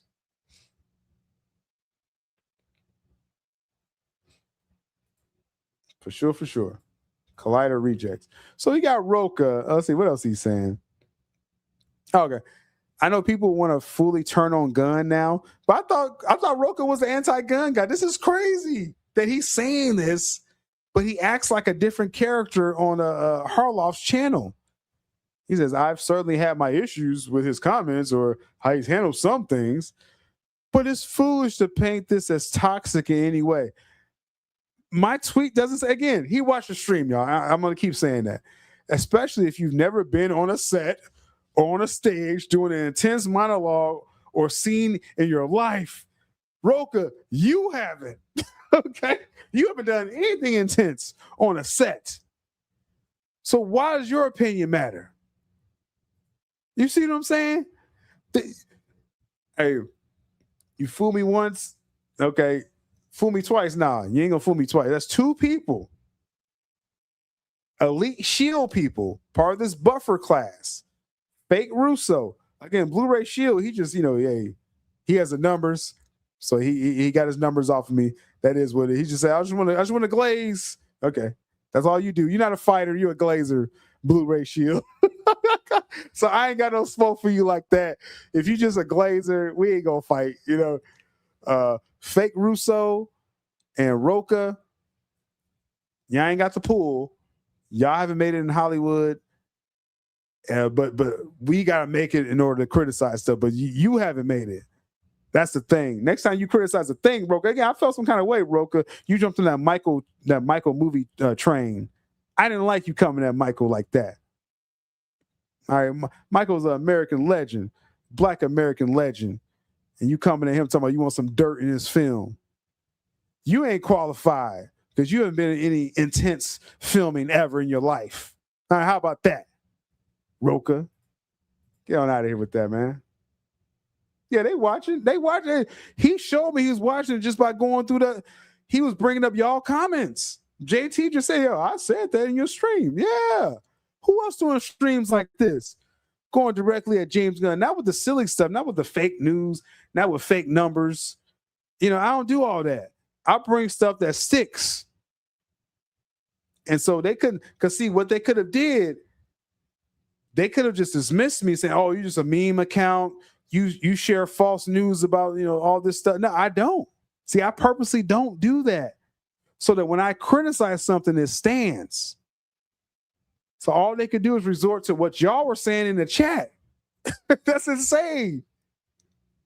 We know they what, Roku, you probably watching this right now. And it ain't gotta be personal, but your argument I'm using against you, sir. You have not been a part of any major, intense projects. And if it was, they cut your roll. That's why you're part of the buffer class, trying to tell us not to like Zack Snyder, trying to get us to like James Gunn. Yeah, I'm not a director. I'm not a paid shield. Exactly. Exactly. That cancels out everyone. But it doesn't stop here. It does not stop here.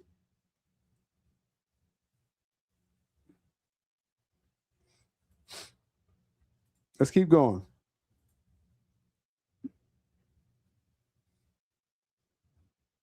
Let's see. We got more shields. Oh, High Top Alex. Y'all know High Top Films. Good old High Top Alex. Had to step on in. Didn't he hate BVS? You see the trend here? Didn't he hate BVS as well? He didn't like Ben Affleck offing people. This can't be a coincidence. It's 3 people in a row, right? Known shields. And they had something to say about my viral tweet. And again, you got 200. You couldn't get $1 million off me. That's why I respect, but Shill Ray Angel, he pulled a lick off of me, bro. He got 3 million off of me. Y'all can't get $1 million off of me. Because I mean, y'all run the interference. High Top Alex. Didn't he hate BVS? Hold up. Shield Top Alex. Exactly. Yeah. So it's a trend, right? You got Roca, anti-Snyder, fake Russo, anti-Snyder, High Top Alex. Why are you worried about some black guy from Kentucky? Because that tweet went crazy. And it's because of y'all. It's because of the followers on Twitter, the real DC fans, Snyder fans. Y'all boosted that tweet. Because all I was doing was saying what y'all was thinking. That's all it was. I wasn't the first person to say what I said in that tweet. Saying, oh, Gunn is self-inserting himself. Corn Sweat knows what Superman is. I saw y'all was talking about that on Twitter. I just repeated what y'all said. But then y'all jumped on that and boosted that tweet. And they didn't like that, bro. They did not like that at all. So they sent, that's why I say it was a Shill Elite memo. And they all saying the same thing. What is High Top Alex says? You High Top, again, we talk about failed Hollywood people. High Top, you trying to get this film out. What's that? The Jason Todd film that Hollywood rejected. They rejected you as a writer, as a director. You were shilling for DC content for years on the Jeff Johns train. You went as Zack Snyder. So we know you're part of that buffer class. You didn't make it in Hollywood. They don't want your films. They don't want your scripts. So you're right here as a buffer class. Oh, you know people. So your channel blows up. So now I'm going to run an interference for Jeff Johns. Same story for all of them, y'all. And what does he say? What's his great message? It says, incredible how socially inept and unaware 99% of people are on here. This is a joyous display of the creative process with 2 passionate people trying to make the best movie they can. That's why they reject your scripts, Alex. Okay, this sucked. Your message right here, like this is garbage. What you're saying. How about cut out all these extra words and get to the point? You're mad that I disrespected James Gunn. That's what you're mad about. And no one's addressing what I actually said. I said Corn Sweat knows Superman better than Gunn. That's what I said. And that Gunn is self-inserting himself. None of y'all challenged that. Y'all said a bunch of words to say nothing. And then this whole 1% thing. Well, all of y'all don't know about films. Y'all socially inept. That's why your film don't get made, Alex. And you got to do a YouTube video once a month. because you can't make movies. Okay, that's the hard truth. I know you didn't just take my tweet right here and say socially inept. You watch this channel. You watch that stream. So when he's coming at me, he's coming at all of our comments that we said in the chat. Y'all don't fool me, man. Exactly. They ain't addressed nothing I said at all. He trolls Snyder fans for years. So this is on brand. But see, with them, if I was going out there just going crazy stories and stuff, that's what they would have said. Oh, this guy, he has no credit, no credibility. You know, it's like, no, I gave you a real criticism and I stood on it.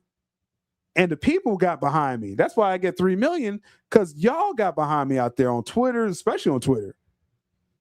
And shout out on YouTube as well, too. And on Facebook. We got a Facebook like over there. Shout out to Facebook. Y'all got behind that and blew it up because that's what y'all was thinking. That's all it was. It was no original idea I threw out there. That burned them. They couldn't pull up something where I said, oh, well, sylabdul said this. This was wrong. They went through all my tweets. You know, this is how they do, y'all. I've been through this for 6 years now.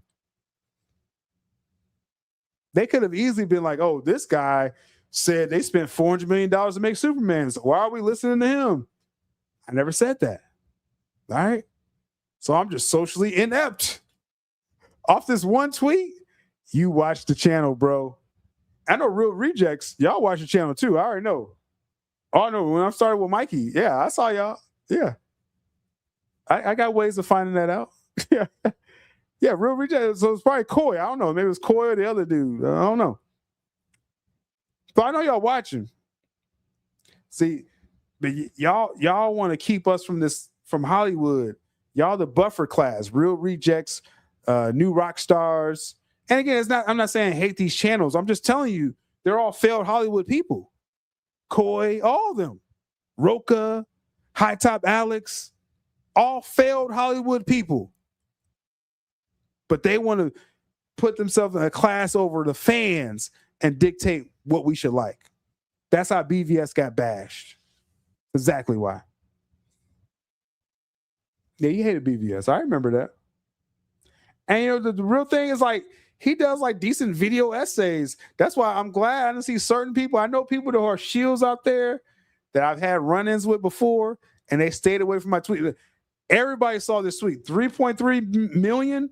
Everyone saw my tweet in DC Twitter.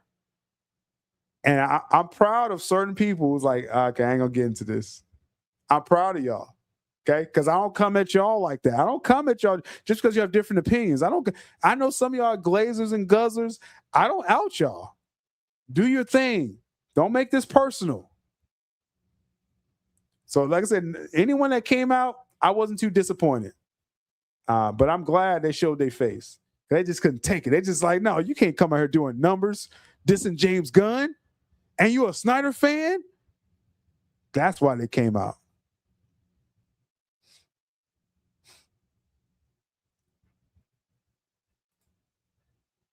Seasonal haters, right? Exactly. Hey, shout out to the new subscribers coming in. This is what we do, man. We're the real DC fans here, okay? We're the real DC fans. We held down Man of Steel. We held down BVS. We got the Snyder Cut.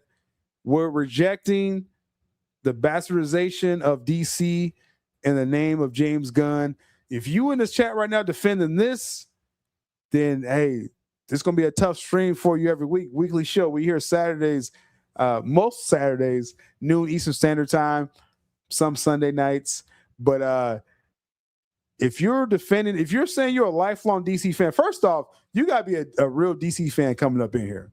That's the first thing, okay? If you're going to subscribe to this channel, I just want to set the expectations for y'all. DC is hot right now in comics. I'm going to start talking more comics, DC animation. The problem is with live action DC. That's the problem. And this was flip-flopped back when Snyder, when he was doing BVS, Man of Steel, when the Snyder Cut came out, the comics were trash. By the time the Snyder Cut came out. So it kind of reversed. Like now live action is trash. So we're about, again, it's not, even if Gunn is fired today, I think Zach will do DC no matter what. He's going to do Elseworlds. That's what he's going to do. I'm talking about people running DC needs to respect the brand. We're talking about decades now at this point, at least a decade of people who've been disrespecting the brand since Ryan Reynolds' Green Lantern. You got some execs that survived since then. They need to be fired. DC brand execs. How have you not figured out Green Lantern in 15 years? You got an animated film that does great. Emerald Knights. I was just watching it. I've been watching it the last couple of nights. Green Lantern, Emerald Knights, animated film, was a new recruit, and she's learning about the history of the Lanterns. That could have been a series right there. But you roll out this HBO Max Penguin type of Lantern show. That's not the same thing. So again, we're real DC fans. We want DC to be great.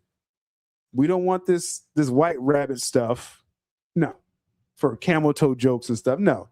Blue Beetle, bottom 3 DC film ever. That doesn't excite anyone. Maxima, okay, as an obscure character, no one knows who this is. That's the DC. That's what you want to give us for DC Gunn? Fire James Gunn and Peter Safran and the legacy DC brand execs. Clean sweep, Paramount. Come in there and fire all of them. Put in your own DC people. All right? It's beyond just Gunn and Safran. All of them. That's where we're at. I just want to set the right expectations. Those coming in the chat. Yes, we're Snyder fans. Yes, we're going to applaud Snyder work. The good live action stuff. But if Reeves cooks with Batman Part 2, we're going to praise that as well too. If Gunn actually would have put out, a pop culture icon type of film, Superman, we would have been praising that as well too. It's a mid film. The numbers are mid. 619 million is a mid number. That's right in the middle of $1 billion and 100. That's mid. That's a definition of mid. We just want DC to be great. Whether it's Snyder, whether it's Reeves, Todd Phillips, anyone, Nolan. So I'm just setting the proper expectations. That's what this channel is about. We're obviously going to praise Zack Snyder, but if DC is good, we're going to be on board with it. Some animated films coming out with DC. Nightfall, cannot wait. I've been watching My Adventures with Superman, and we watch other stuff too, like Marvel and stuff like that. But I'm just saying, DC live action needs to be great again. That's where we're at. I think we got one more person I don't say call out, but just to point out, but those are the main ones I wanted to make it clear. How it was a strategic attack on me. All right. Let's keep making these streams ad free as we get to the final person that we're going to talk about. And let me catch up with the chat here. Much appreciated. Sunday Heat. Yeah, so Sundays, I just talked to Jules about that today. First of all, like I said, Jules, she's been busy, but she's my A1 doing these Saturday streams. Some Saturdays, if I have to work, instead of doing a short Saturday stream, I'm just going to do the Sunday night stream. And that's what Jules, she said she can make it for those times as well too. So this is a busy time of the year for her. But she's obviously the main co-host of these shows. And so we try to do it Saturdays every noon Eastern Standard Time. If I got to work Saturdays, then we'll move it to a Sunday that particular week. So I'll let y'all know ahead of time for sure. Yeah, a lot of these, that's what I'm saying. It's like, man, and some of y'all been here for years, bro. It's like, no, we ain't with this madness. We ain't with, yes, we want Zack Snyder to do more DC, but we appreciate good DC when we see it, right? Now, some of y'all were okay with Reeves' Batman Part 1. I wasn't a big fan of that. Then the other half is like, the Batman that sleeps, right? But it's respect. We just want good DC. Penguin series, I think most of y'all like the Penguin series, right? If y'all seen it. So I'm just saying, let's see what you got, Reeves. You got a good cast for Batman Part 2. I still don't like your Batman. I still don't like Pattinson. but it's a respect thing. People just come in here just want to glaze and guzzle everything. It's like, nah. The whole world, they're saying Superman was not hot 2025. You can like the film all you want. It was not the big hit to launch a universe. It just wasn't. Now you're going to get Man of Tomorrow. We'll see. We'll see what it does. Supergirl bombed. Maybe the worst DC film ever, performance-wise. That's the DCU right now. Lanterns, a lot of jokes about brown instead of green, and they're off in Hal Jordan, episode 1, and crapping on him the entire time. So I'm just saying, bro, it's just DC's not in a great place live action, y'all. If y'all think it is, now they sending these shields after me, right? Fire James Gunn. That's the thing, you see. It's like the concept of having like obscure characters like on the outside. If you're leading with Superman, Wonder Woman, Batman, right? Titans. Like, can I get Dick Grayson before all these other dudes? Justice League. Then you could do your Creature Commandos, Peacemaker, Jimmy Olsen show. That's cool. That's the only show I got. What are we doing? That's the only show you're shoehorning in Gorilla Grodd? What? Without Flash? That's not hot. That's not hot. And you out there defending that. Y'all not DC fans. We're just calling it now.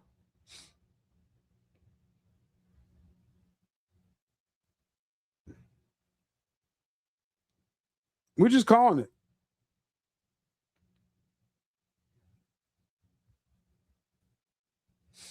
Yeah, I'm gonna go see Odyssey. As soon as I finish this, I gotta wrap up the stream because I gotta see the Odyssey.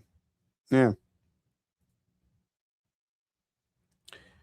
All right, final person. Oh, let's see. Hold on. Let me see. We got the timer going. What are we doing?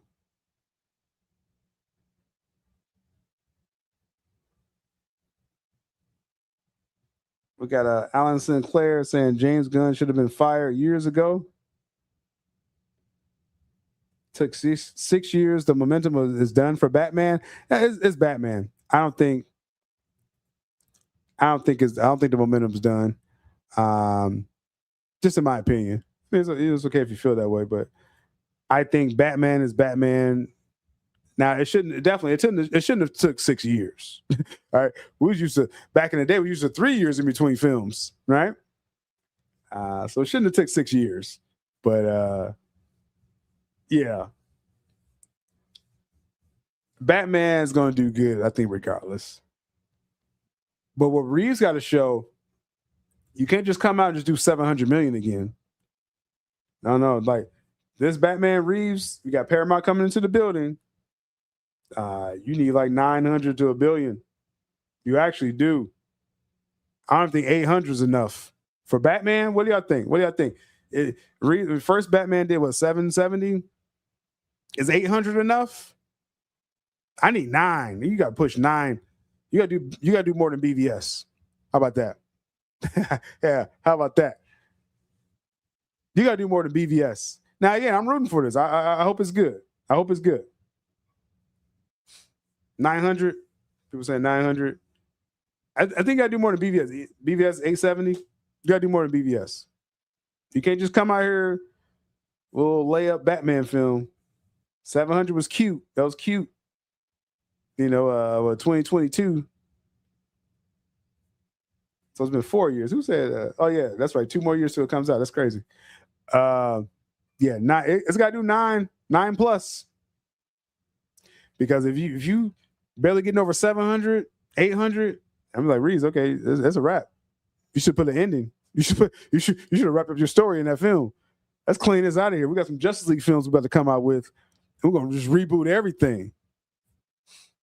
And I think it could get it. But I'm just saying it better. Okay. We don't play about DC, y'all. We don't play about this. We want epic DC. I remember growing up waiting for every Batman film. And when I got to Batman and Robin, I was like, what's going on? And you got the Nolan. These are event films. Yeah, definitely. It needs at least, if it gets at least BVS numbers, like high 800s, then close to 900, then I think Reeves, okay, finish your trilogy. If it's sputtering 700, low 800s even, just like Man of Tomorrow, James Gunn. I'm trying to tell you, James Gunn, you can't come out here and do 600 million again. Oh no. For Man of Tomorrow, you see all these people he's trying to put in this, you can't come out here and do 600 million again. No, I think you need 8 as well too. I think you need 800 million. Probably not quite BVS numbers, but you need to get over 700, 800. You come out doing 600 again. We already know it's your last film, but I'm just saying, like, just for those hoping. We did.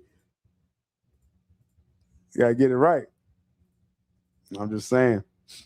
We got Bayona. Is there rumors James Gunn is trying to have his Batman DCU? So this is the thing. To make it very clear to everyone, James Gunn, he wanted Pattinson the entire time. James Gunn wanted to absorb Matt Reeves' Batman into his DCU the entire time. Matt Reeves' contract per Warner Brothers is Reeves can decide, he wants to keep his universe separate or not. Reeves decided to keep his universe separate. Now, a concession they both made was Reeves, maybe you won't get as many projects as you was going to do separately, because Reeves was going to do a Scarecrow project, a Clayface project, the Arkham project. But since he didn't play ball with Gunn, Warner Bros. Was like, well, you probably can't do all these projects you want to do because we're trying to build this DC universe. You got Penguin, you're doing your Batman film, maybe another spinoff from there, we'll see. But not as much as Gunn was going to do. Hold on.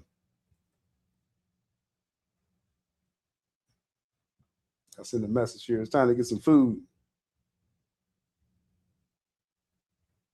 All right. So that was a cost. When Reeves said, I'm not going to play ball with James Gunn, he couldn't do as many spinoffs as he wanted. But as a concession, they said you could be a producer on different projects. This is where Cape Crusader came in. Matt Reeves is a producer. The Clayface film, Matt Reeves is a producer. The Dynamic Duo animated film, Reeves is a producer. See, these were projects that Reeves was trying to do his old Batverse, but Gunn come in and messed that up, right? So that's where we're at with that. Getting my order together here. Let's catch up with the chat real quick. So just to answer you, yes, Gunn wanted to absorb Pattinson the whole time. Reeves resisted. That kind of cost Reeves a couple projects, but he's getting producer credits off of several projects as well, in spite of that. And so now Gunn is running around without a Batman. A lot of people are speculating, will he throw like a quick Batman cameo in Man of Tomorrow? First off, he better. I don't think he will. He better. Okay. Because I don't see this film. What excites you about this list? Seriously. No, I'm dead serious. If you got any Glazers in the chat, and again, I ain't trying to be derogatory when I say this, but just seriously, James Gunn fans, what excites you about this list? I hope someone answers that. Because I'm dead serious. If it's something compelling, like I probably could be like, okay, I see what you're saying with that. What I mean, we knew it was Superman and Lex. Brainiac is not. Brainiac should have broke the internet. It didn't. If that didn't break the internet, I don't know what can in this film. If you don't have Batman, and I don't believe Wonder Woman's in it. Even if she is, I think it'd be tougher to do a new Wonder Woman because a new Batman, people are going to show up for Batman no matter what. Do a new Wonder Woman, you probably can get away with that, but I don't think he could use Wonder Woman. Jon Stewart, he's going to diss Hal Jordan the entire series. No one showed up for Supergirl or Lobo. People stopped watching Peacemaker. Justice Gang isn't exciting. No one knows Maxima. Martian Manhunter. That's not gonna. Blue Beetle. But what is exciting about this film? If it's more of the same, that did 619. So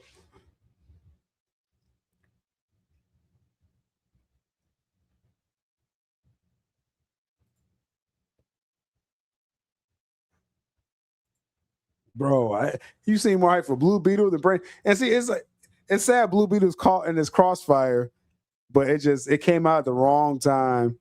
After they rebooted the universe, it released everything in 2023. Didn't do well because they were rebooting the universe, and they actually pulled some stuff out of it, according to what I heard. It's supposed to have been, a Ben Affleck voice cameo at least. So that's crazy. But now you got, again, Brainiac should have been destroying the internet. Like how when Doomsday was in that trailer, though he shouldn't have been in the BVS trailer, that broke the internet. Brainiac should have easily broke the internet. That should have. Insane. White Rabbit. Get on out of here. All right, let's do our last. I don't know if this is a shield, but we see the play. Again. They're trying to get numbers off me. They really couldn't. Shout out to Blu-ray Angel. You got a little numbers off of me. You got a lot of numbers actually. The rest of y'all, no. I'm lying. That's crazy. My opinion is a lie. That's insane. There's one more person I want to bring up. And it's kind of like an on the fence type of person, but I'm just bringing it up just to I'm kind of seeing how y'all talking out there, okay? Again, the people I appreciate, I respect a lot of people who I know disagreed with me. I know people who are either friends with Gunn or they're, big fans of him and they interview him all the time. And even they knew not to come at me about this tweet. So the ones that decided to come out at me, it's like, okay, I didn't really know y'all like that. And I don't really know this account as well either. I mean, I've seen the account around Our Movie News. It's interesting to put you in the same circle as the Shills, the Shill Ray Angel, Fake Russo, John Roca, High Top Alex. It just is interesting that Our Movie News, who claims they're a Snyder fan, and I believe they like the Snyderverse, and I think they was giving Gunn a chance like I was. And they tried to jump in. Didn't really get no numbers, but it's all good. He says, nah, this was an awesome behind-the-scenes moment, bro. I said, bro. Director and actor showing their passion for the story they're trying to tell. I completely get what Gunn's saying. All I'm saying, Our Movie News, I'm just drawing a line on people who decided it was a good idea to come at me about this tweet. That's all. Like, you felt like you had to correct me. So what triggered you? Because you seemed oblivious what DC fans want. You thought, are people turning against the DCU? You didn't see what happened with Peacemaker season 2 last year? What just happened with Supergirl? All the Lanterns trailers getting panned? But you're oblivious? Like, what's going on with DC? So I'm just saying, I'm drawing that line. I see you're over there. That's all I'm saying. Ain't got to be no direct attack. Ain't got to be none of that. But I see where you're at. That's all. I'm just gonna leave it at that. But I got the top shields to present to y'all. So we see it's the same game as always been. It's Snyder fans versus everyone else, and we are the DC fans. I don't trust any other fan base. They didn't hold down Supergirl right. They didn't show up for the film. We showed up for Man of Steel BVS in the face of critics telling everyone not to, and it still made money. Then we got the Snyder Cut, and that was the impossible. Zack Snyder said we could do it twice, and it'll be easier the second time. So I believe Zack Snyder's going to do DC again, no matter what happens with James Gunn. See, and I got to restate this every video, because I see y'all watching my videos out there, but y'all skimming through it. Firing James Gunn is not the same as restore the Snyderverse. To me, it's not. Zack Snyder is going to do DC again no matter what. That's going to figure itself out. As long as Zack Snyder's teasing it, he's going to do DC again. Anyone that's over DC as an exec, we're holding them accountable. That's why we need to fire James Gunn. So someone else needs to take over DC. Paramount come in there, purge everyone, right? Purge everyone that's in a DC brand exec. I mean, we're going back to like early days. My first year on YouTube, we did the purge. The purge. That's what DC. We got a purge. That's an oldie but goodie right there. Fire James Gunn, Peter Safran, all the DC brand execs, legacy execs from the Sujihara era, who couldn't figure out Green Lantern for 15 years and still messed it up when it come out. Fire all of them. We need new execs. Now, regardless, I think Zach will still do DC. Just put someone competent in DC that actually loves the brand, that's going to protect the brand, not doing white rabbit, camel toe jokes. That's not protecting the brand. And that's why I believe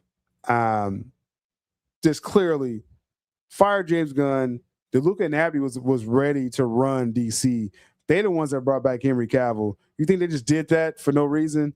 I see so many people, with these takes on this where I get it. Like Warner Bros. Messed up. I get that. They shouldn't have brought in Gunn like they did. DeLuca and Abby, they were doing what was in their power until it was taken out of their control. Zaslav took the control of DC away from them. They brought back Cavill, Ben. They got him on set. Cavill was in the Flash film. They were getting that Man of Steel 2 script written.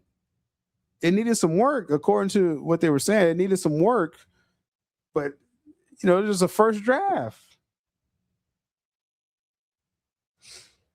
So I think DeLuca and Abby just fire James Gunn, sweep out all those people, let DeLuca and Abby cook. You could bring in some advisors if you want, people they have connections with in Hollywood, but Gunn needs to go. This is a joke. DC live action DC is not for families. I mean, I don't need everything to be family friendly, but like goodness, Creature Commandos mature rating. Superman, okay, it was all right, but everyone didn't flock to it. It was more of an older crowd for Superman. Actually, I don't think the kids really rocked with as far as Gen Z. I don't think really rocked with Superman. Peacemaker season 2 is a mature rated show. Supergirl was, they say it's almost like anti-hero. That wasn't really for kids overall. After she murks the villain at the end of the film, what did that teach the kids? I don't know. Lantern's a mature rated. Clayface is rated R. So what is this world? What is this DCU world? But we got the Jimmy Show. We're going to make that mature rating as well, too. It don't matter. That may be the last thing you do. Last minute comments or questions, throw it in the chat. We got to round this out. We had a supersized episode today. We had 2 hours of Jules. And again, we talked about Saturdays. If I got to work Saturdays, we'll do Sunday nights. This week is Saturday, so we here. Much love. Let's see what we're saying in the chat. That's wild. Brainiac's leather jacket. Insane. Make DC great again. For sure. That's what I said. Shout out to y'all that's subscribing to the channel. That's all we about, man. We want DC to be great. When DC's winning, we'll talk about it. If it catches the L, we definitely gonna talk about it as well, too, though. Especially with this leadership of DC. Zack should actually know the characters and best stories to tell, for sure, for sure. Shane, what's become of DC? X-Men reboot cast feel too safe. I don't see X-Men making 800 to 1 billion. Well, I mean, we'll see when it's all confirmed, but I think with X-Men, you definitely got to nail the villains. You got to nail the villains with this. I don't like the disrespect Cyclops is getting. You kind of need like a stud as Cyclops, I feel, but they're trying to get like kind of anyone. I know Adam Driver, he was rumored for like 3 different roles. I'm like, the Scoopers are crazy out here. Hey, I'm just a fan. Sometimes I hear stuff. I'm not, the Scoopers getting crazy out there about this X-Men. It's going to be like a Spider-Man No Way Home all over again, just all scooped up, flipped over. But Adam Driver, I like the idea of him being Sinister. I do like that. If he ends up being someone else connected to the X-Men, I think someone said Stryker. Some people are trying to say Magneto. Now that's shot down. So I'm like, why'd you run that story if he wasn't Magneto? Sinister and then William Stryker. I hope he's Sinister. I think Adam Driver could do a creepy Sinister, get some makeup on him or whatever, prosthetics, have some fun with it. Then you can sell that. You can sell that. You're gonna need someone else though. You're gonna need sort of a star. In my opinion. Appreciate you, Jovic, making Saturday special. Hey man. I owed y'all that Shill Elite expose. I'm trying to let y'all know what we're up against out here. As Snyder fans, DC fans, the system is like rigged against us. We got this underclass of failed Hollywood writers and actors, and all they could do is, do the whims of their buddies in Hollywood. That's why they have big channels. That's why they have big followings. That's part of a reason. Hollywood connections, and that is what it is. I mean, we ain't mad about that. But now you're influencers. You're trying to influence real fans one way or another. And I'm just saying, our eye is on you. New rock star, our eye is on you. I make good videos, but we're looking at you. Real rejects. Coy, you already let the cat out of the bag. Coy, you crying about Supergirl. We know you get checks from DC. I mean, that's I don't gotta say allegedly. We know you get paid from DC. So what we think your opinion is gonna be, Coy? This high top Alex dude, Roca, and Harloff's the same. Harloff, we know what's going on with that. But just don't come at us acting like you wasn't sent, or this this is a part of the whole memo against Snyder fans. We know what's going on, man. That tweet went crazy. Y'all saw I was a Snyder fan, so y'all felt that I had, y'all had to chime in against me. And, I defeated all of y'all, except Shill Ray Angel, but that's because he's just the ultimate Shill. He's all bubblegum and happy smiles. So he got a good lick off of me for that stream. But we'll see. Let's catch up before we close this down. Any clarification on Clayface? Is it more humorous? That's the latest I heard with that, is that, first off, because my story wasn't he hasn't changed to his final form. I was just commenting on a rumor that someone said that. But I did hear it's more jokes. It was more humorous than expected in the latest test screen. But what I will say too, because I'm not backing off the person that put that rumor out there, I just commented on it, but I didn't doubt it. I said, hey, maybe they just want to save some money.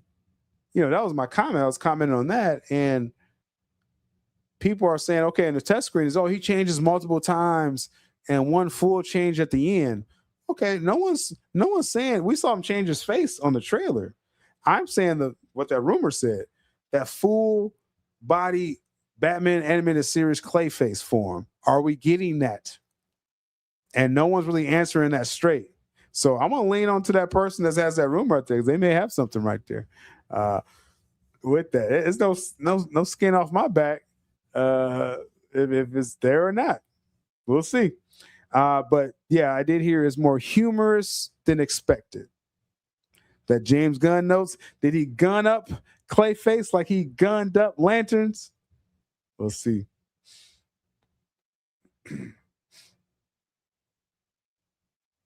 Let's see. We can't expect an announcement until after the EU, UK decisions are made. Preliminary injunctions on court just says kick rocks. Yeah, I think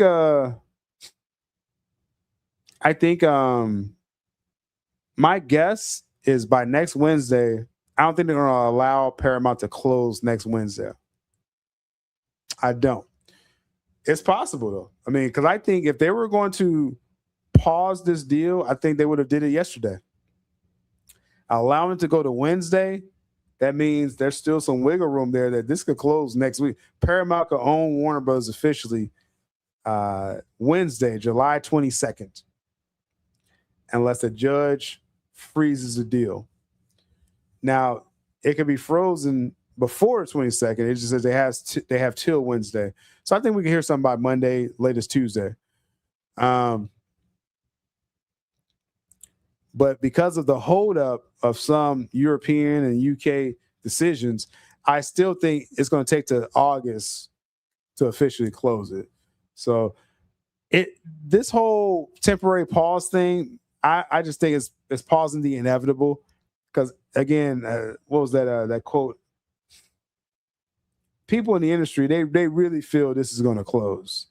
They feel what they're promising is going to be good for Hollywood.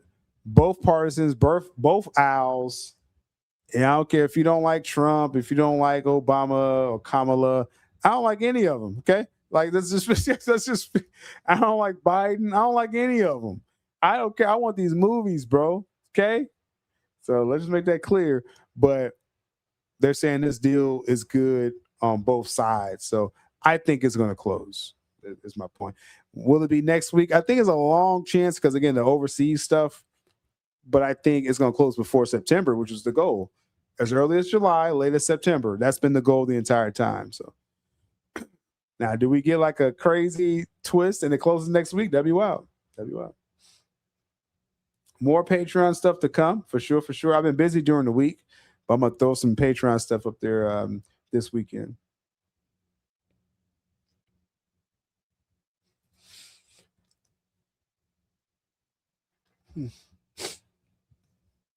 Well, the number, as far as what I heard, if you want to factor in marketing, the number for Clayface is like 130. They got to actually make 130 to cover production costs and marketing. So take that for what you will. But that's what I heard. It's like 130.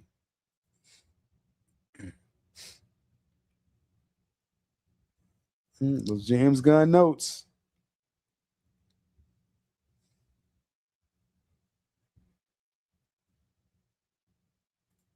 Yeah, you're right. It's probably a good time. This is my unprofessional suggestion about stocks. Paramount's at $9. It's probably a good time to buy it unofficially. I remember when Warner Bros. Got down to $6 a share a couple years ago, right? And now it's like nearly $30 a share. So if you dumped in, which I did, if you dumped in on Warner Bros. A couple years ago or last year before the sale was going on, yeah, you made a profit. You made a profit. Yeah. You made a profit. Yeah, they're going to divest some things. I mean, the main thing that Paramount wants, they want the studios, they want the streaming. They do want CNN. They definitely, but anything outside of that, they'll be willing to play ball. Yeah.